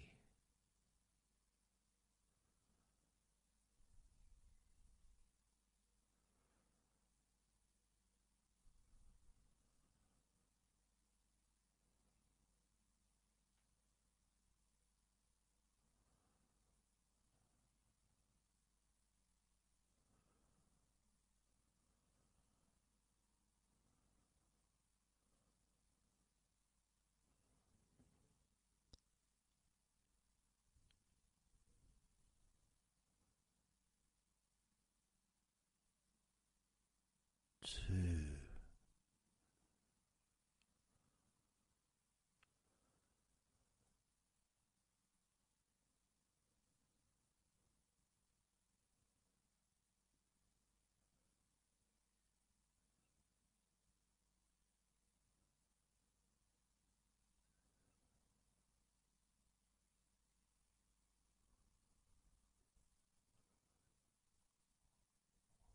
1.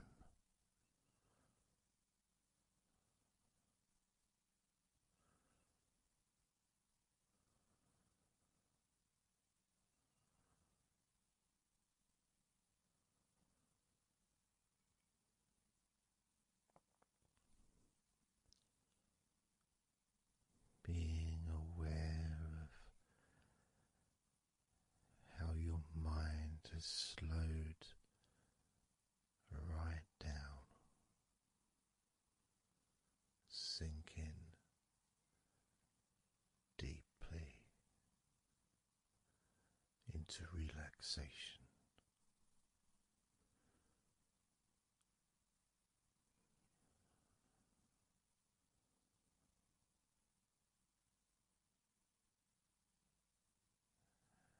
And as you focus on your mind, you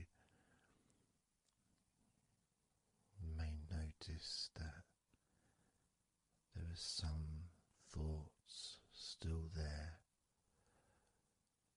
maybe some stubborn thoughts that for some reason perhaps need your attention.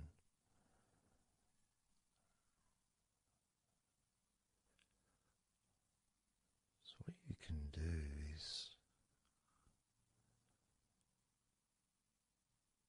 send love to those thoughts.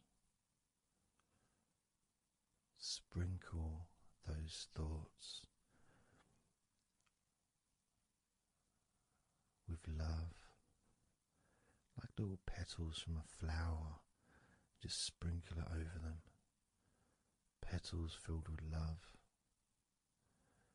towards those thoughts, to let those thoughts know that you're not abandoning them. You just need them. You require them to just calm down, slow down, quiet down for now.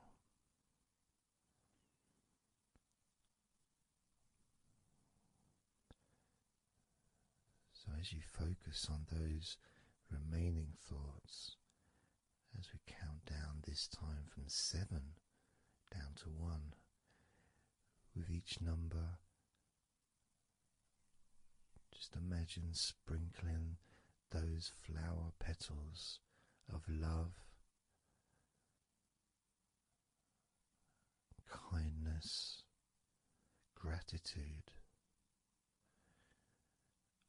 over those thoughts, which will allow them to just melt away and relax deeply with every number.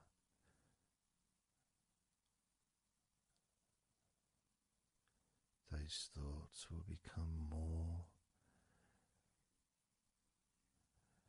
and more relaxed.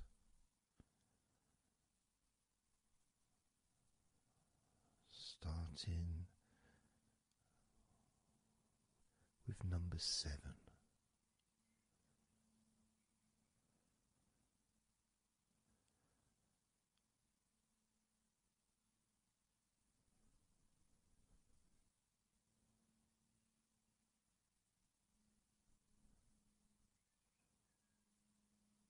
6. 5.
as you now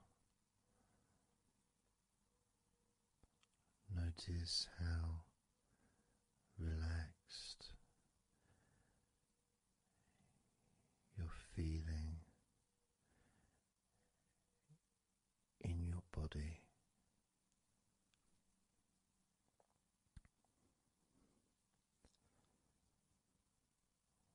We're going to focus on your hands.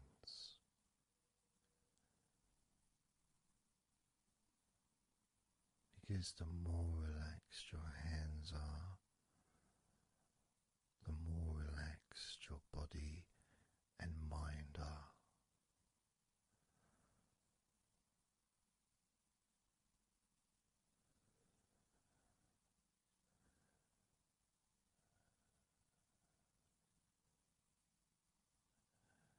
And as you focus on your hands and your fingers,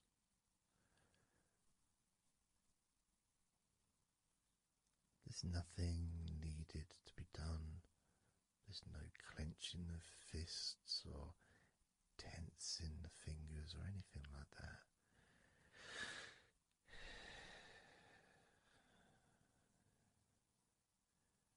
It's just noticing and focusing on your hands.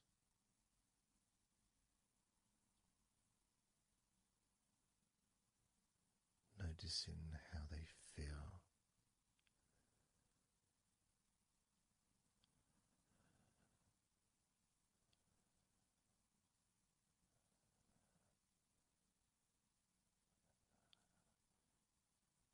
Because the more relaxed your hands feel,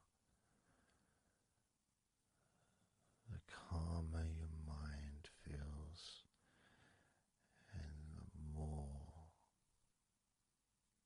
comfort you feel throughout your body.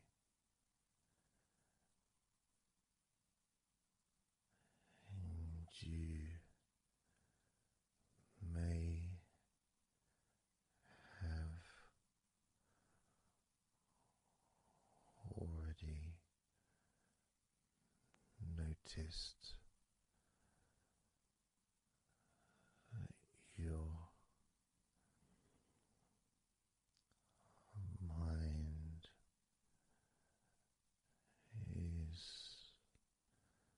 starting to drift.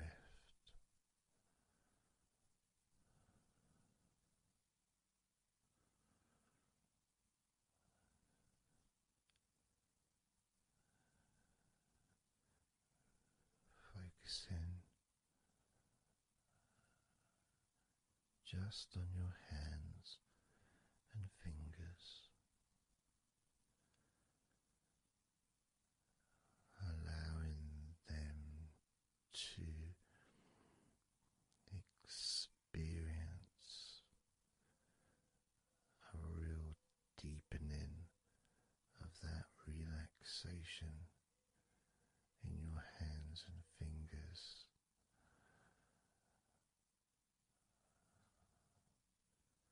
More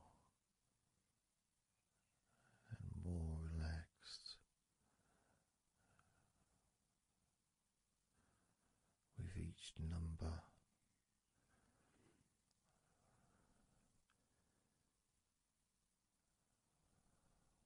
From 8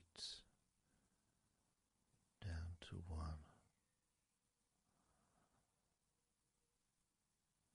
You can almost feel that healing and relaxing energy spreading into your hands and fingers,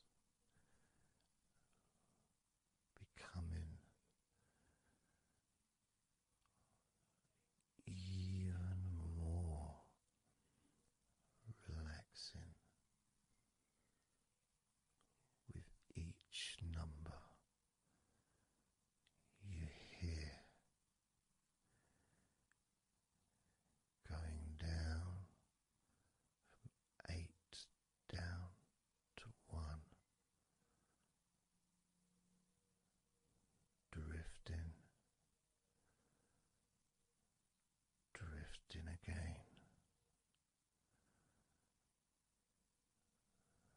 Starting with number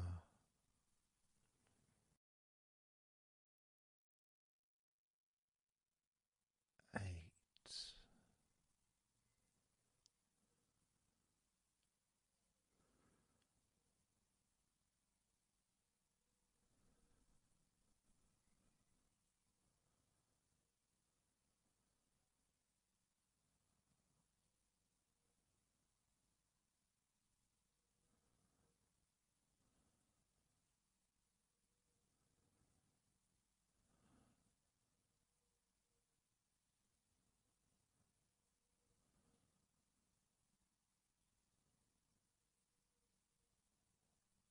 7.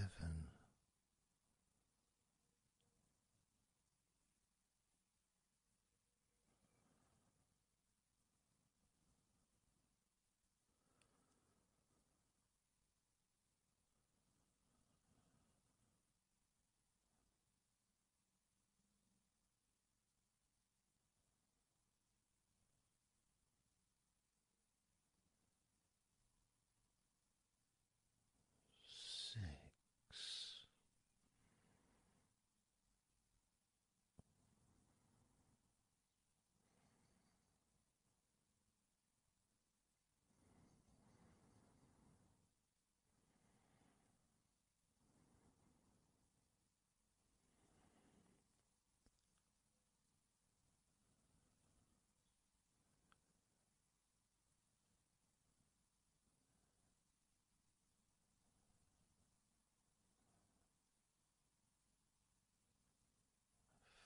5.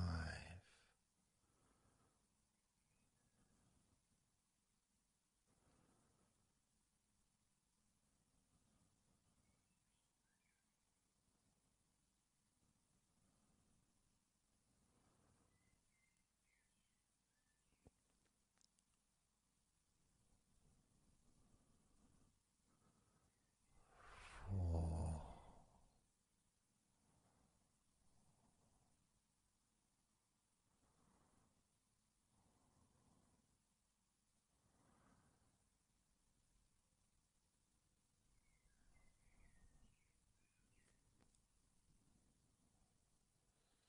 3.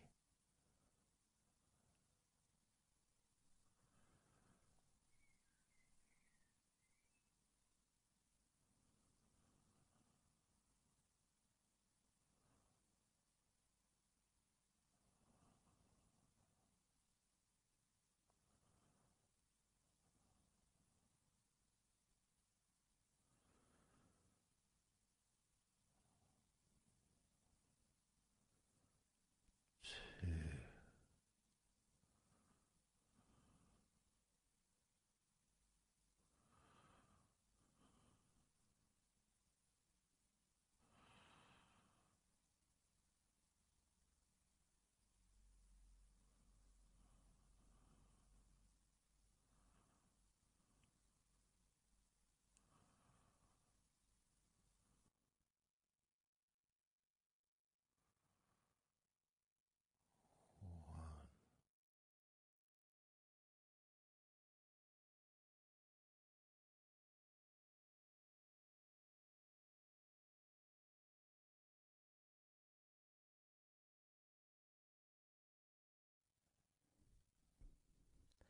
Just being here now.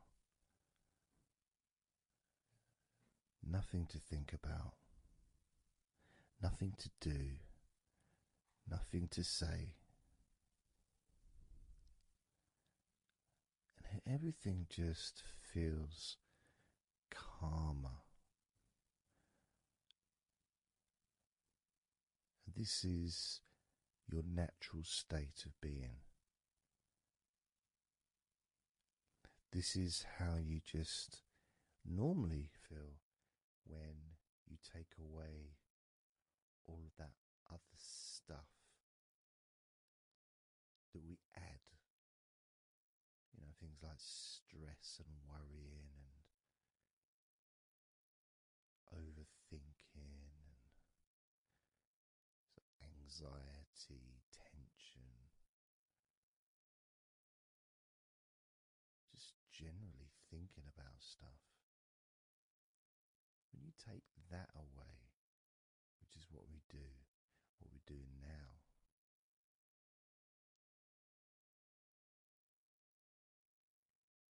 you're left with a real sense of peacefulness, which comes to you very quickly. Because ultimately, it's just a feeling. A feeling of comfort. It's almost as if you've gone inside yourself and you've found a special place where everything is peaceful. A place where you can feel relaxed and your natural sense of comfort. A place where you can be you. Where you can accept yourself for who you are. A place where you're not trying to please anybody else, ever. A place where you can actually not just love yourself, but in some ways, more importantly, you can like yourself. Appreciate who you are.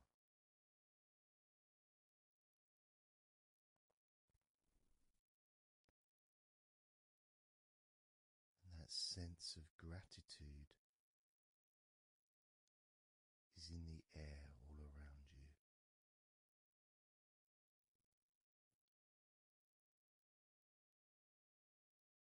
And that's also a place where you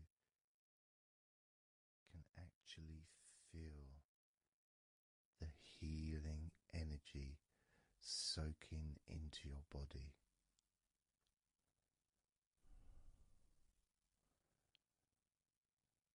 Healing energy soaking into your body. And that healing energy spreads through your veins, traveling to each and every single part of your body.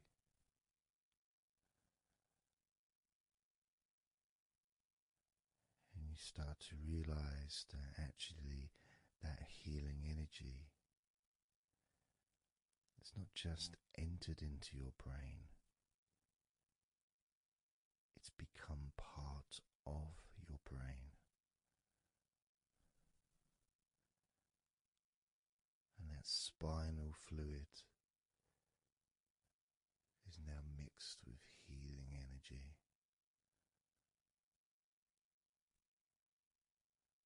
Not just allowing you to feel so much more relaxed and healthy in this moment, but also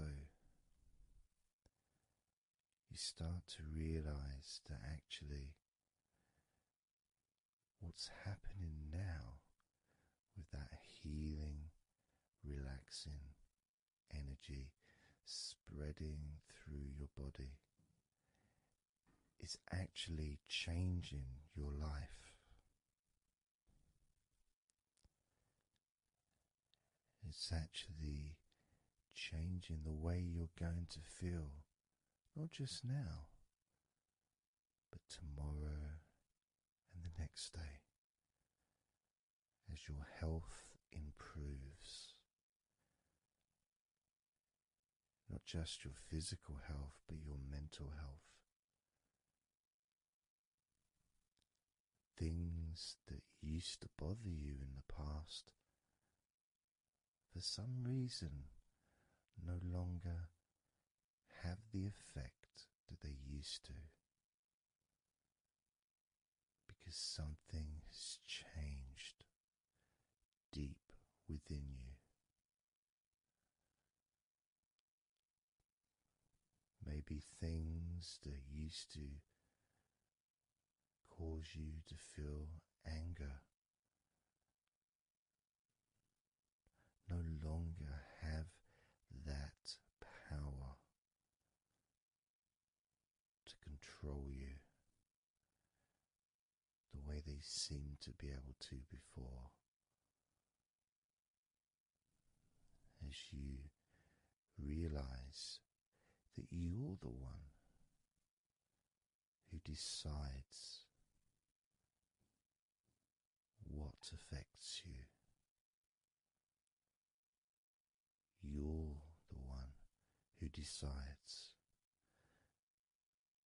to feel relaxed and calm when you choose to enjoy noticing these natural developments of healing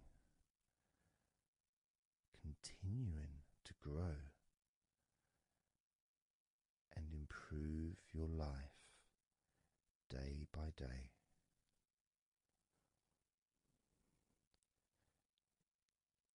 Including, of course, your ability to relax so much easier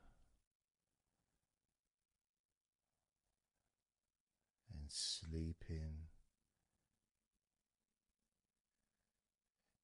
is the most natural thing in the world to you,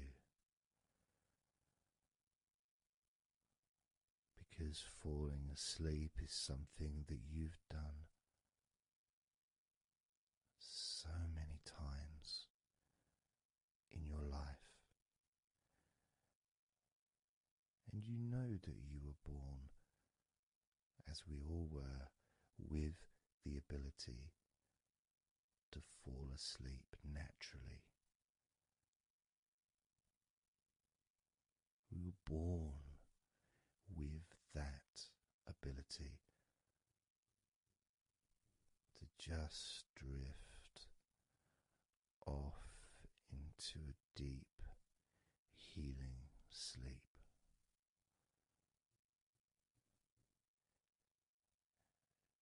Even when we're kids, sometimes we'll fall asleep when we don't even want to. We try to stay awake. Maybe it's a birthday in the morning, or it's Christmas or holiday or something we look forward to. We don't want to go to sleep. But the more we want to stay awake, the more we just start to drift. And the more you fight drifting, the more you try and stop yourself from drifting asleep, the deeper and stronger that drifting becomes.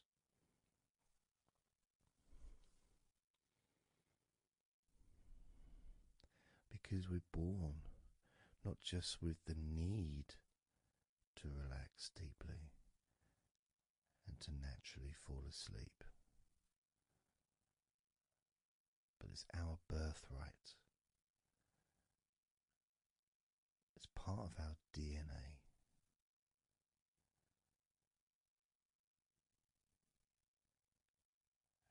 And sometimes as we get older in life, perhaps at times we have forgotten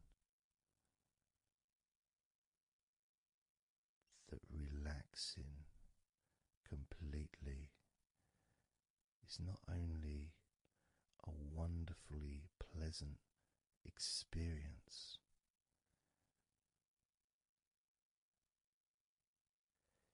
it's also really easy.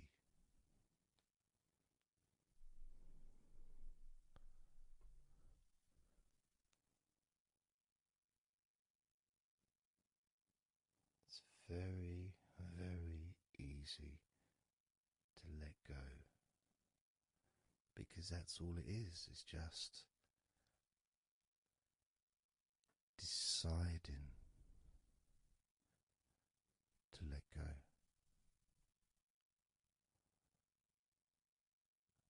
And when you press the play button on my recordings, you have given permission for my voice to relax you. When you press that play button, you have given me permission for my words to affect you in a positive, only a positive way, opening up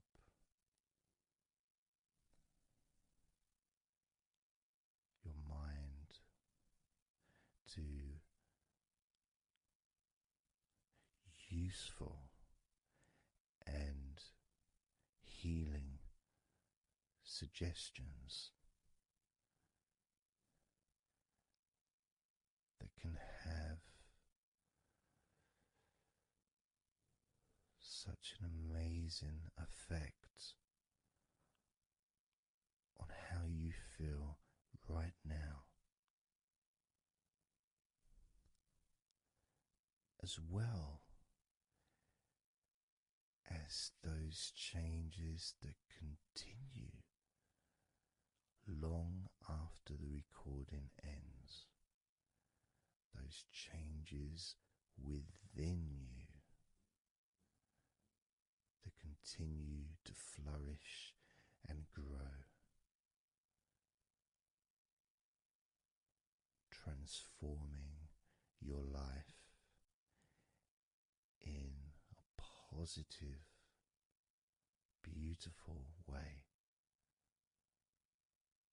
allowing you to move forward in your life in the direction that you choose for yourself.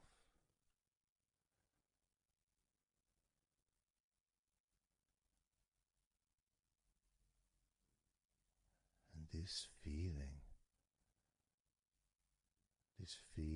that you can experience of safety, comfort, calmness,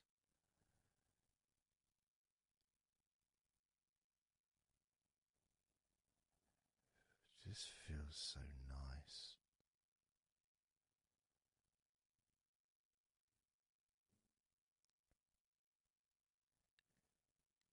It's such a healthy place to be.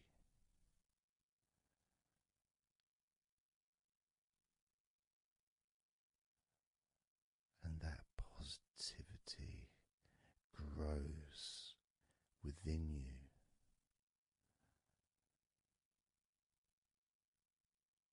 Each and every day, moving forward, you're going to find that you're more relaxed physically and in your mind is more relaxed. And it's not that you're thinking slower, it's just that your mind will be less clogged up with unnecessary negativity. Because from now on, your mind rejects negativity. From now on, you're going to start noticing when negativity arises, and you can just say stop. Stop. And that negativity will turn around and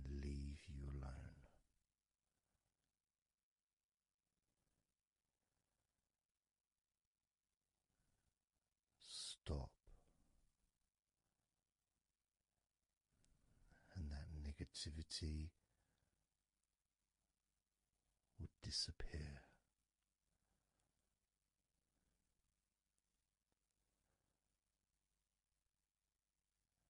And as you notice that you feel way more relaxed than you probably expected,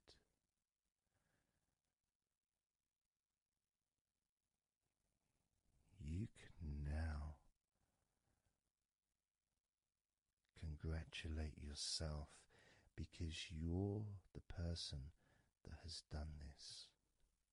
You are the one that has opened your mind up to the simple facts that you can feel more relaxed in your body and in your mind.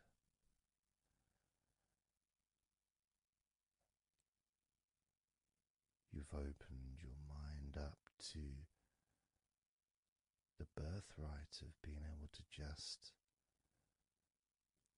fall asleep easily when you choose.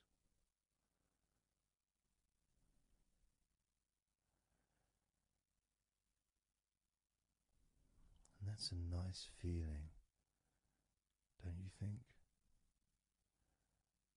It feels nice, doesn't it? To feel calm with all that healing energy spreading through your body and your mind.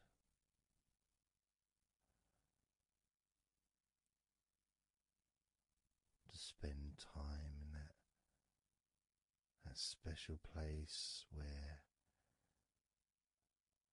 negativity can no longer enter.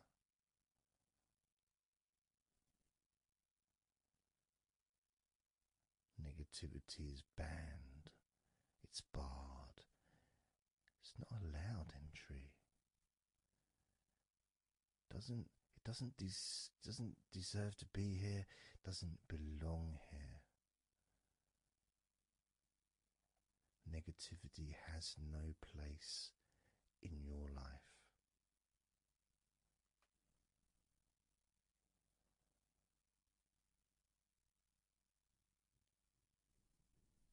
Which makes room for more comfort, more healing, more relaxation,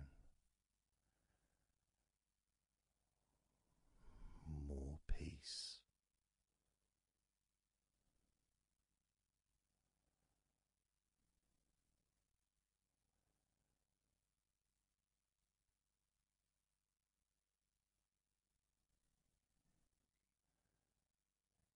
It feels nice, doesn't it? To just let go of everything.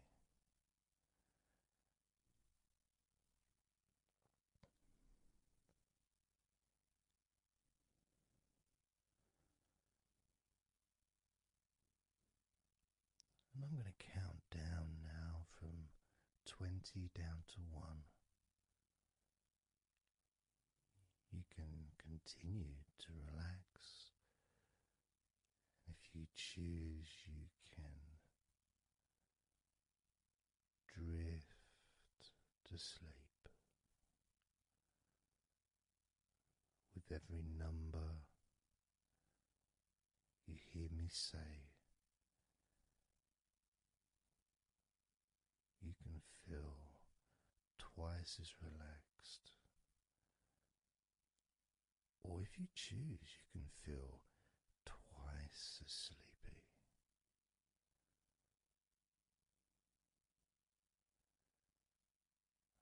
Now,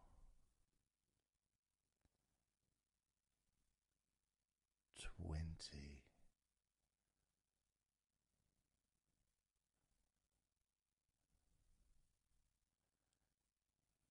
19.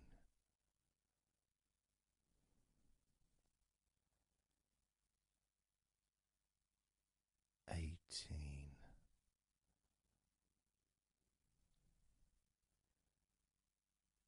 16,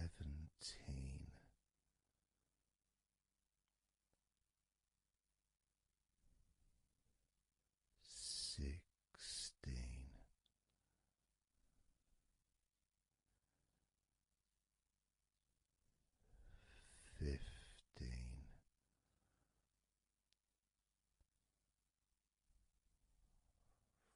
14,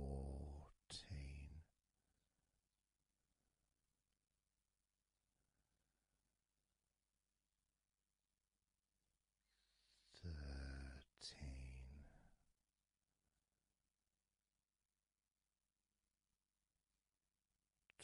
12,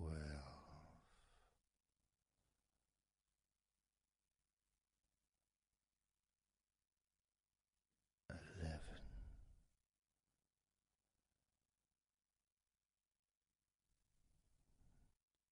10,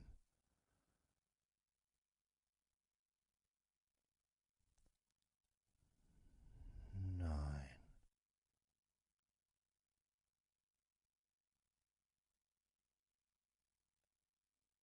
8,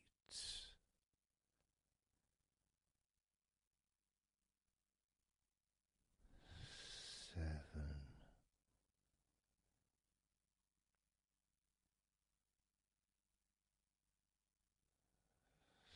6,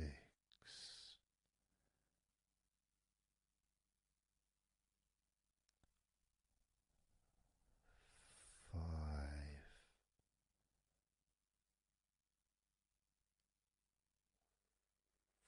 4,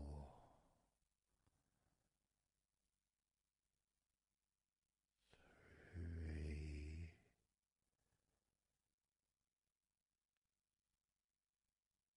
2,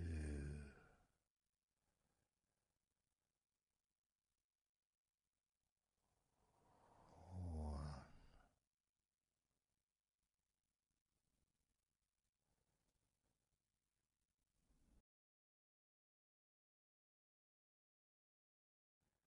This is your time to just take a break. Your time to relax, to allow your mind to slow down.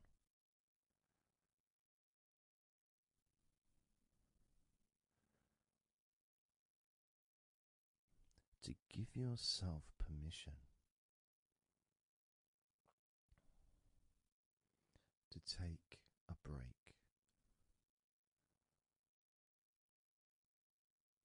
from everything. And you're the only person that can make that decision. You're the only person that can actually tell your mind to just relax.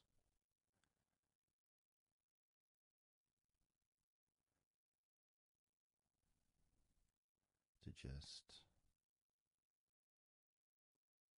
take some time off.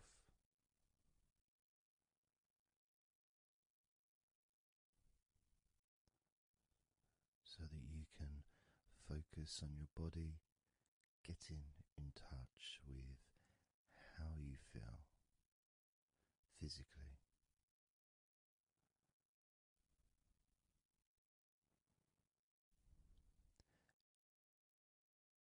And in the process of this body scan, where you focus on different parts of your body,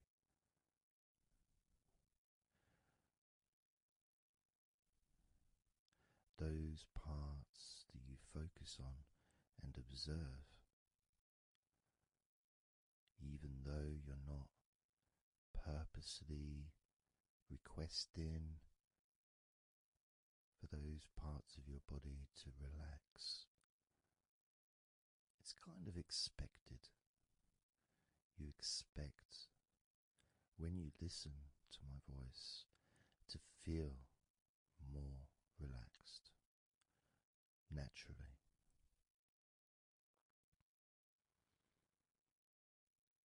Because when you're listening to me,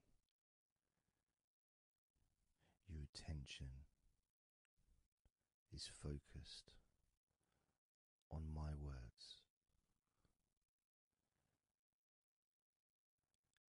and as my words guide you to focus on those parts of your body, your focus increases.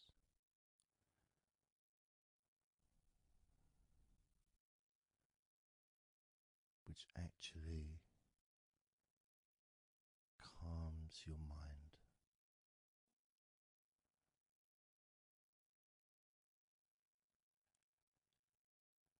And when your mind calms down, your body relaxes.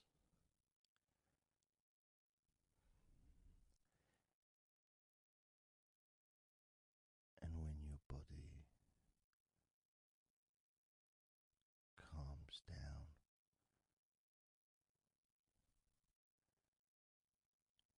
your mind relaxes.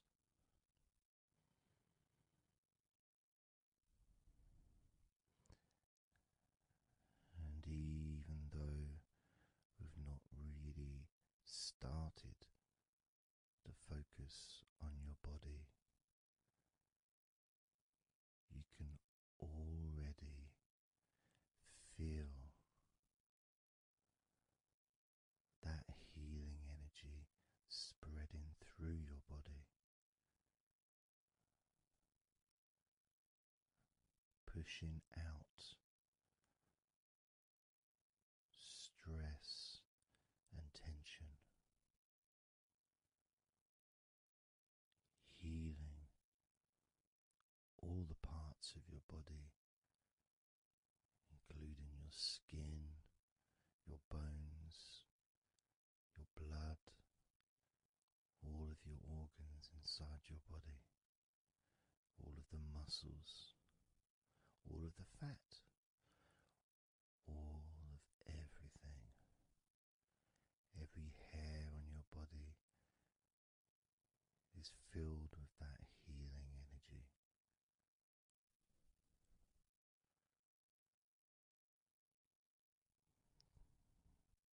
And when your brain fills with that healing energy,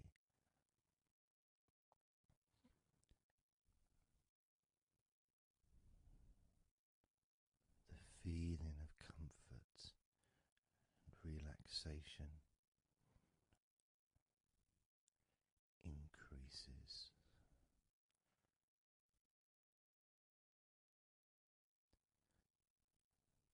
Deeply increases.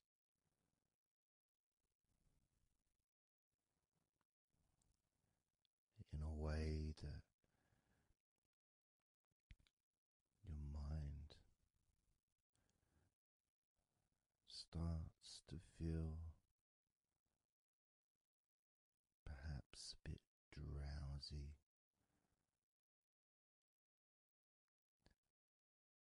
because it's not needed, and it may start to drift.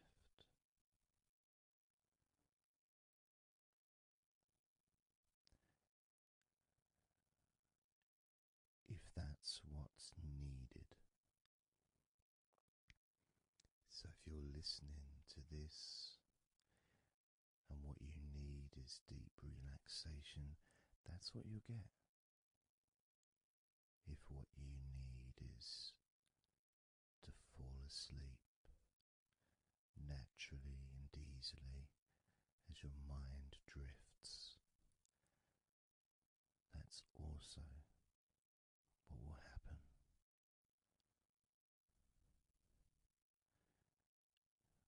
Because by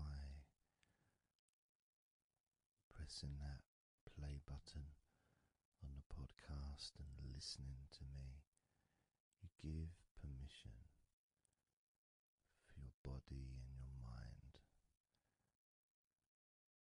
In fact, you give the command to your body and your mind to relax deeply and to drift off to sleep if that's what you want or need.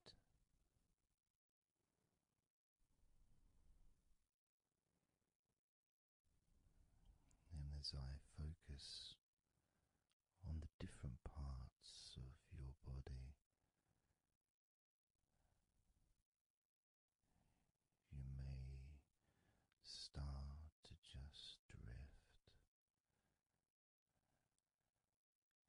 and then you come back again and you hear me talking, and I'm focusing on a different part of your body.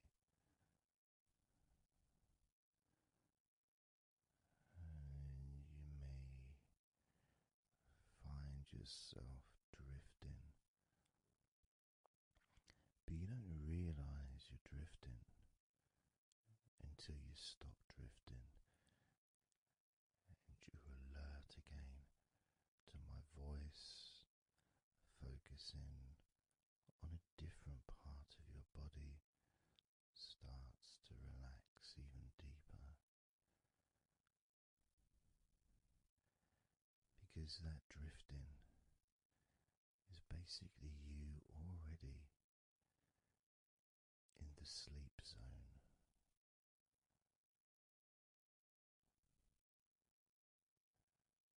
And the more you drift, the longer you drift, and the longer you drift, eventually that drifting continues into sleep.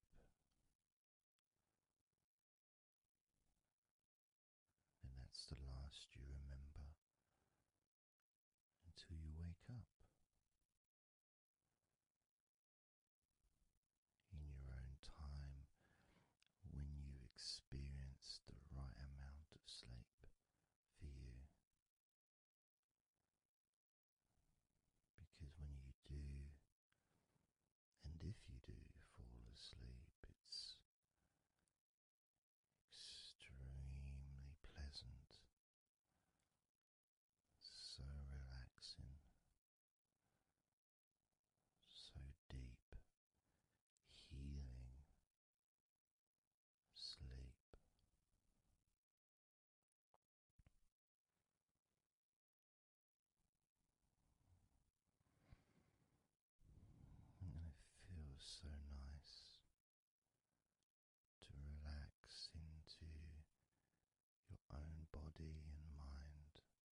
Let's focus again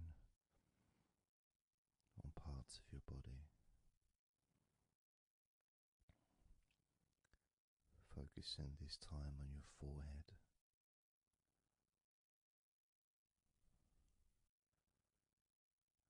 Now on your mouth, your lips, your tongue, the whole of your mouth.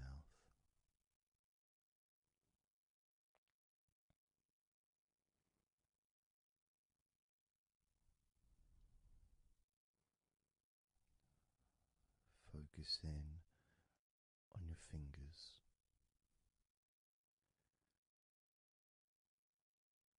Maybe you could move your fingers a little bit so you can focus on each one individually.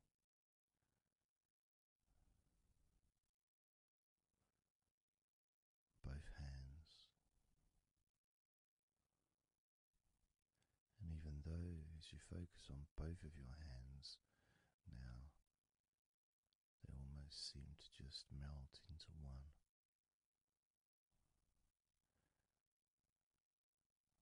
Where does your right hand start and your left hand end?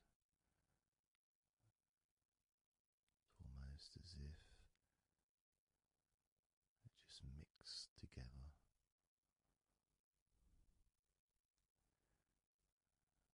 Now focusing on your knees.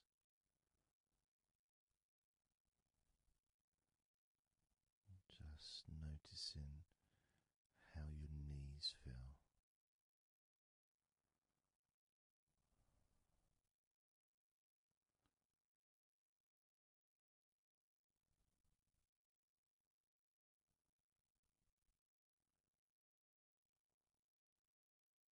Now focusing on your elbows. Focusing on both of your elbows.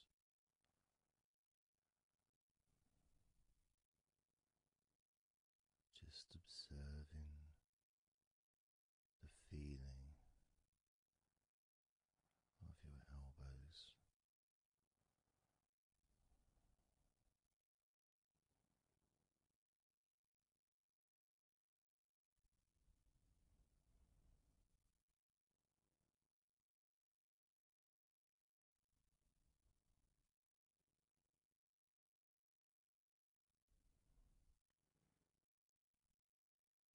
Now focusing and observing the back of your neck.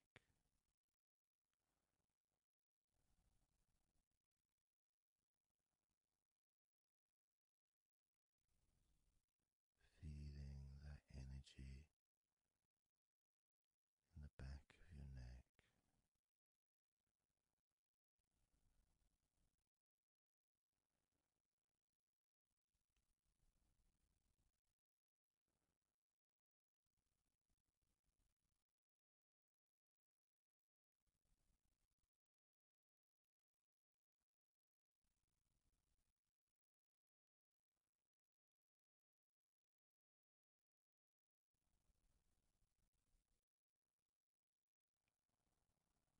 Observing your ankles.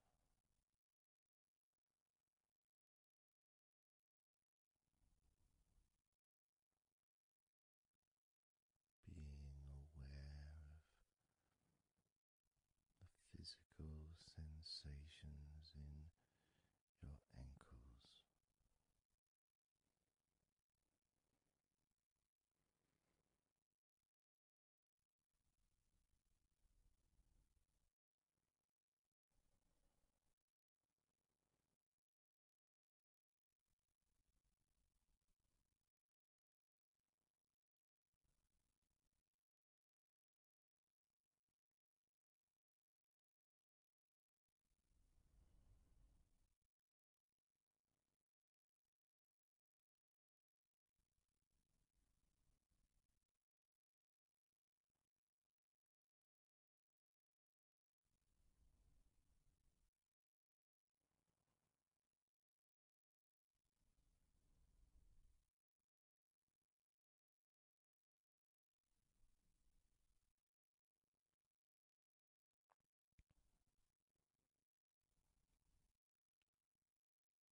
letting go.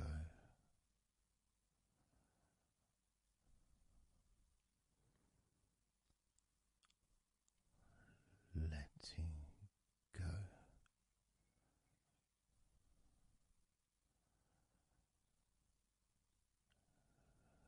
Letting go of everything.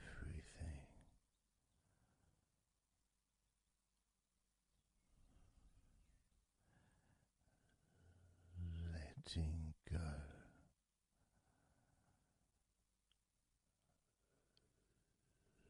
Letting go.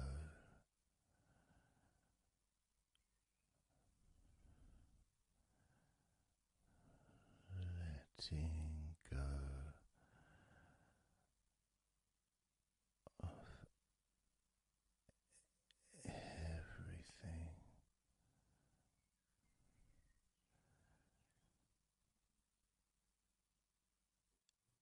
Everything.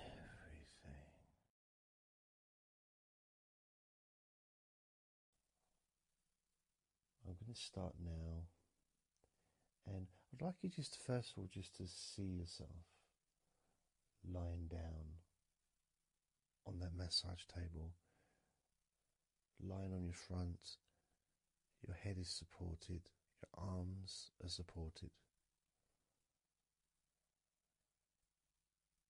and you feel comfortable, and breathing is really easy, and you feel confident in how you look as well. So there's none of that issue of body problems or shyness, because I'm a professional, and this is a therapy session, so none of that stuff matters whatsoever. This is about you. This is about how you feel and how you can enjoy that sense of comfort and relaxation that comes from letting go and allowing my hands and my fingers to relax you by massaging your body.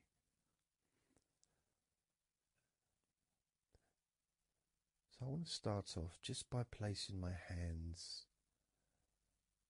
on the back of your head, just gently, just so you can feel what my hands feel like really on you. So you can maybe feel the warmth of my hands on the back of your head. And I'll move my hands to the side of your head, not pressing but just holding them there very gently.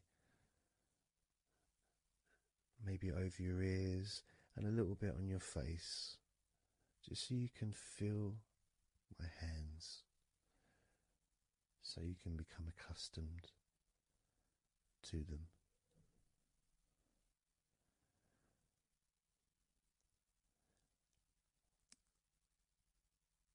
And now put my hands on the back of your head again and gently let them slide down onto the back of your neck.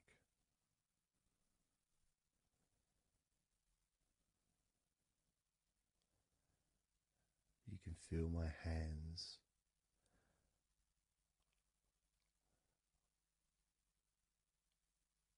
gently stroking the back of your neck to start with,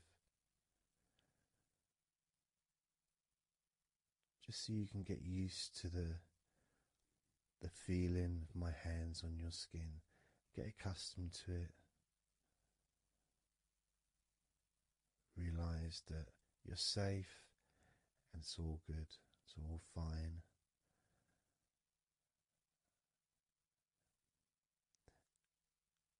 And I'm going to start gently massaging the muscles in the back of your neck.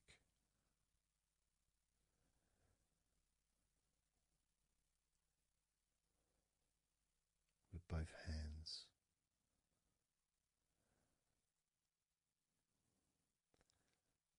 this is a very trusting situation, really, because our necks are so fragile, and to have someone have their hands around your neck in that way can sometimes be problematic for people, which is why massages are quite good, because it allows you to relax and to get in touch with trust, to feel peaceful and calm.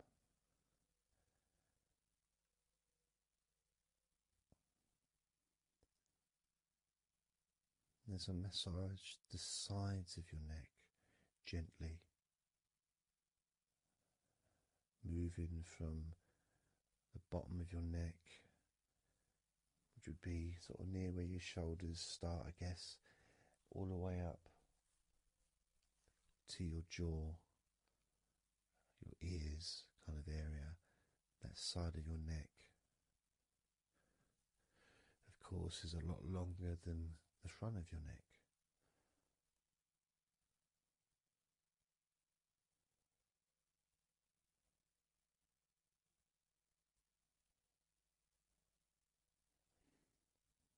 And massaging the back of your neck, especially that area where perhaps we hold tension. And as that area is massaged, you can actually feel a sense of release in the back of your neck.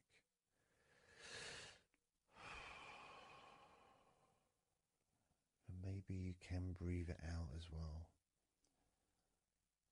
Notice how it feels. Notice how you feel.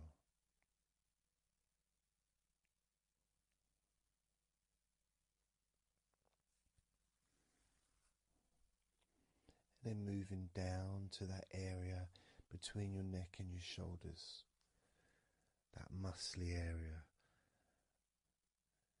starting to massage that area on both sides. I mean, this would be the area that a lot of people would massage if they were going to give you like a shoulder massage. Even that's not technically the shoulders, but it's all the muscles that lead to the shoulders, from the neck. And again, that can hold tension and stress. And when massaged, sometimes a nice deep massage is useful. And you decide how deep that massage is.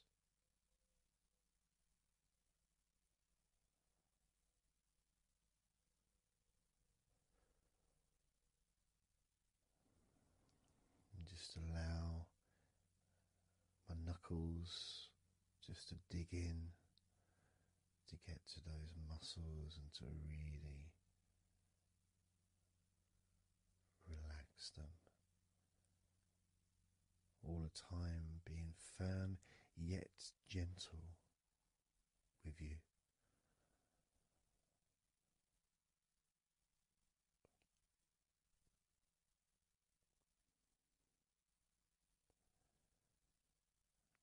And just stroking down that area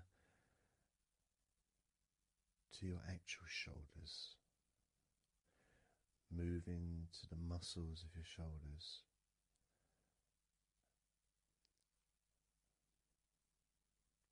And maybe initially just pulling up the shoulders a little bit off the table, just to give you a little bit of a stretch, but very gently.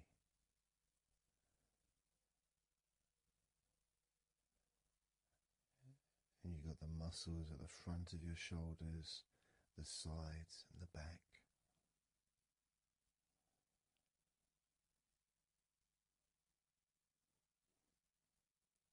Again, this is a part that can really take quite a bit of pressure, quite a bit of kneading, if you wish, to really release the tension. get into those muscles, and you can let your fingers in there, and it can feel really nice. Sometimes just being stroked gently or being massaged quite strongly can all be beneficial to the relaxation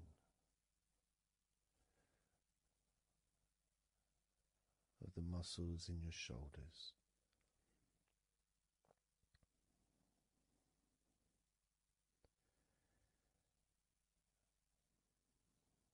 Now, as we move down your arms,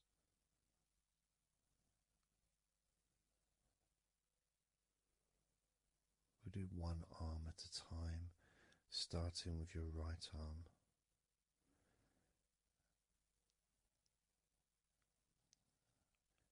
What I'll do is I'll just lift your arm up, just hold it to the side of you. Don't worry, it'll still be attached. And I just massage the tops of your arms.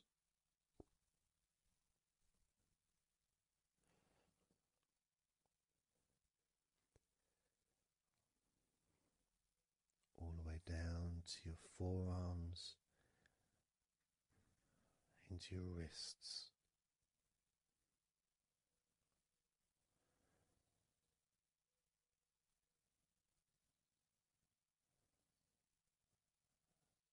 Gently massaging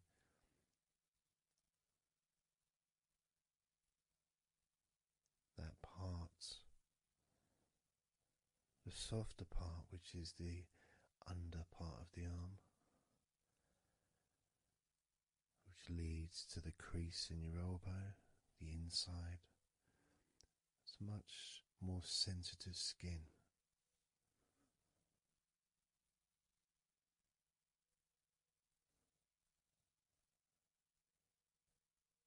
Sometimes just having that stroked can feel really nice, pleasurable and relaxing.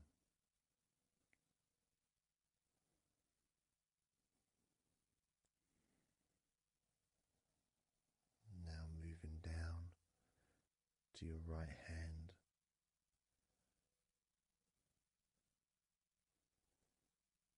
Just holding your hand in both of my hands.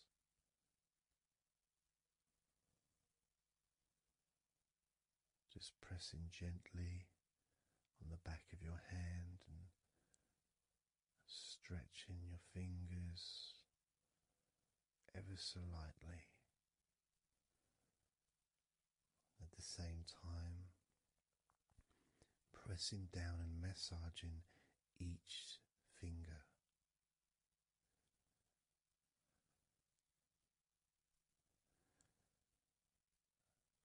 And then starting to massage the palms of your hand.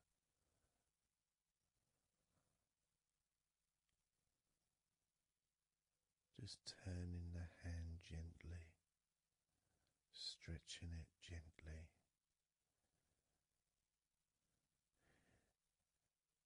And actually having your hand held can really be an emotional experience sometimes, even if it is with a stranger, someone you don't know very well, like a massage person or a therapist maybe, because it's intimate.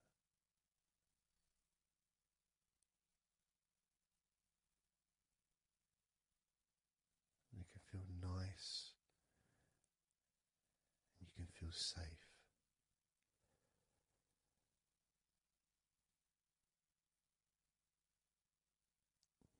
And as I put that right arm back down where it was,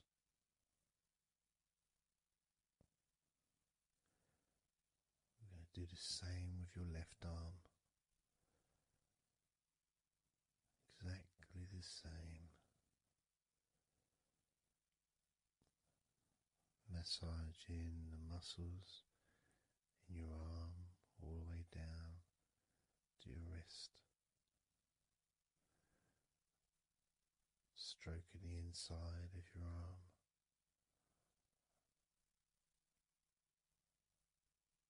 Just being gentle or as firm as you require.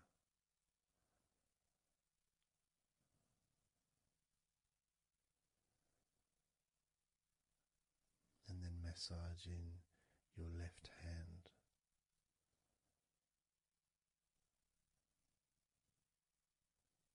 stretching the fingers gently,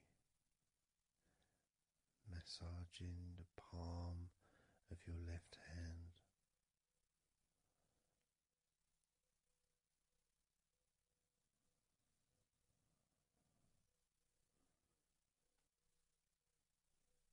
You can feel so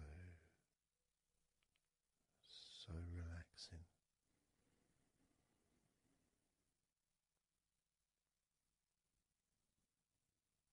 So comforting.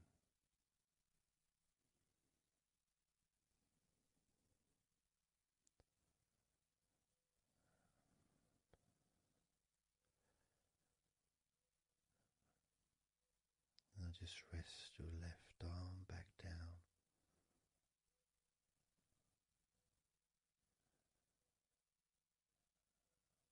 Start to massage your back, the biggest part of your body. Starting at the top, starting again where we already have been, that area at the top in between your shoulders, near your neck, going back and massaging that area again, but this time moving downwards.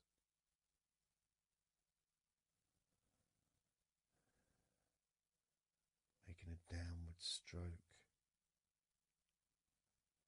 to the middle of your back, working from the outside inwards, so massaging your back, but the outsides of your back, the parts where your arms would maybe rest against.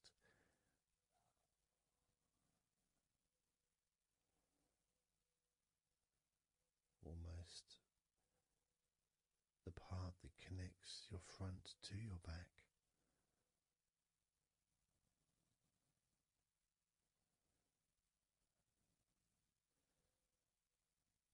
And just massaging down firmly but gently, as firm as you want.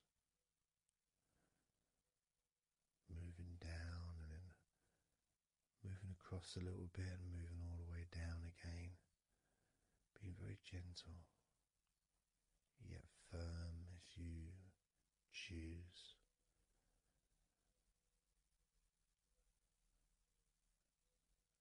Eventually we get to the spine. We can massage the muscles on either side of your spine, from the top of your neck all the way down to your lower back.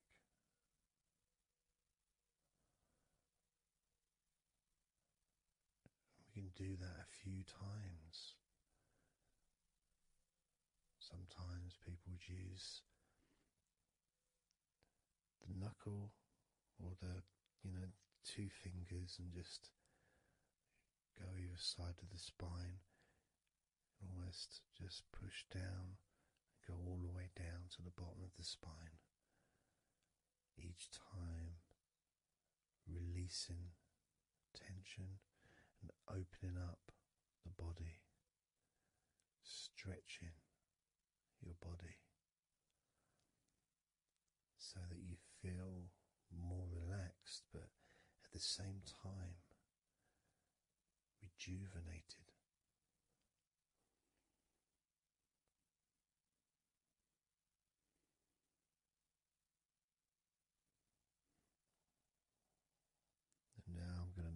to one side, to your right side, and from the bottom of your ribs to your pelvis. I'm going to massage that area of your back. I'll stretch over the other side and I will pull the muscles gently and massage and push from one end, that side, all the way to my side, to the middle, in fact, to where your spine is. Massaging that side of your spine, the opposite side to where I'm standing. It's almost like kneading bread. There's that big area which is firm, yet lots there to massage. Potentially one of the most important places to actually have a massage, because you really feel it. You really feel the release and the pleasure of having your lower back massaged. It releases so much from your body that's not useful, starting a healing process which will continue long after this recording is over.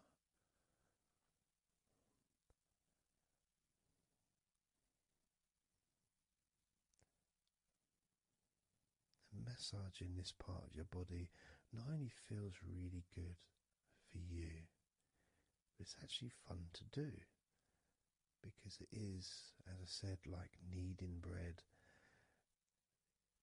It's a part that you can really get a hold of and really massage deeply, if that's your choice.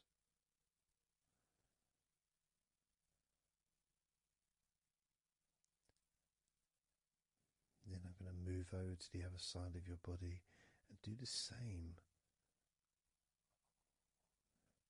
with the opposite part of your lower back, kneading and massaging from your sides all the way to the middle of your back where your spine is. Pressing and kneading,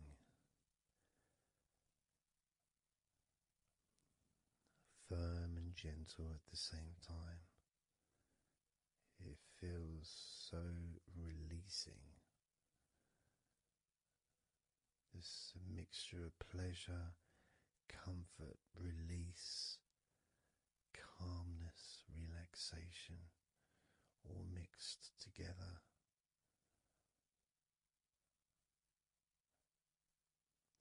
Plus there's that feeling from your stomach as it's being stretched.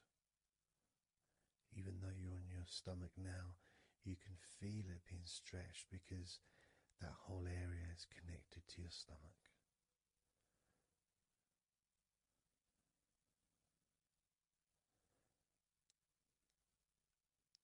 Now we're going to move further up to your top of your body, and I'm going to do the same. This time starting with your upper back, put my hands forward over and massaging that area up to your spine, from the side of your body up to your spine. So some of that massage area, the muscle tissue, or whatever, fatty tissue even, will be possibly from your chest, because it's all connected. The chest and the back connect together. I'm going to be massaging and just pulling some of that skin from your side up and massaging that area of your upper back all the way to your spine.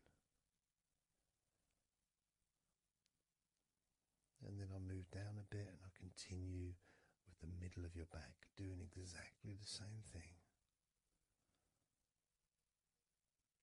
As gentle or as deep as you choose.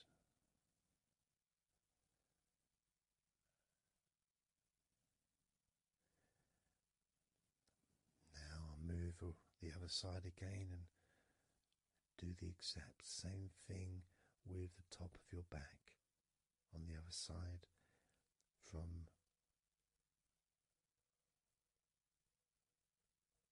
pretty much underneath your arm area, really,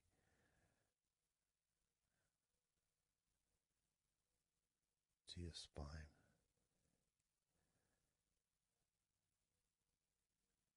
And then continuing that all the way down, including your middle of your back.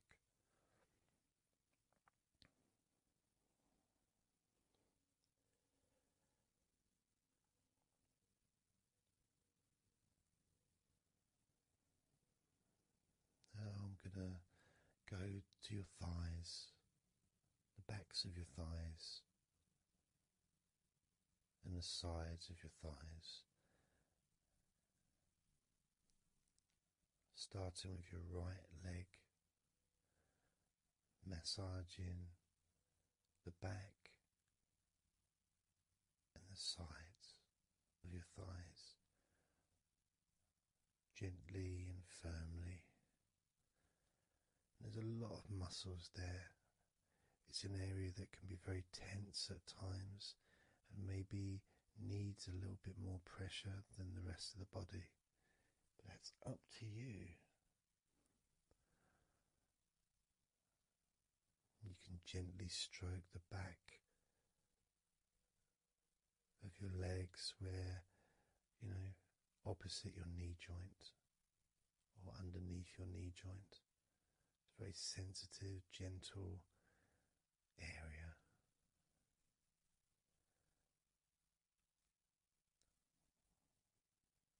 And working down to your calf muscles, massaging your calf muscles thoroughly and deeply if you choose, using both hands and fingers, digging deep.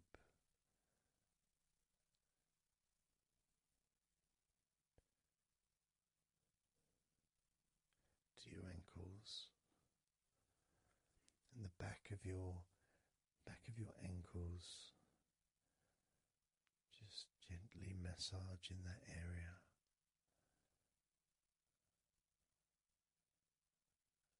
Maybe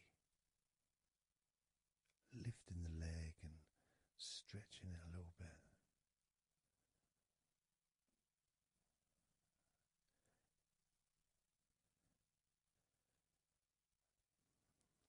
Moving to the right foot.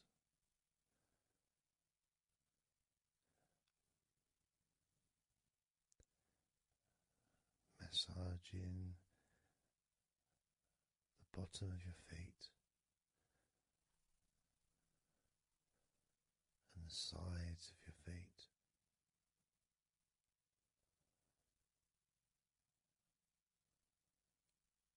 Gently but firm enough so they don't tickle.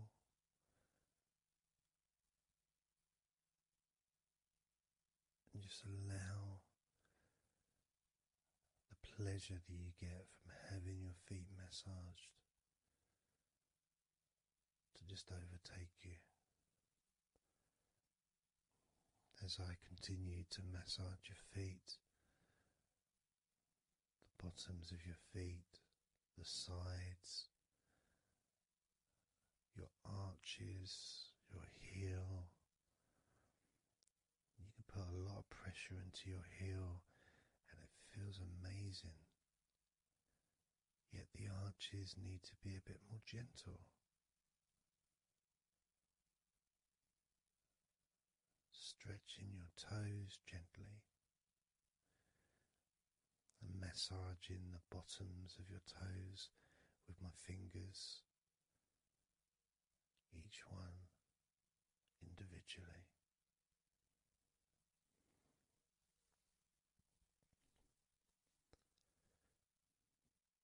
Moving over to the left leg to do exactly the same thing.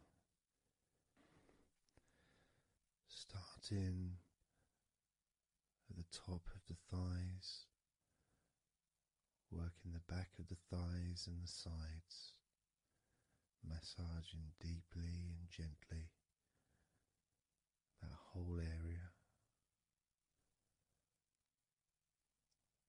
working all the way down.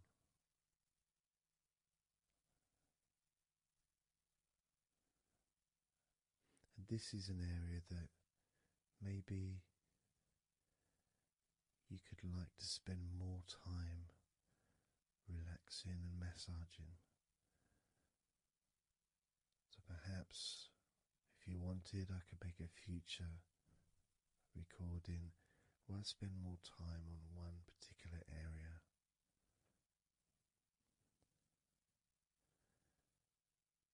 As you move down to your calf muscles,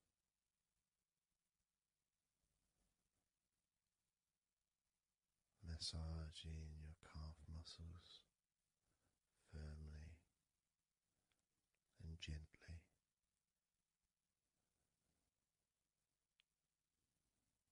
Moving down your ankle and to your feet, massaging the backs of your feet, the bottoms of your feet, stretching your toes and massaging each toe individually. And that feeling of pleasure and release that you experience when you're having your feet massaged feels really good.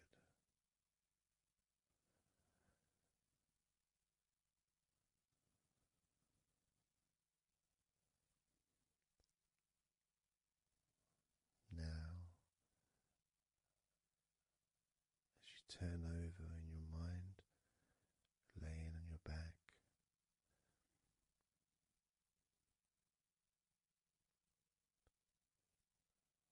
I'm just going to start again at your neck area.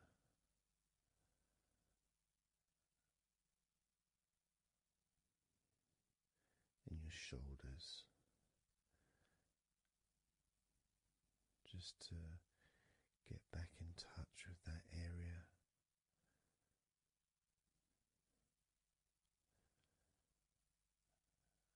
And as we move up,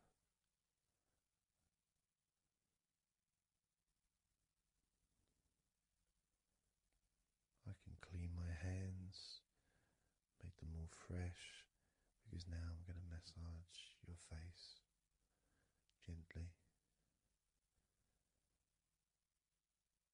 Starting off with your forehead,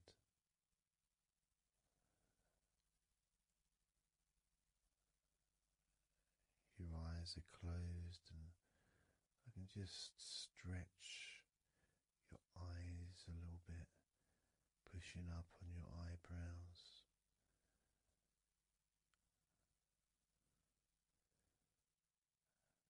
Just massaging around your scalp.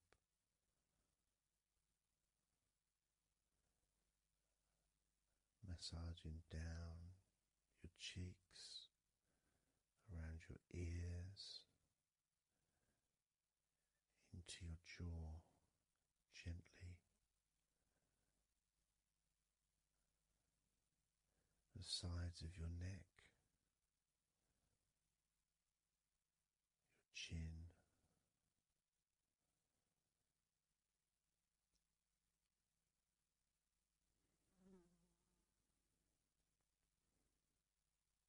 then just moving down from your neck down to your chest, starting by massaging the very top of your chest, collarbone is, either side of the collarbone.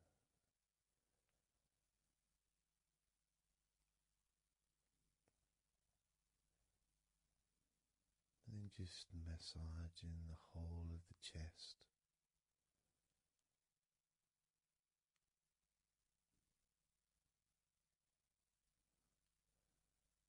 Moving the chest around.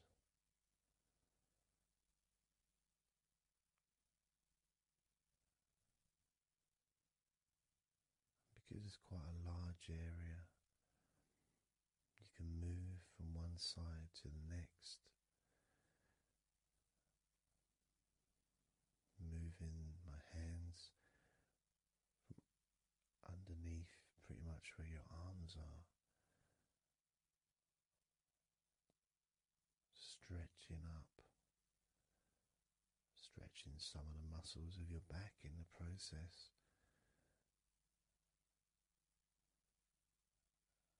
Moving up over your chest, and then moving down again.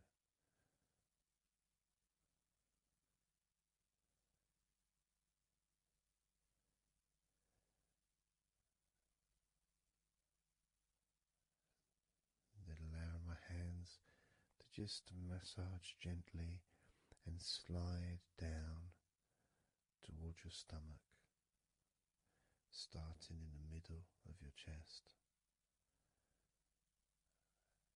And then gradually my hands moving apart and massaging and sliding at the same time, moving down to just below your rib cage.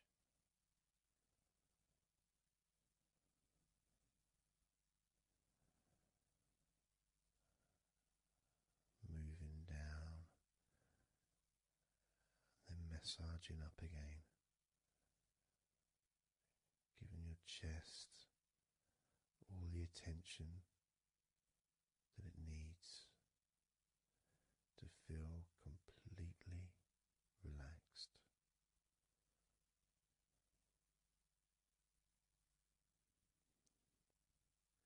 Remembering that I'm also going to be focusing on your sides as well, an area that really doesn't get much attention but feels really good when it's massaged. Just stroking my hands down the sides of your body, from just below your arms all the way down to your hips.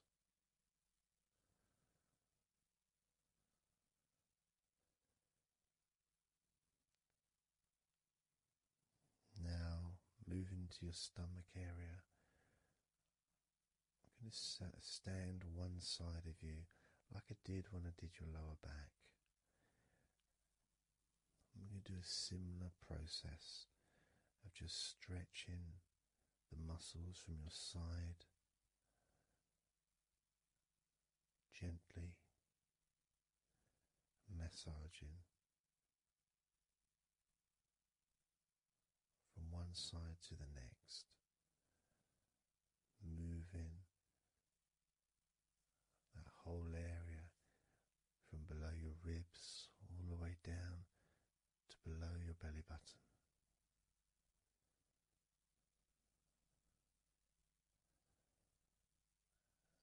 And then move round to the other side of you and repeat that.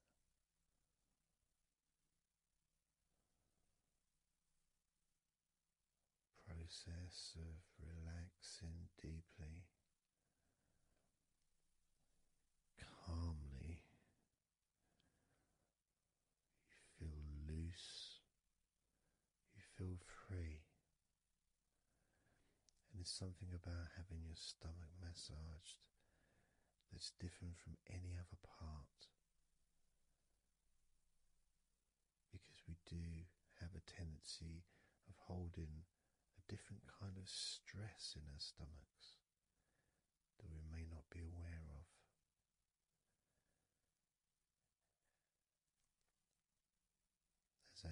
massage your stomach, the front of your stomach, making circles around your belly button.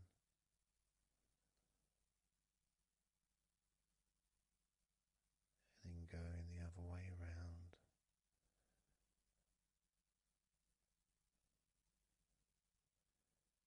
There's a gentleness and a freedom that comes from feeling how you're feeling.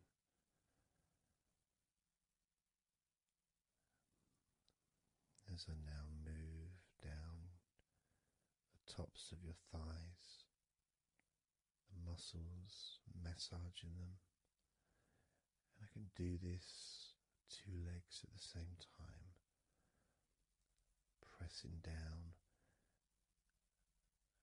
massaging deeply those muscles in your thighs, the front of your thighs.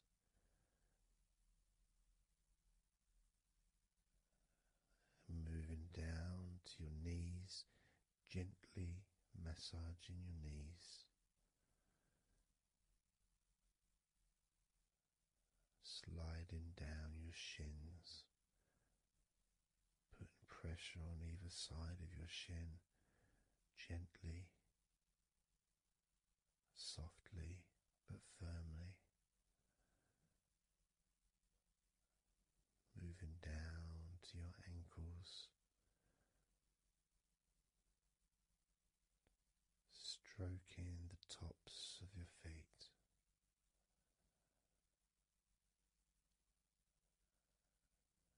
And then with each foot in each hand, just gently massaging the whole of the foot. The top, the bottom, your heel, your ankle, your toes. Massaging every part of your feet. It feels so good just to let go and enjoy the process.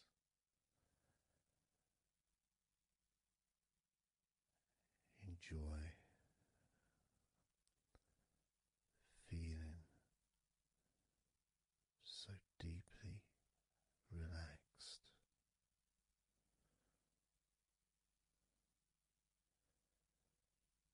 So much comfort and so many feelings that come just from touching your skin.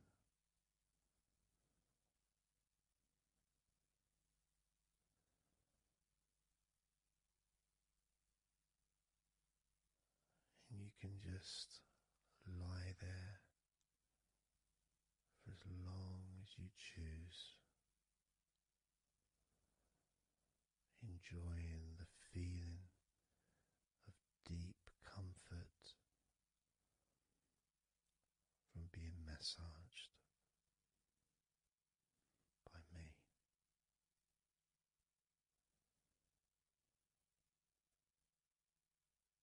Enjoy feeling deeply relaxed.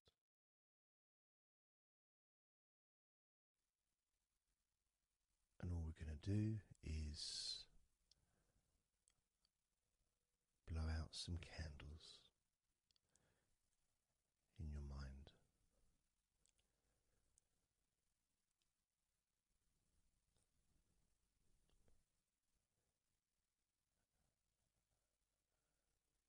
There are going to be 100 candles.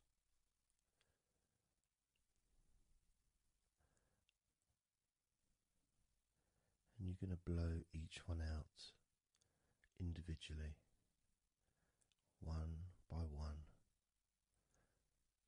starting at 100 as I count down.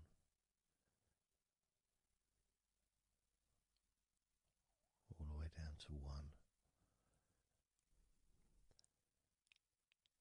And each time I say a number,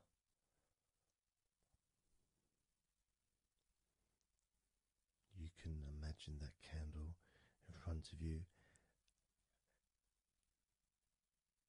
and I'd like you to actually physically gently blow that candle out.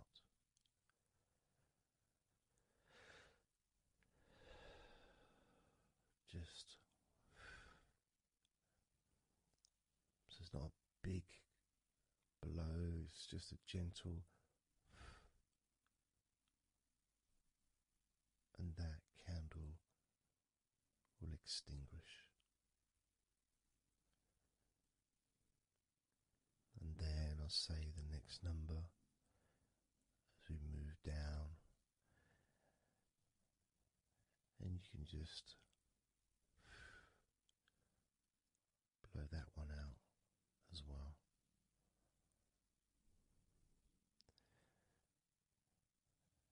And as we move down the numbers, you'll find yourself feeling more and more relaxed. And if you need to sleep, you'll also find yourself becoming incredibly tired and sleepy. In fact, you may struggle to blow out all 100 of these candles.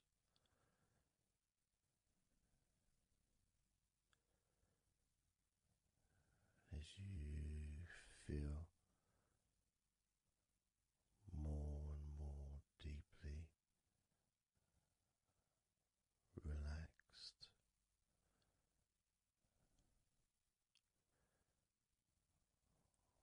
more and more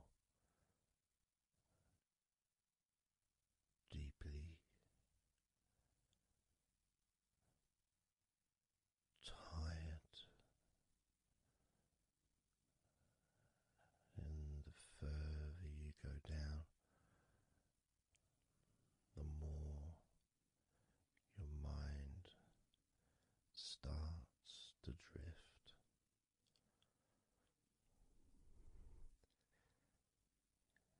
You may find that you stop listening to me after a while.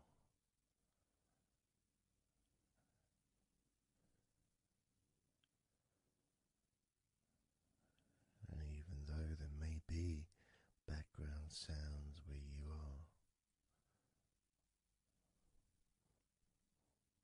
you'll be aware of those sounds at the moment.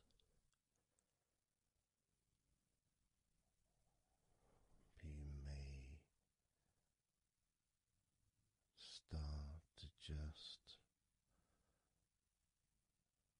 not even notice them at all, because they're unimportant.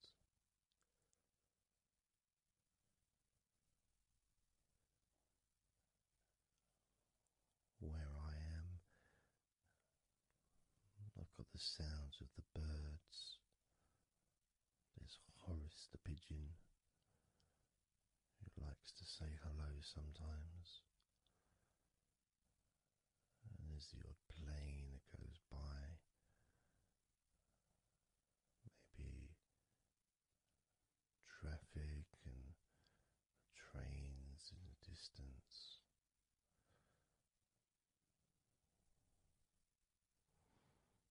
But none of that seems important whatsoever.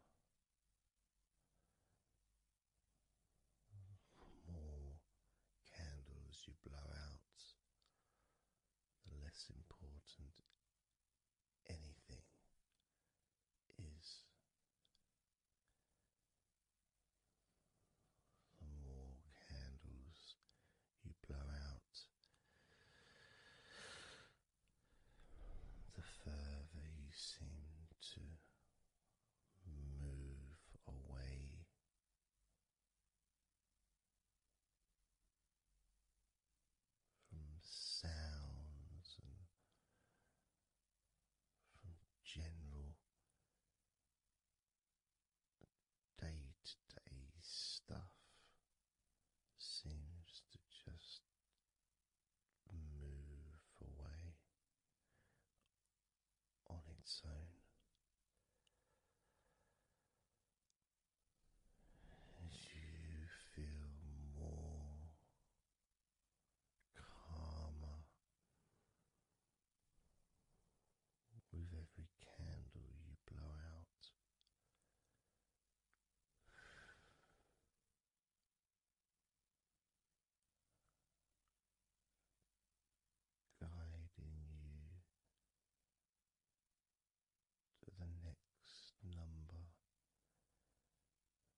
easy,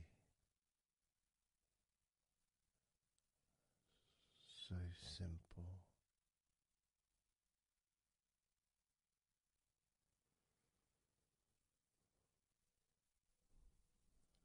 I'm going to start by introducing the first candle, which is 100. The first candle, which is 100. When you blow that candle out,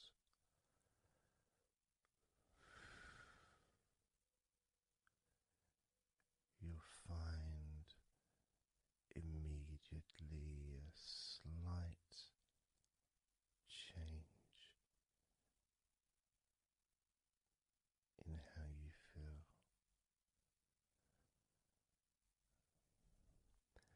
as well as a real sense of positivity growing within you.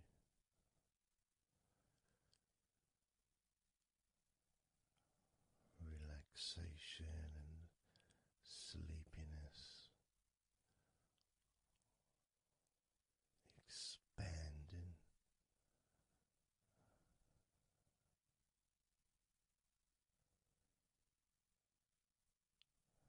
Starting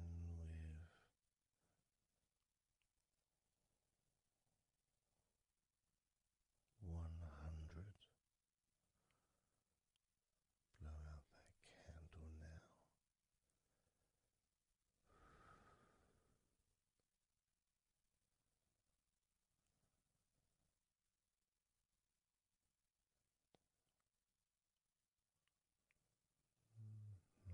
99.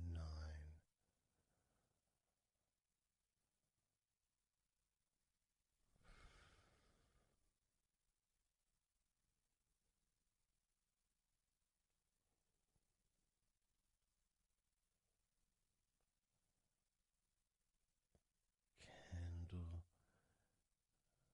98.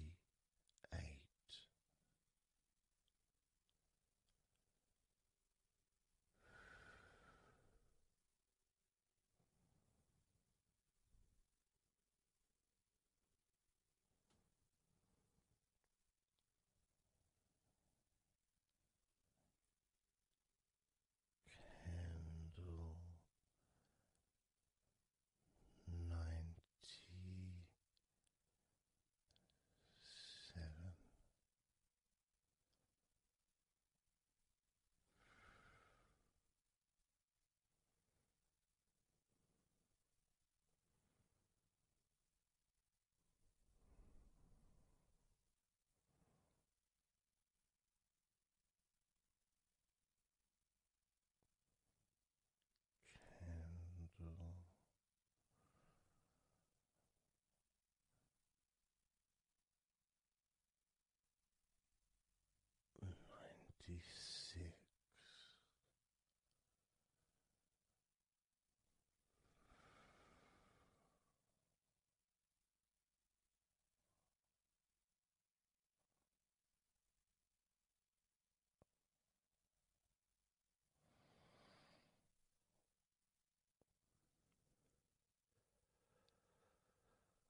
23.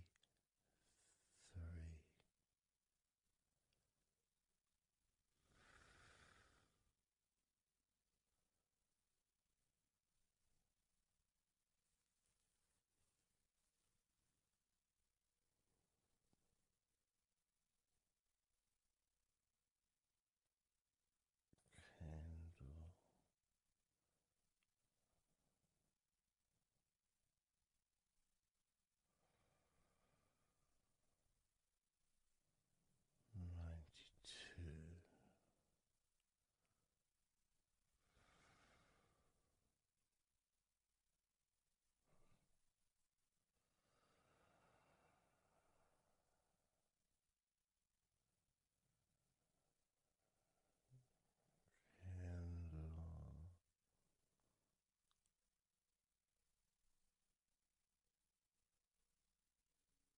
Candle 91. Candle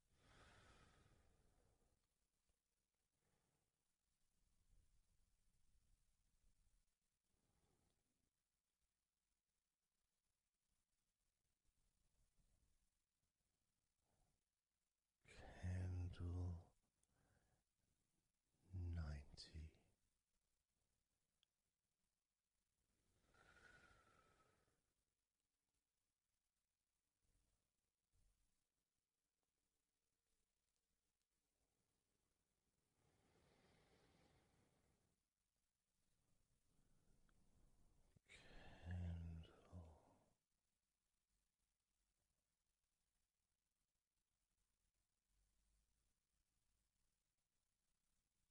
Candle 89.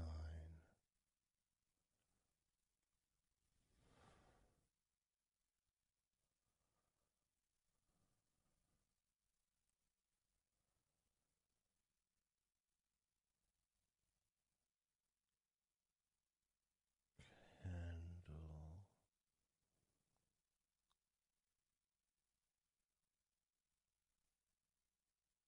88.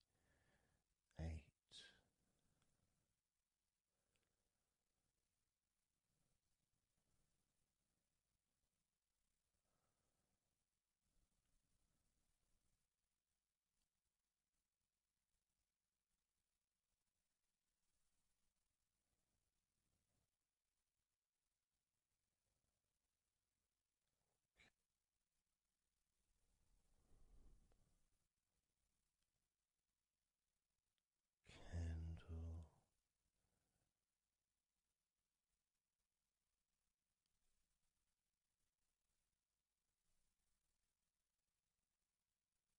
87.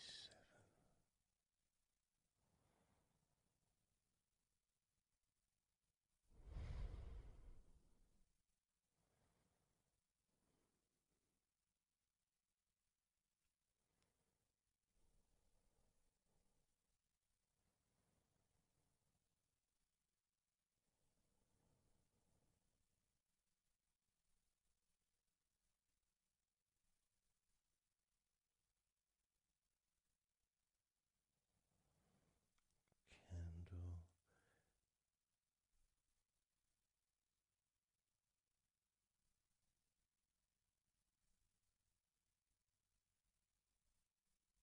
86.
78.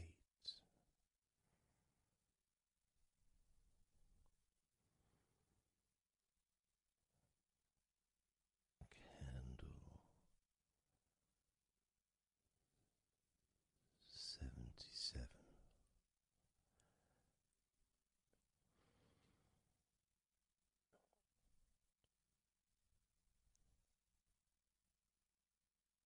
Candle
4.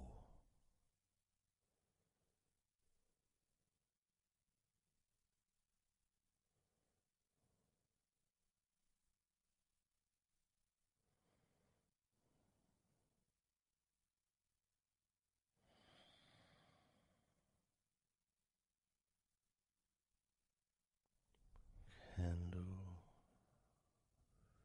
53.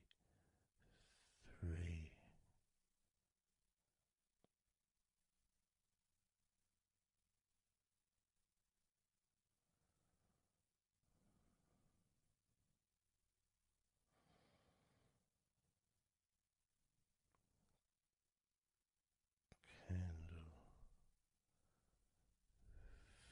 52.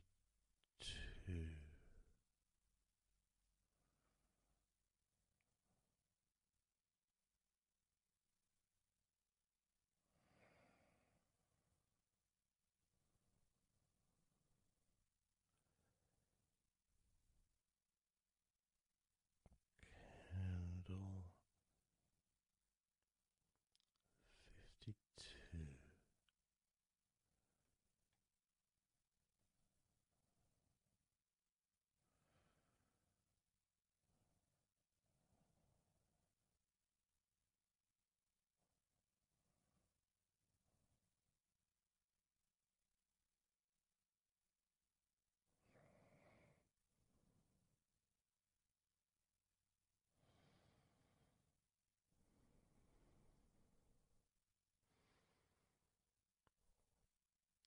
Candle 52.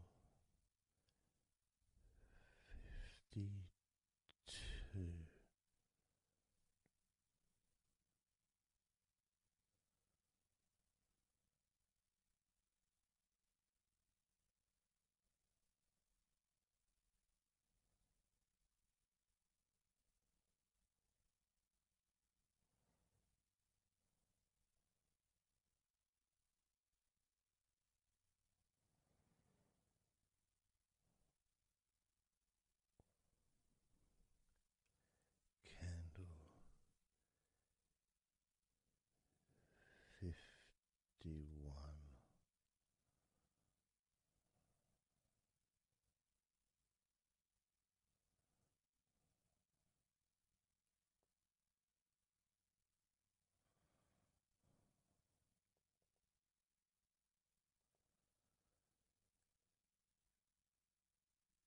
Candle 50.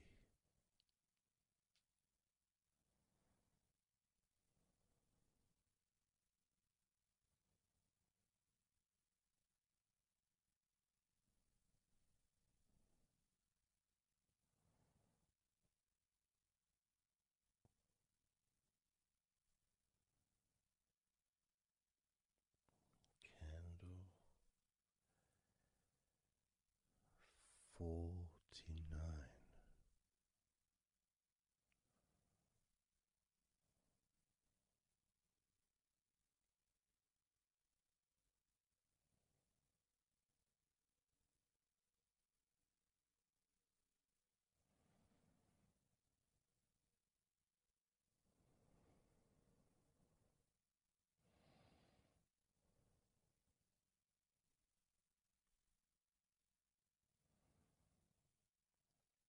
Candle 48.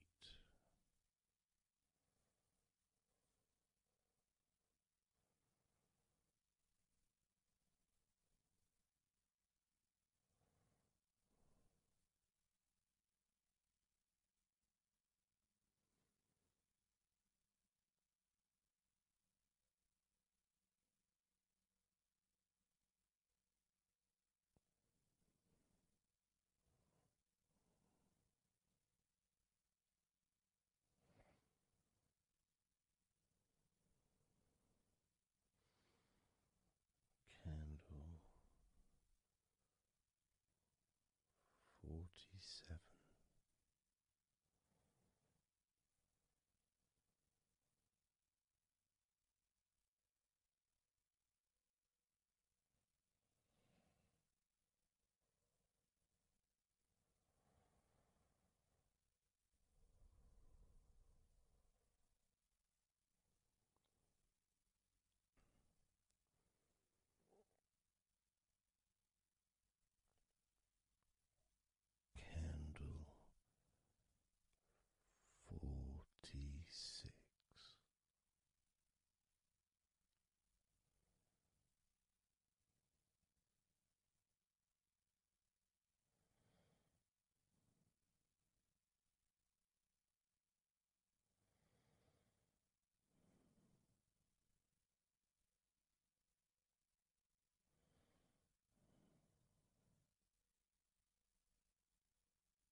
10.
those thoughts, worries, concerns about the past, thoughts about the future, and even things you've been thinking about today.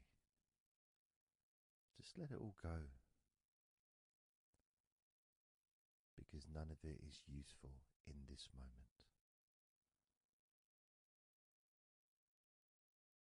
This is your opportunity to just focus on feeling relaxed, allowing yourself to get in touch with that natural sense of peace that we all have within us. It's available for everyone. It just sometimes takes a little bit of effort to set up the right time and place in order for you to just let go. Because when you do decide to let go and relax,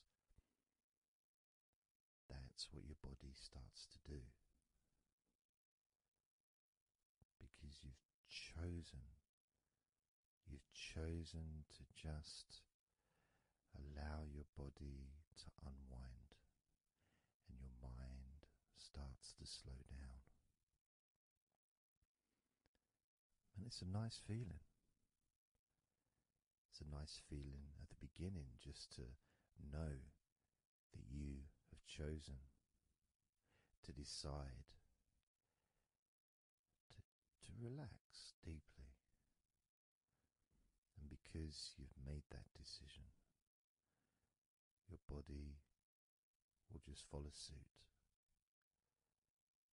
Because sometimes all the muscles in your body need is just permission from you to relax. Because so often we're busy, we're going from here to there, we're walking around and we're doing stuff, and the body doesn't have any time or space to really relax deeply. So it kind of waits for you to lead the way, waits for your permission. And when you do give your permission, when you give the say-so, when you say, okay, it's time for your body to let go completely and relax totally, your body just follows. It's almost like a breath of relief. Ah, good, I can now relax.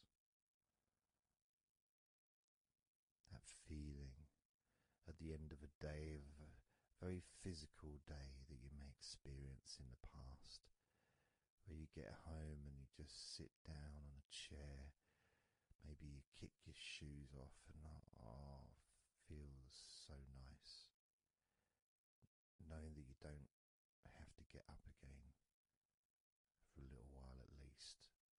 And if you choose, you can just sit there for maybe an hour or two. And it feels blissful. And just by sitting down like that, your body knows that it's time to relax. Your body has been given permission from you, because it's a mindset. In your mind, you're prepared to let go of everything and just completely allow all the stress of your body to evaporate. Any gradually vanish.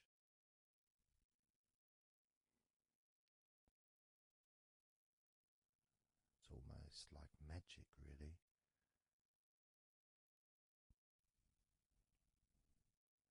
Because that sense of relaxation in your body is a very natural state. It's not something unusual.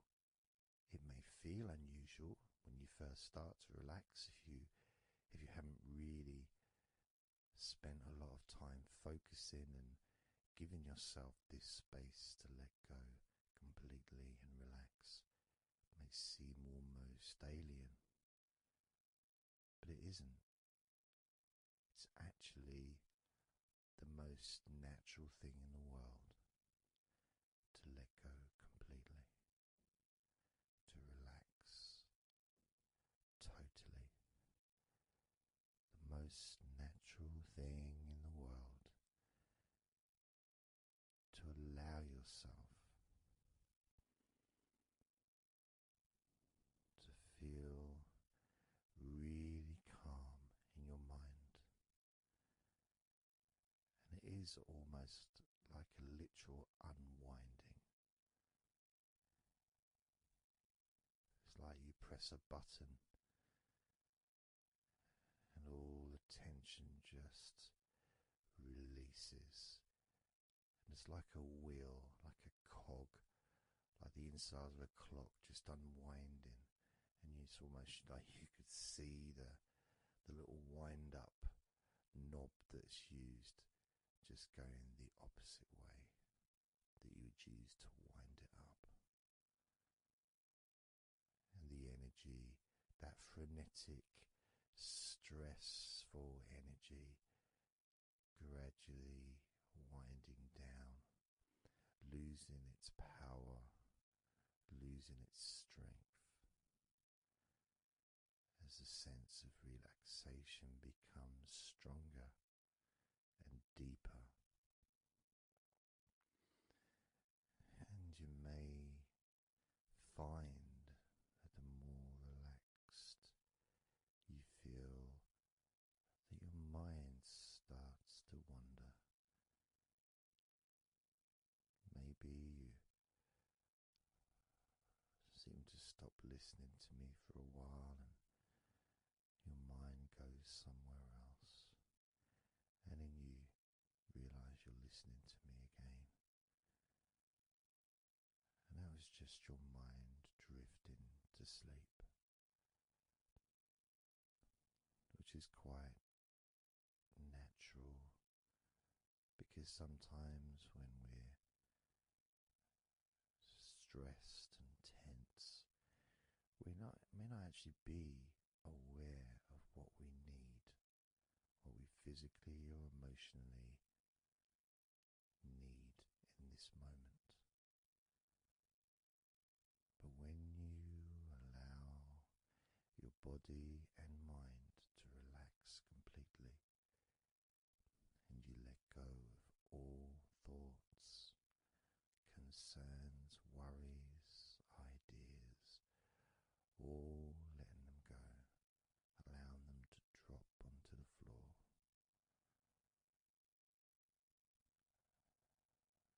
You start to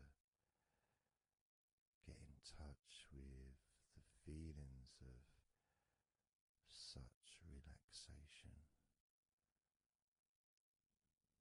It feels so nice.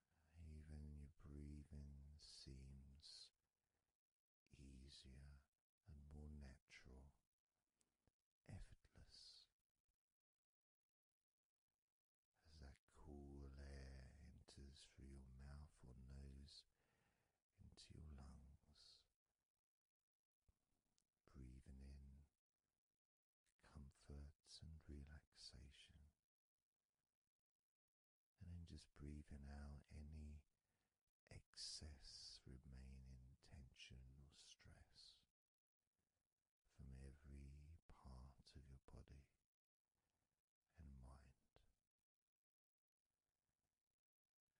As you start to focus on your mind, maybe you notice that things have come to a standstill, or maybe just much, much slower than before, because your mind is not really needed when listening to my voice, which allows your mind to relax just as deeply as your body. And that synchronicity between the relaxation of your body and relaxation of your mind lets you know that feeling completely calm, loose and relaxed really is a great healing experience for you, and has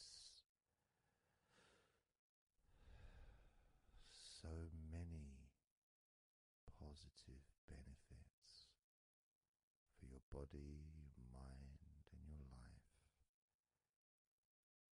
to be able to let go of everything and to relax completely in all parts of your body and mind.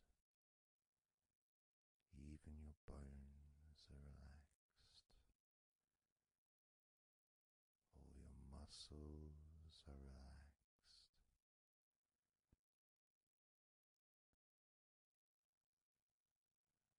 Even the skin that covers your body is relaxed. Every hair that you have is also deeply relaxed.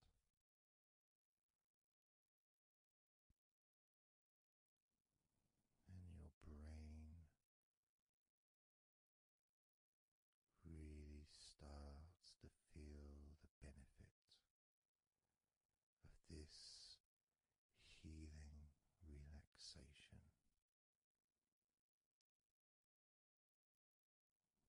And as you focus on the inside of your scalp, where your brain is, you can start to realize and notice the benefits of your brain relaxing deeply.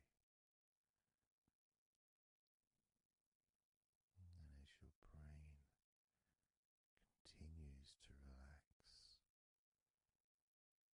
it sends those messages to the rest of your body and your mind to really relax even more deeply, relaxing even more completely, letting go of any remaining thoughts or concerns. Allow them just to drop onto the floor, because they're no longer necessary in this moment. This moment of deep relaxation and calmness, filling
those ever increasing sensations of comfort that are spreading throughout your body,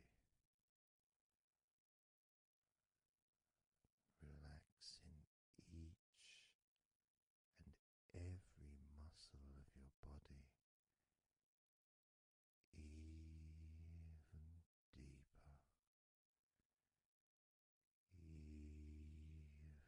deeper, much more deeper than before, much more comfort spreading through your body and your mind, feeling so peaceful and calm, so very, very peaceful in every part of your body, letting go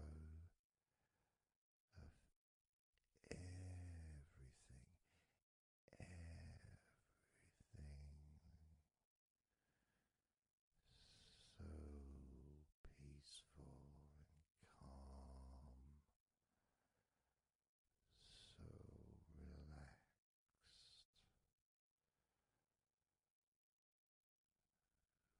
With every second that passes, you feel deeper and deeper relaxed, deeper and deeper relaxed, calm, so calm, peaceful, so very peaceful, from your head down to your toes, such peace and comfort growing all the time, such peace and comfort spreading through your body and mind, deeper and deeper, such comfort spreading and sinking deeper into every muscle of your body, so that you feel amazing, so relaxed,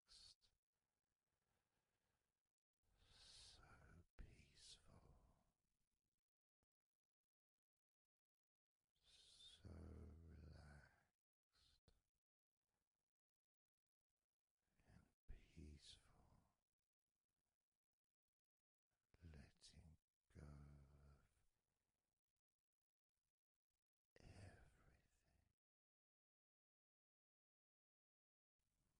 We're going to do a body scan, focusing on firstly how you feel in your body, not trying to change how you feel, not trying to relax, not trying to move away from any discomfort or stress or tension, but just accepting, observing and accepting how you feel in the different parts of your body. Just allowing yourself to be exactly as you are, to notice, to to get in touch with how you actually feel in this moment. So we're going to start off by focusing on your hands. Just be aware of your hands.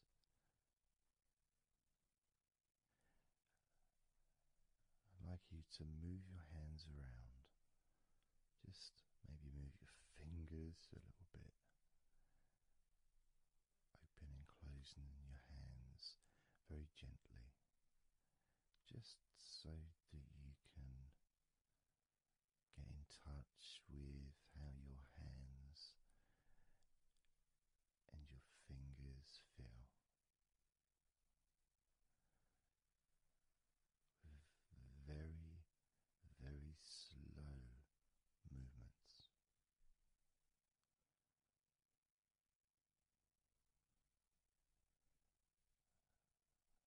Focusing now on your feet. And if you can, just do kind of an equivalent with your feet as you've just done with your hands. Maybe turning your ankles, moving your feet around, moving your toes gently, but only very gently and very slowly, noticing how your feet feel in this moment.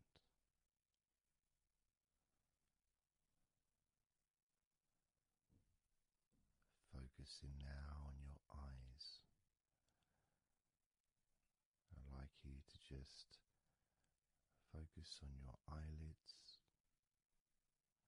Maybe you can open and close your eyes a couple of times to really get in touch with how you feel when you do close your eyes. The muscle changes in your eyes when you do close them. Maybe raising your eyebrows, which stretches the tops of your eyes. Perhaps squinting your eyes,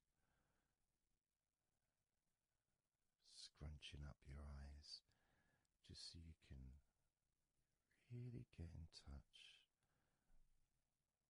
with all aspects of how your eyes feel right now.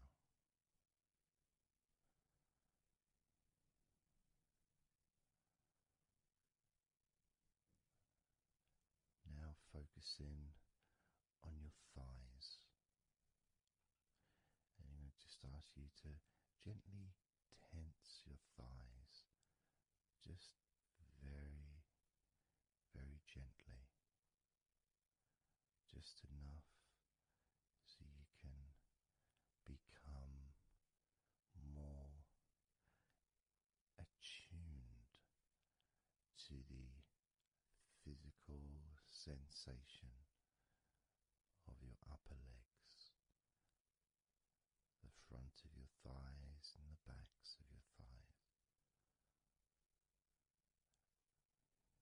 Noticing and observing how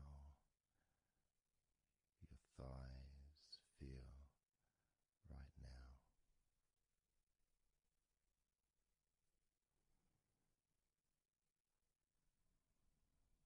Moving your focus to the back of your neck. Just noticing the back of your neck, the muscles, and of course they lead to the side of your neck. They also lead to the top of your back, which lead to your shoulders. So as you focus on the back of your neck, maybe you can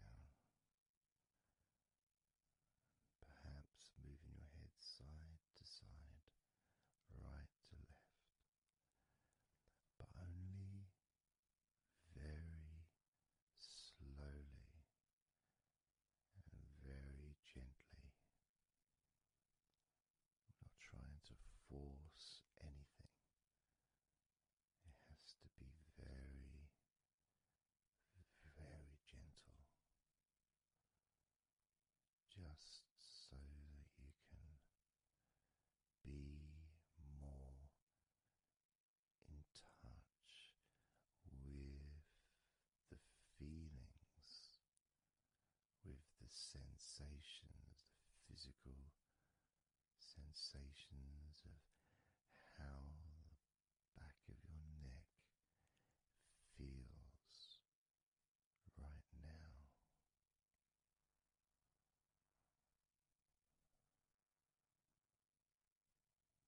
As we now focus on the tops of your arms, the parts where your biceps and your triceps are, between your elbow and your shoulders. As you focus on those parts, the tops of your arms, you may like to just tense them, but very, very gently and slowly, so you're not straining or putting any pressure whatsoever on your arms. It's just so that you can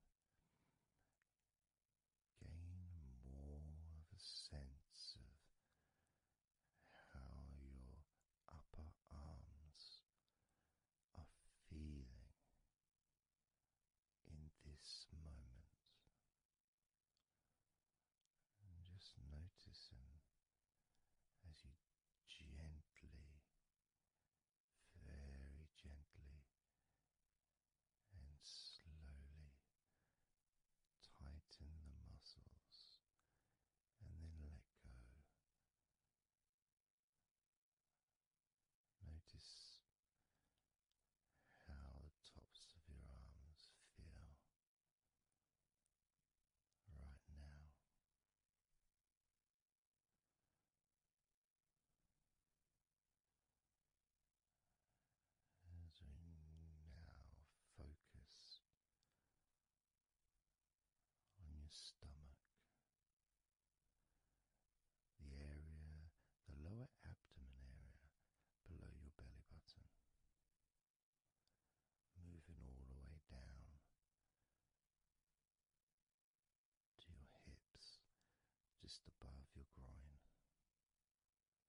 the sides of your body, because those muscles are very much connected.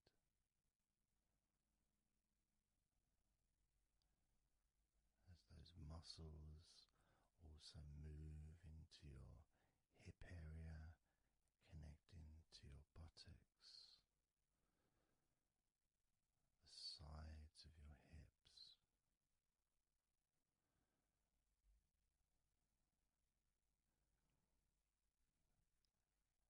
And if you're physically able to do so, maybe you can very gently just move your body ever so slightly, very slowly, from side to side, just enough for you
everything starts to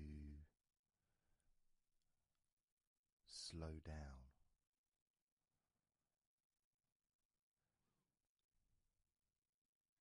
including the thoughts in your mind and your mind itself just starts to gradually, it doesn't have to be instant, but just gradually starting to, it's almost like time is stretching.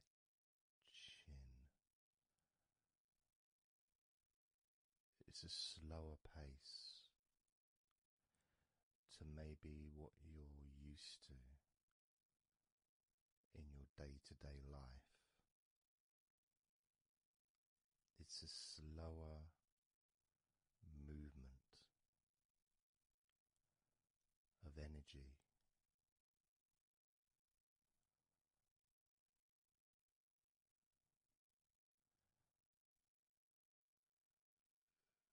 Very small movements which make up the larger movements, which is always the case.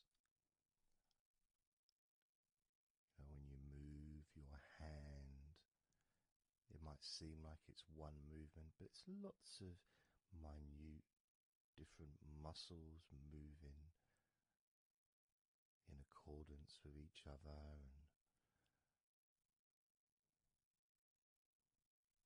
what happens in this space that we're sharing is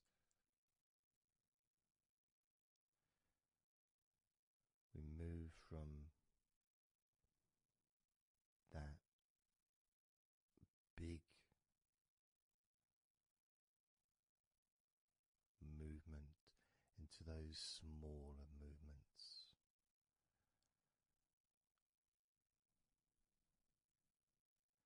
Starting to focus on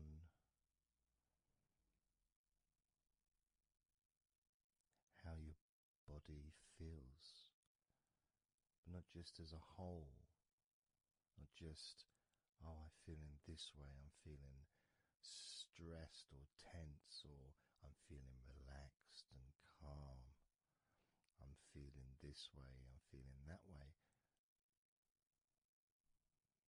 Starting to notice that your body begins to present to you small feelings around your body.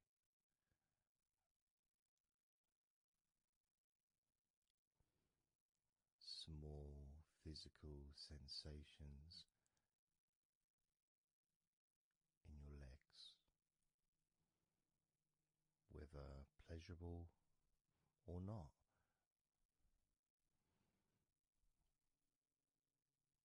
Maybe resisting the temptation to label them or to judge them, those feelings, just thinking about them as just being neutral, just feelings.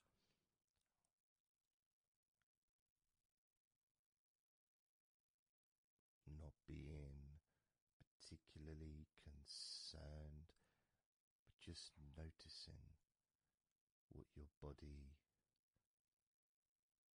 is telling you.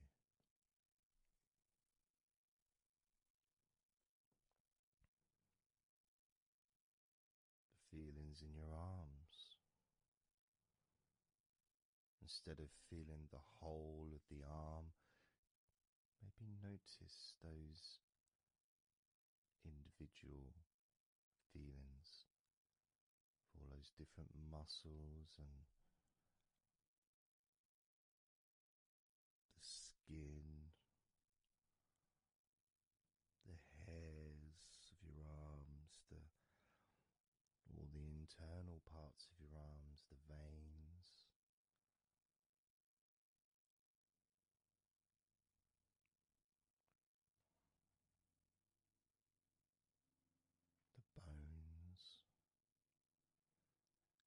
being aware of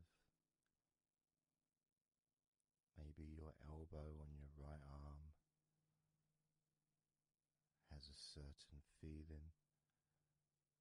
Maybe your left wrist also has its own individual physical sensation.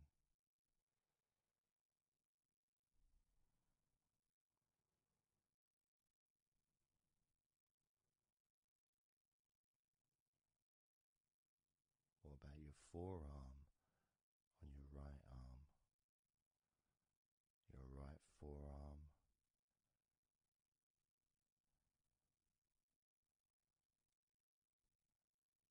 There may not be any particular feeling that you could even give a name to.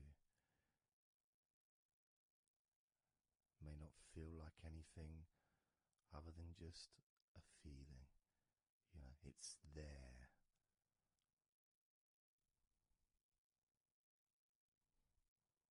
The feelings in your shoulders. Perhaps your shoulders, when you think about them, kind of almost like they're the same, you know, the same feeling. Almost like both of your shoulders are just one thing. But of course they're not.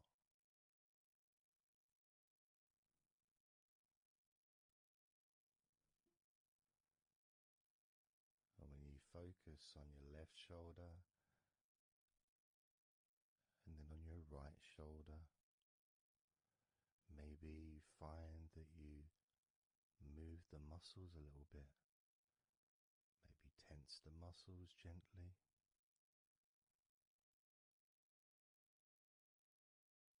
Noticing the difference in each shoulder.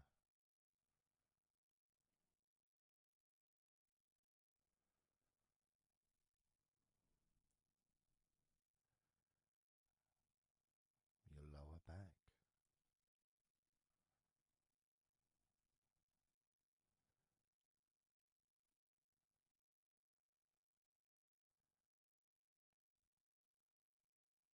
The left side of your lower back and the right side of your lower back.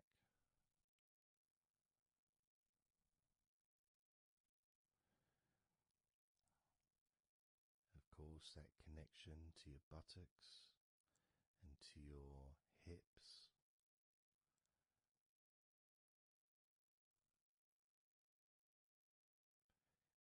And also moving up into the middle of your back.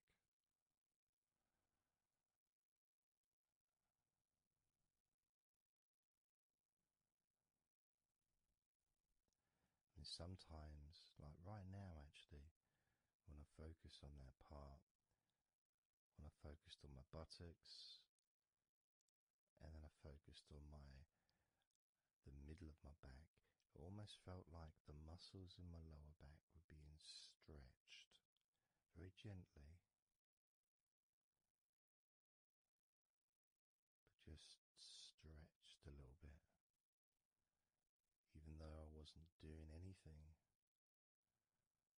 to try to stretch your lower back. It just seemed to happen. The feeling of very gently stretching your lower back.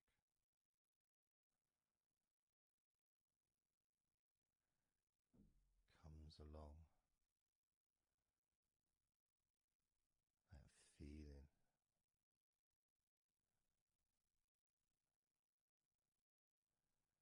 In your chest.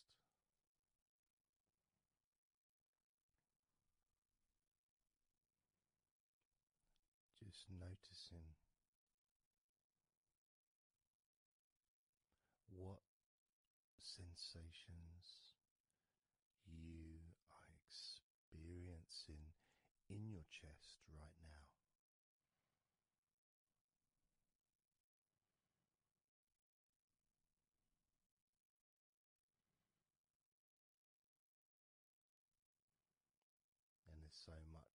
chest.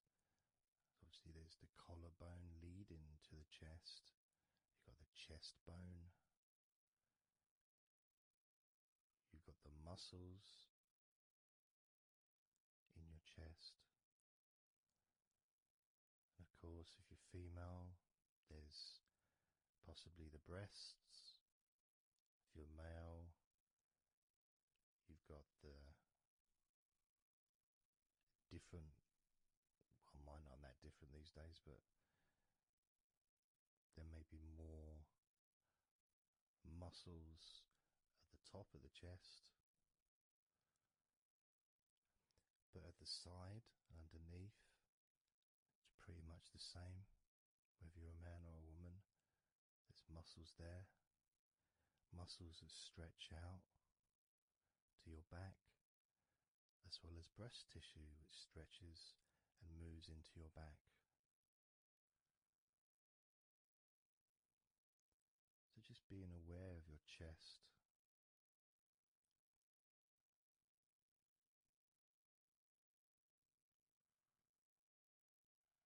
Being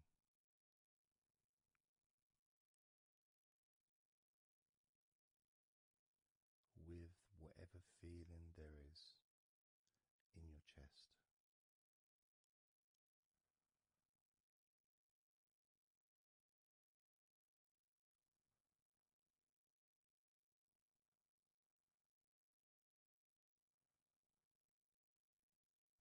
And when I notice that I focus on my chest, I feel it in my back, my upper back. I mean, I guess the obvious reason would be because, I'm breathing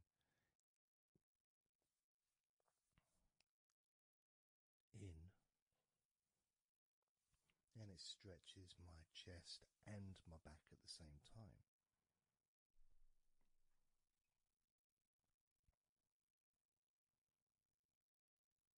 Yeah, it feels okay.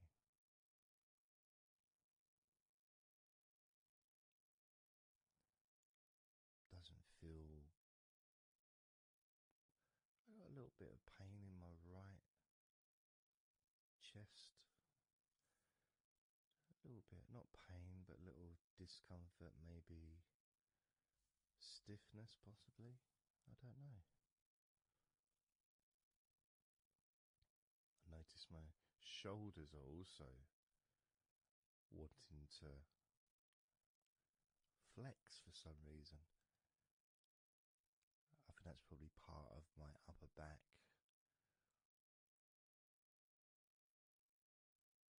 That connection between my shoulders and my upper back. Because I can move my shoulders and stretch the muscles in my back. Moving the shoulders backwards or up, which then moves I think it's the scapulars in your back.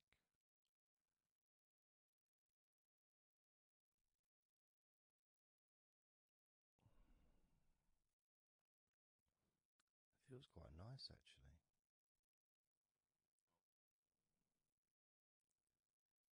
The good thing about this is you can, if you want to, you can just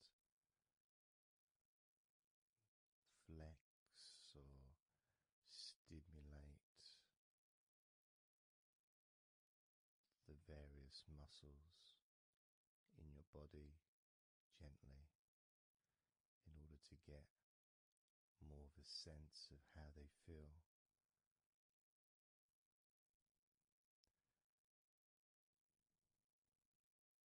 And when you're relaxing, when you do tense a muscle and you let it go and you let it relaxes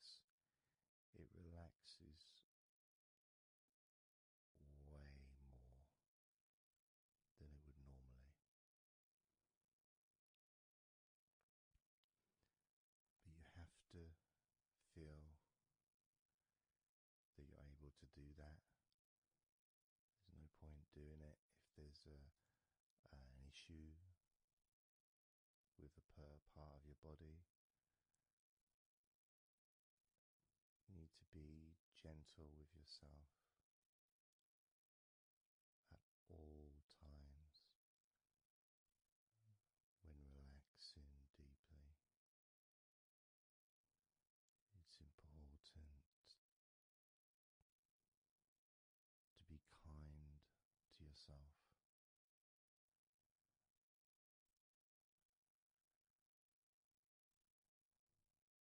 As you notice your mind, how much has your mind slowed down since we started this recording?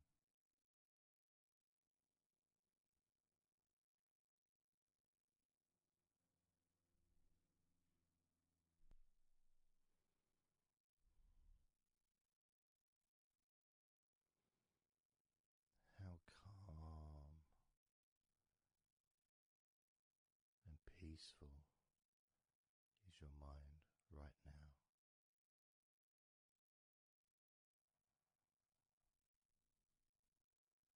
With nothing to think about and just my voice to listen to, because you know the intention behind this recording is relaxation. At the very least, for you to feel more relaxed at the end of the recording than you did at the beginning.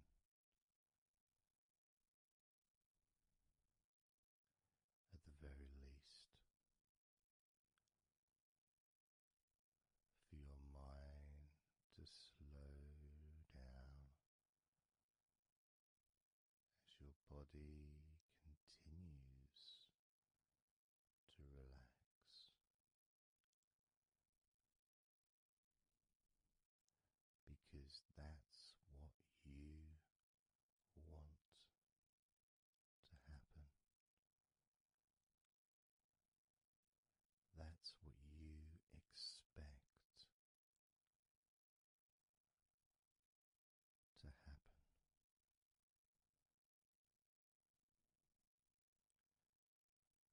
For relaxation to fill your body.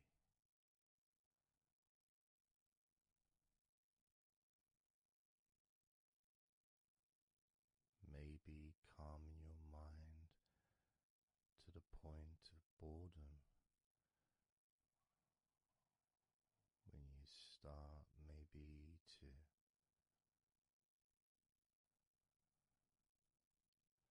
drift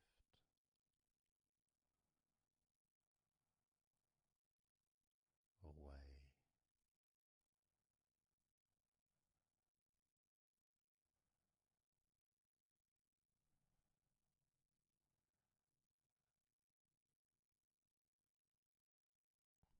Drifting.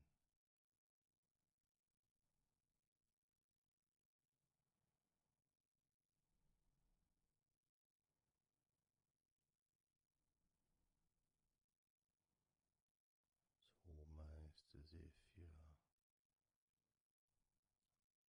moving further away from your body and your mind, just leaving that there.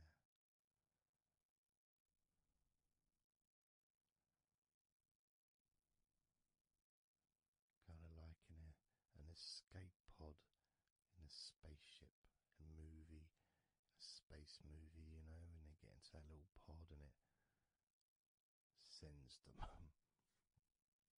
far away from the spaceship.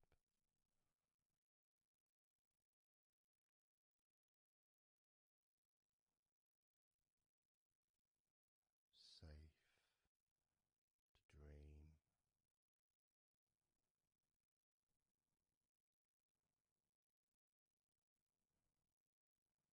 And continue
there's a magnet outside of your head